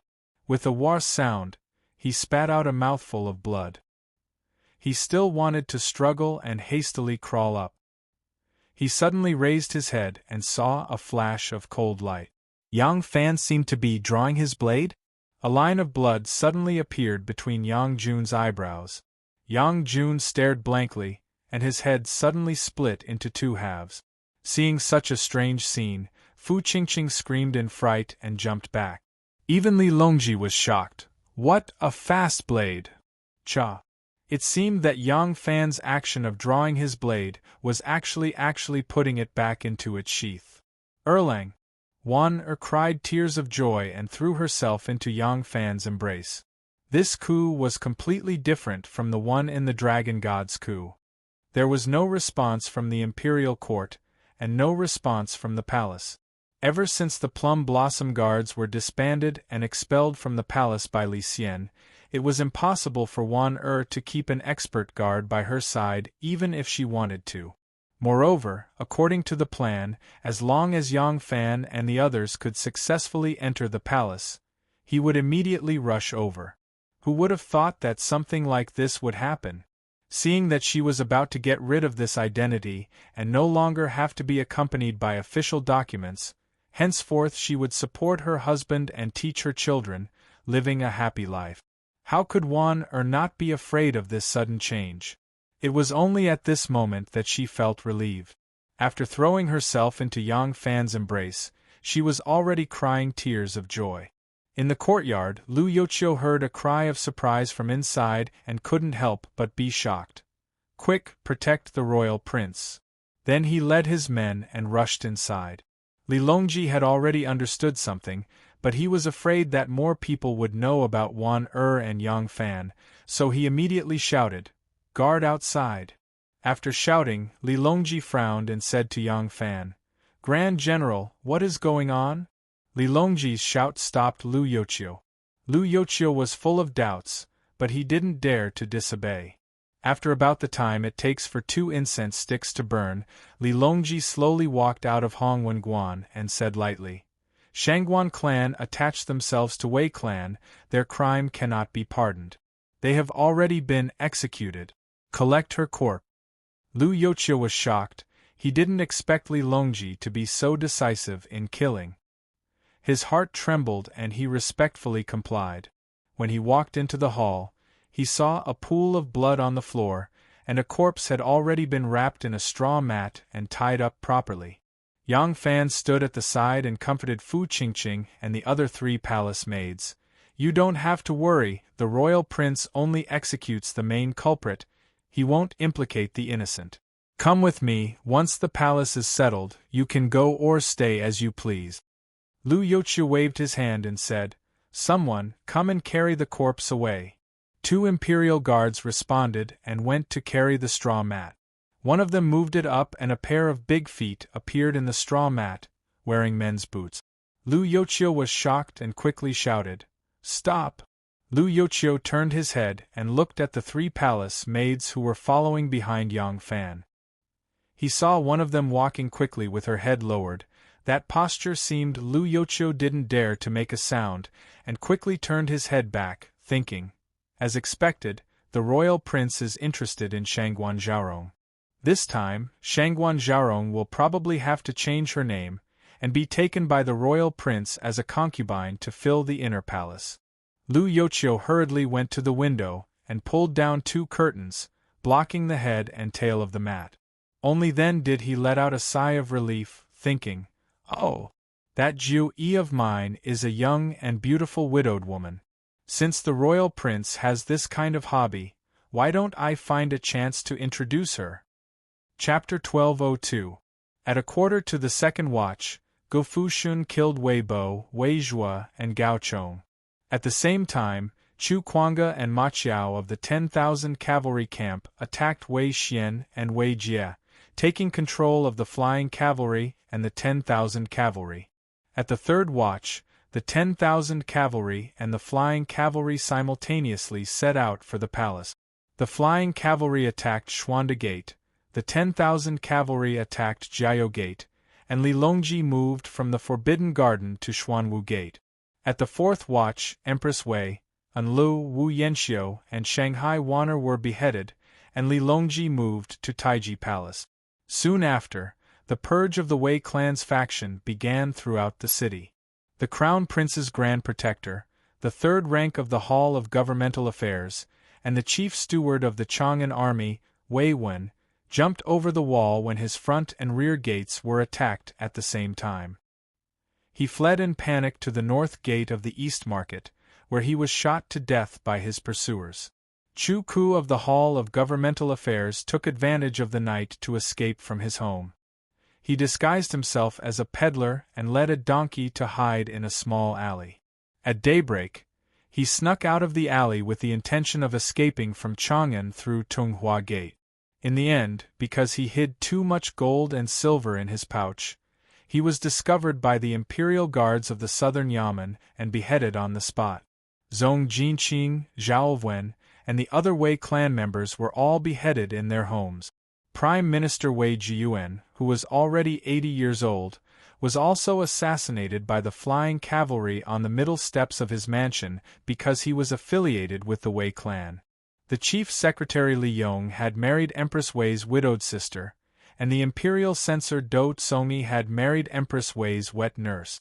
They usually boasted about this to others, but when they heard of the shocking change in the palace and Empress Wei's execution, they decisively killed their wives and rushed to the Prince of Xiang's estate with their heads, hoping to survive.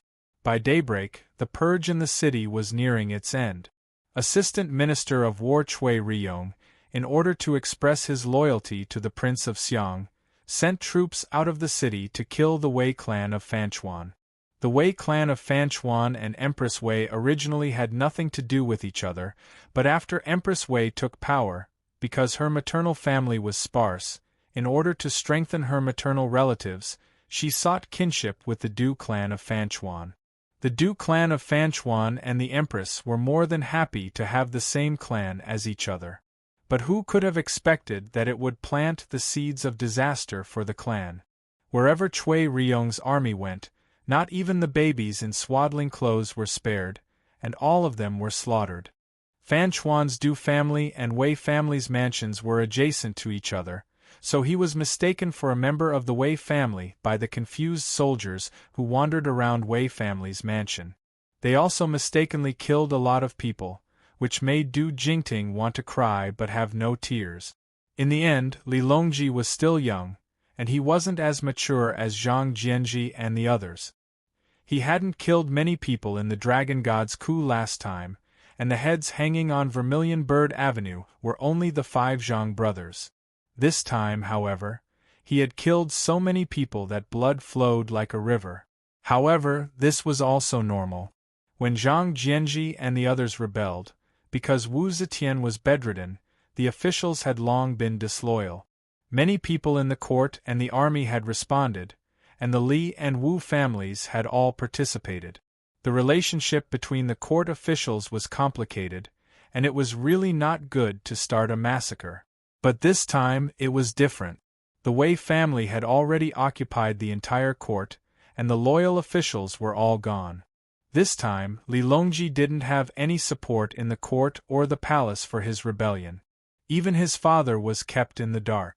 Those who participated in the coup this time were a bunch of hawkish officers and hot-blooded men. They held the mentality that the winner was king, and the loser was in the wrong. Since they had succeeded, they could only carry out a massacre to purge the old party and meet the political needs of building a new dynasty. It was just that once the plan was implemented, the subordinates would always flatter their superiors even more, and in the end, the scale of the purge far exceeded the intentions of the initiators. The cruelty of this great purge was far worse than what Li Longji wanted. Most of the officials lived in the northern and eastern parts of the city, and their mansions were adjacent to each other. When they saw the bloody massacre, they couldn't help but be terrified. As a result, when it was time for morning court, although the officials who were lucky enough to survive gathered at the palace, they only knelt in fear. Not a single one of them dared to enter the palace. If the officials couldn't attend court today, it would be a big mess. If the news spread, how could the world believe that this coup was a righteous move that conformed to the will of heaven and the will of the people? Li Longji panicked and hurriedly sent people to urge them again and again, promising that they would be safe. However, the officials were still afraid and didn't dare to move. For a moment, Li Longji was also dumbfounded. Did he have to send troops to arrest them and bring them into the palace?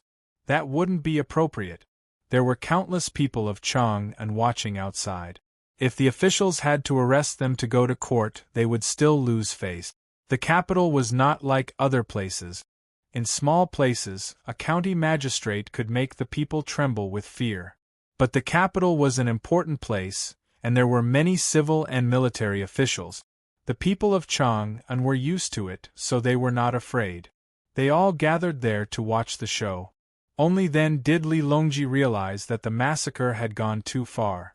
For a moment, he couldn't think of a way to comfort the officials. It was Lu Yochio who came up with a plan.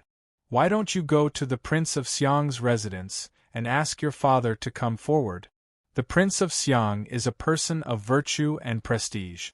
If he comes forward, the officials will definitely be reassured. Li Longji suddenly understood.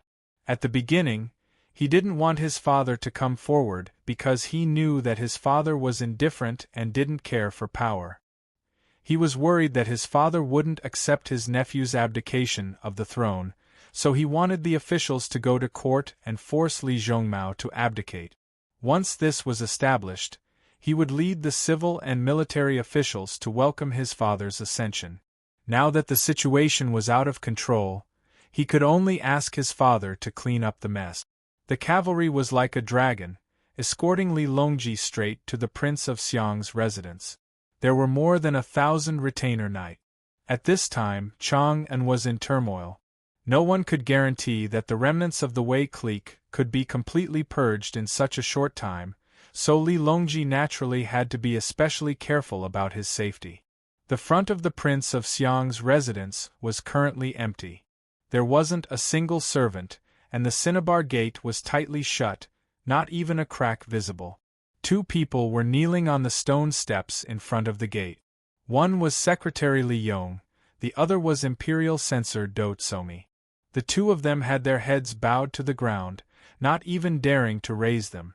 However, if one were to get a closer look, one would assuredly be shocked, because there was actually a head placed in front of each of them. The head in front of Li Yong had a head of black hair. Although the head looked rather frightening when placed on the ground, if one looked carefully, one would realize that this head had been quite beautiful when she was alive. She was Empress Wei's younger sister. The head in front of Do Tsomi was that of a white-haired old woman, her face covered in wrinkles. This was Empress Wei's wet nurse, now more than 60 years old. Do Tsomi was only a little over 50. After his wife passed away, given his status, he could have married a beautiful woman. However, in order to curry favor with the Wei clan, he had actually taken Empress Wei's wet nurse as his wife, taking pride in it. Now that he was kowtowing to the ground, he didn't know if he regretted it or not. Empress Wei's party had already been slaughtered to pieces, but these 2 were lucky enough not to die. This was all because this was the Prince of Xiang's estate. Those who had been ordered to exterminate the remnants of the Wei clan's party did not dare to use weapons to kill in front of the Prince of Xiang's estate. When Li Longji was still several dozen zhang from the gate of the Prince of Xiang's estate, he dismounted and walked forward, accompanied by 10 some imperial guards. Upon hearing these footsteps, Li Yong and Do Tsomi did not dare to raise their heads, their bodies even lower. Li Longji ignored them and strode up to the gate of the estate. He picked up the brass beast collar and began to knock on it. After a while, the gatekeeper asked, "Who is knocking?" Li Longji loudly replied, "Quickly report to my father. Tell him that San Lang requests an audience." After a pause, the somewhat timid voice replied, "San Langjun, forgive me. Lang already knows of San Langjuan's actions. Lang has declared that he will never see San Lang." Li Longji stared blankly for a moment, then loudly said, "Longji's actions are all for the sake of Li Tang's country. Go and report to my father. Tell him that San Lang has an important military matter and earnestly requests father to see him." This time, the gatekeeper's voice could be heard through the crack in the door. It seemed like he was trying to talk through the crack. The man humbly said, "San Langjun, Lang personally ordered that no matter what happens, he will not see you. San Langjun must not make things difficult for this lowly one. Lang is currently in a state of rage. This lowly one does not dare to reply." Li Longji clenched his teeth and suddenly turned around. He took 3 steps, then turned around and knelt down at the bottom of the stone step. When the guards who had come with him saw this, they also hurriedly knelt down with him. Li Longji loudly said, "Father, San Lang has done great things and caused father to be unjust. This is San Lang's fault. No matter how father punishes him, San Lang is willing to accept the punishment. However, the traitor Wei has been eliminated and the entire world is watching. I hope that father can think of the country of our ancestors and come forward to maintain the situation. San Lang pays his respects here. If father does not see San Lang will not rise." There was still no movement from inside the door. Li Longji also acted up and knelt there without moving. After the time it takes for 3 incense sticks to burn, there was still no movement from the Prince of Xiang's estate. However, there was a commotion at the end of the long alley. The imperial guards parted to the sides, opening a path for an ox carriage to slowly drive over. One of the guards kneeling behind Li Longji turned his head to look. When he saw the characters on the carriage, his expression immediately lit up. He hastily crawled 2 steps forward and whispered, "Your Highness, look! Princess Taiping is here." When Li Longji heard this, he could not help but be overjoyed.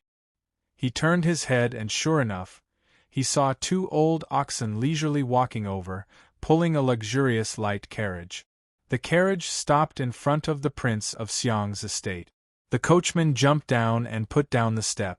The carriage door opened and Princess Taiping, dressed in splendid attire, gracefully like a tender and beautiful peony, slowly walked down from the carriage. Li Longji turned around and bowed his head, saying, "San Lang pays his respects to Aunt." Princess Taiping gave him a slight nod. Without stopping, she ascended the stone steps and shouted towards the door, "I am Taiping and wish to see my royal brother. Open the door."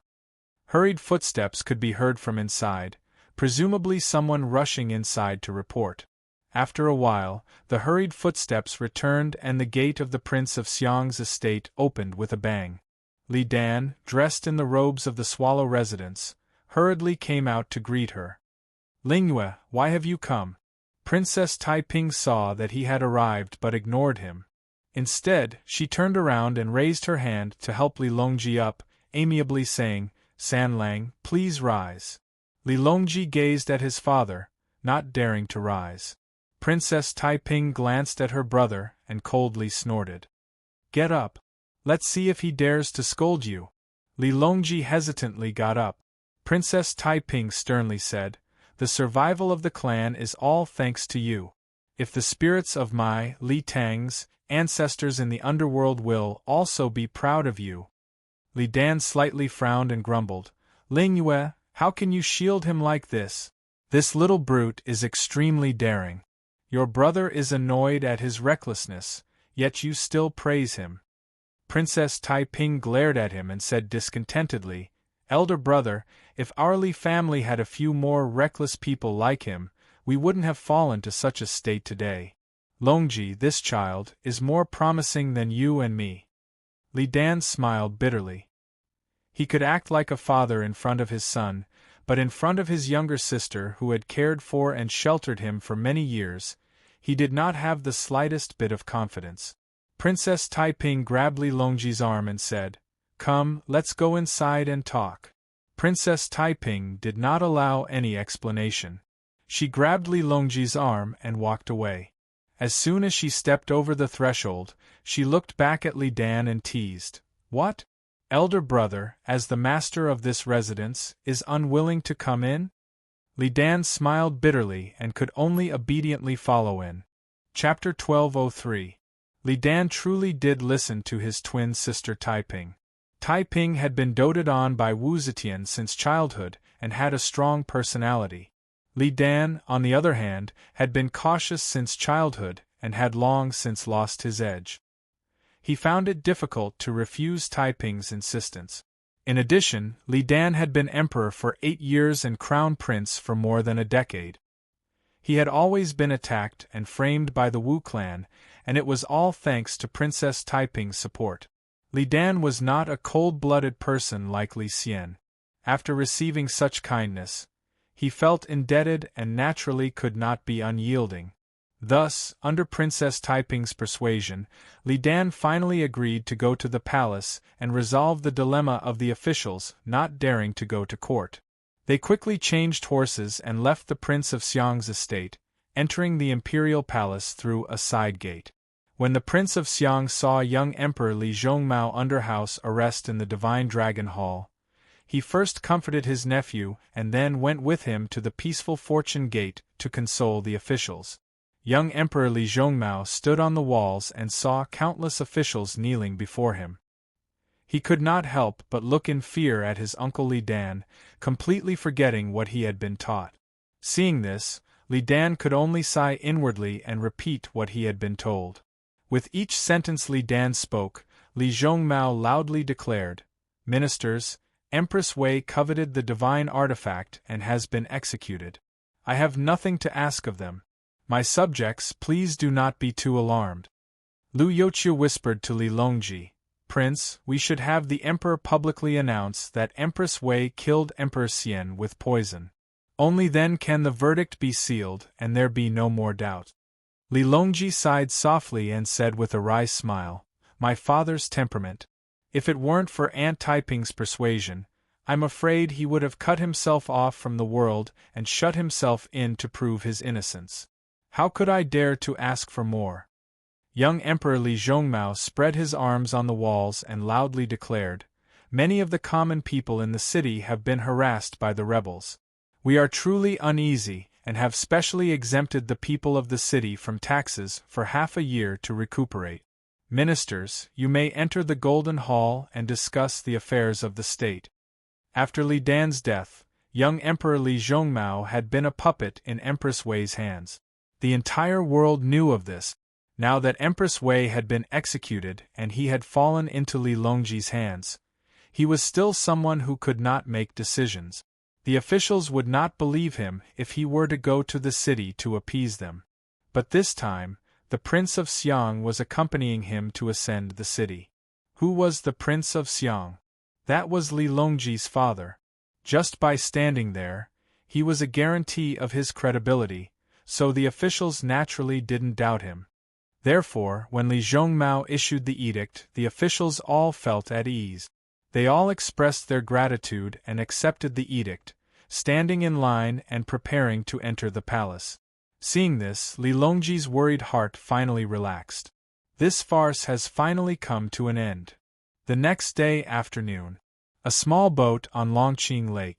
Shanghai Wanner, wearing a bamboo hat and green clothes, was sitting on the side of the boat. She wasn't wearing any shoes or socks, and her trousers were rolled up. A pair of sparkling and beautiful jade feet were submerged in the clear lake water. She held a fishing rod in her hand, but her face didn't have the tranquility of a fisherman. Instead, she looked around with high spirit. Yang Fan, dressed in casual clothes, came out of the cabin. He jumped into the air and mischievously sat down next to her. The boat rocked, and Shanghai Wanner cried out and hurriedly leaned against the side of the boat. Once the boat stabilized, she rebuked him with a fist. Yang Fan smiled. "How is it? Suddenly leaving the imperial court and no longer wielding that imperial brush you used to rule the world, are you used to it?" Shanghai Wanner took a deep breath of the fresh and free wind and cheerfully said, "This is the life I want. In Luoyang, it was only when I accompanied Empress Zetian to perch at the Dragon Gate that I occasionally had the chance to wander alone in the forest and enjoy a few moments of freedom." As she said this, she became a little sad. She gently leaned her head on Yang Fan's shoulder and stared at the blue lake in front of her. She softly said, "I was chained to the palace since I was born. It was like walking on thin ice or facing an abyss. When I grew up, I suffered from lovesickness. I missed my mother, my husband, and my daughter. It was rare to see them, and I couldn't live in peace. Until today, I finally have my freedom. Lang Jun, I like this kind of life very much." Yang Fan couldn't help but hug her tightly. He bathed in the warm sunshine with her, and his body and mind were warm. After a while, Yang Fan said, "Good. Then from now on, I will accompany you to travel around the world." Wanner looked back happily and smiled. "Really? If you are willing to stay in the imperial court, you will definitely get a great achievement. Are you willing to give it up?" Yang Fan blushed and said, "I have already given up." Wanner pursed her lips and smiled. "That can only happen when the world is at peace.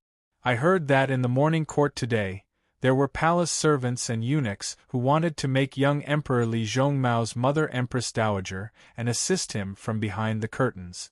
Is there going to be another incident?" Yang Fan smiled and patted her back.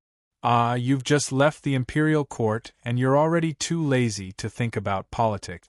Do a bunch of palace servants and eunuchs have such guts? This is just one of Sanlang's tricks."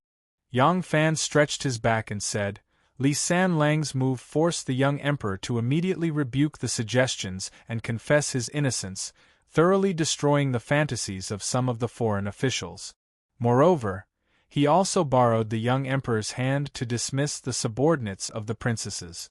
With the exception of Taiping, all the princess's government offices have been abolished. Wan Er's eyes flickered. She happily said, "This man is smart. He is extraordinary." Yang Fan agreed. "And he is decisive in killing, resolute and unyielding. The Prince of Xiang's sons are not just a little stronger than the sons of the previous emperor." Li Longji rode out of Princess Taiping's estate in high spirits. Li Longji and his subordinates discussed the matter. They all felt that they should strike while the iron was hot and directly support the Prince of Xiang as emperor. But the Prince of Xiang was already indifferent to fame and wealth, and even hated it. It would not be easy to persuade him. If there was anyone in the world who could persuade the Prince of Xiang to change his mind, it was Princess Taiping. So Li Longji once more visited Princess Taiping and obtained his aunt's promise. When he left the estate, Li Longji was filled with joy. "Stop! Who's there?" Chang An had just experienced a period of turmoil and could not be considered peaceful. Thus, Li Longji had brought quite a few bodyguards with him to visit Princess Taiping. Although they could not compare to the imperial patrol, the bodyguards were still like wolves and tigers. Unexpectedly, just as they left Princess Taiping's house, a person suddenly rushed out of the gate. The bodyguards paled in fright, thinking that it was an assassin. They immediately unsheathed their swords and spears. "Don't attack! Don't attack! Royal Prince, I'm Maozhong, I'm Maozhong!" Li Longji did not panic. He reined in his horse, but when he suddenly heard that person's shout, Li Longji couldn't help but raise his brow and yell, "Bring him over!"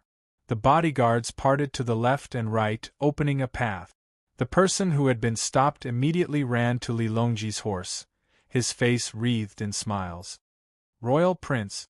Li Longji had heard the voice just now and knew that it was Wang Maozhong.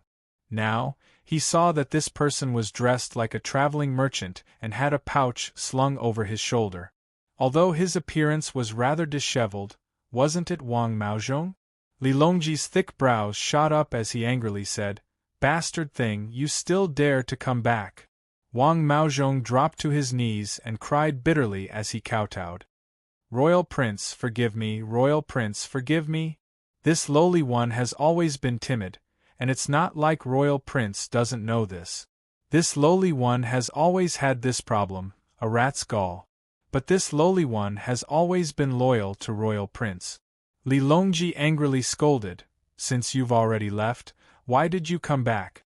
Wang Maozhong kowtowed as if he was pounding garlic. "Royal Prince, please understand, this lowly one is as timid as a rat. That day, when I saw that Zhong Shaojing refused to open the door, I was so scared that my courage broke. I didn't know what to think, but I just ran away in a panic.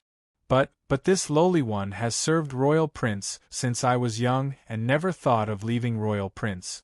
After I left, this lowly one also knew that I had done something wrong and didn't dare to go back to see Royal Prince. I also didn't know where to go, Royal Prince ah." Wang Maozhong's snot and tears flowed down his face, making Li Longji feel both angry and amused. He was also well aware of Wang Maozhong's timid nature. Now that he was crying so sorrowfully and had obediently confessed to running away out of fear, Li Longji couldn't help but soften his heart. Wang Maozhong had been his companion since childhood, and Li Longji was also a person who valued friendship and righteousness. Thinking about how they had interacted with each other since childhood, especially when he had accompanied his father in being placed under house arrest in the Eastern Palace, he had suffered with him. Thinking about how Empress Wei's peaceful death of the late emperor was his good idea, Li Longji exhaled heavily and raised his horsewhip to fiercely whip him, causing Wang Maozhong to quiver. Li Longji scolded, "Get up, are you trying to embarrass me on the street? I'll deal with you when we get back." When Wang Maozhong heard this, he was overjoyed. He knew that the royal prince had forgiven him. He hurriedly kowtowed 3 more times and crawled up, saying, "This lowly one is not worthy of royal prince's great use. I'm just a lowly person who leads the horse and follows the horse. As long as I can serve royal prince, I'll be happy." Li Longji snorted and laughingly scolded, "What a bootlicker!" He then whipped the horse and galloped away. Wang Maozhong hurriedly spread his legs and happily chased after the horses, but Mount Zhongnan, Lu family's villa. Shen Mu slowly walked in with his hands behind his back. After the time it takes for an incense stick to burn, he slowly walked out again. Lan Jinhai went up to greet him, saying, "Sect leader." Shen Mu shook his head, saying, "The room is empty. This kid, he's quick to act." Lan Jinhai said, "Should we send out scouts to scout around?" Shen Mu waved his hand, saying, "Since he has already considered failure, he must have a way out. If we send people to chase now, how can they catch up? Also, Empress Wei has just been executed, and the scouts from the court are out. We should not cause trouble now and attract the court's attention." He rubbed his chin and thought for a moment, saying, "This time, his forces have all been lured out and captured in one fell swoop. He's the only one left. Even if he escapes, can he do any harm?" Shen Mu snapped his fingers and confidently said, "This time, we've killed quite a lot. Let's go and find Yang Fan to split the loot." The mountains were connected, the peaks were connected, the valleys were deep and cliffs were precipitous. The mountains were high and the roads were narrow. Lu Binji guarded the pass alone, wearing a green robe and bamboo hat. He stood on the majestic city gate tower at Tong Pass, looking in the direction of the ancient city of Chang'an. The wind fluttered his clothes, making him want to ride the wind. Dingyu stood at the side, looking at him worriedly.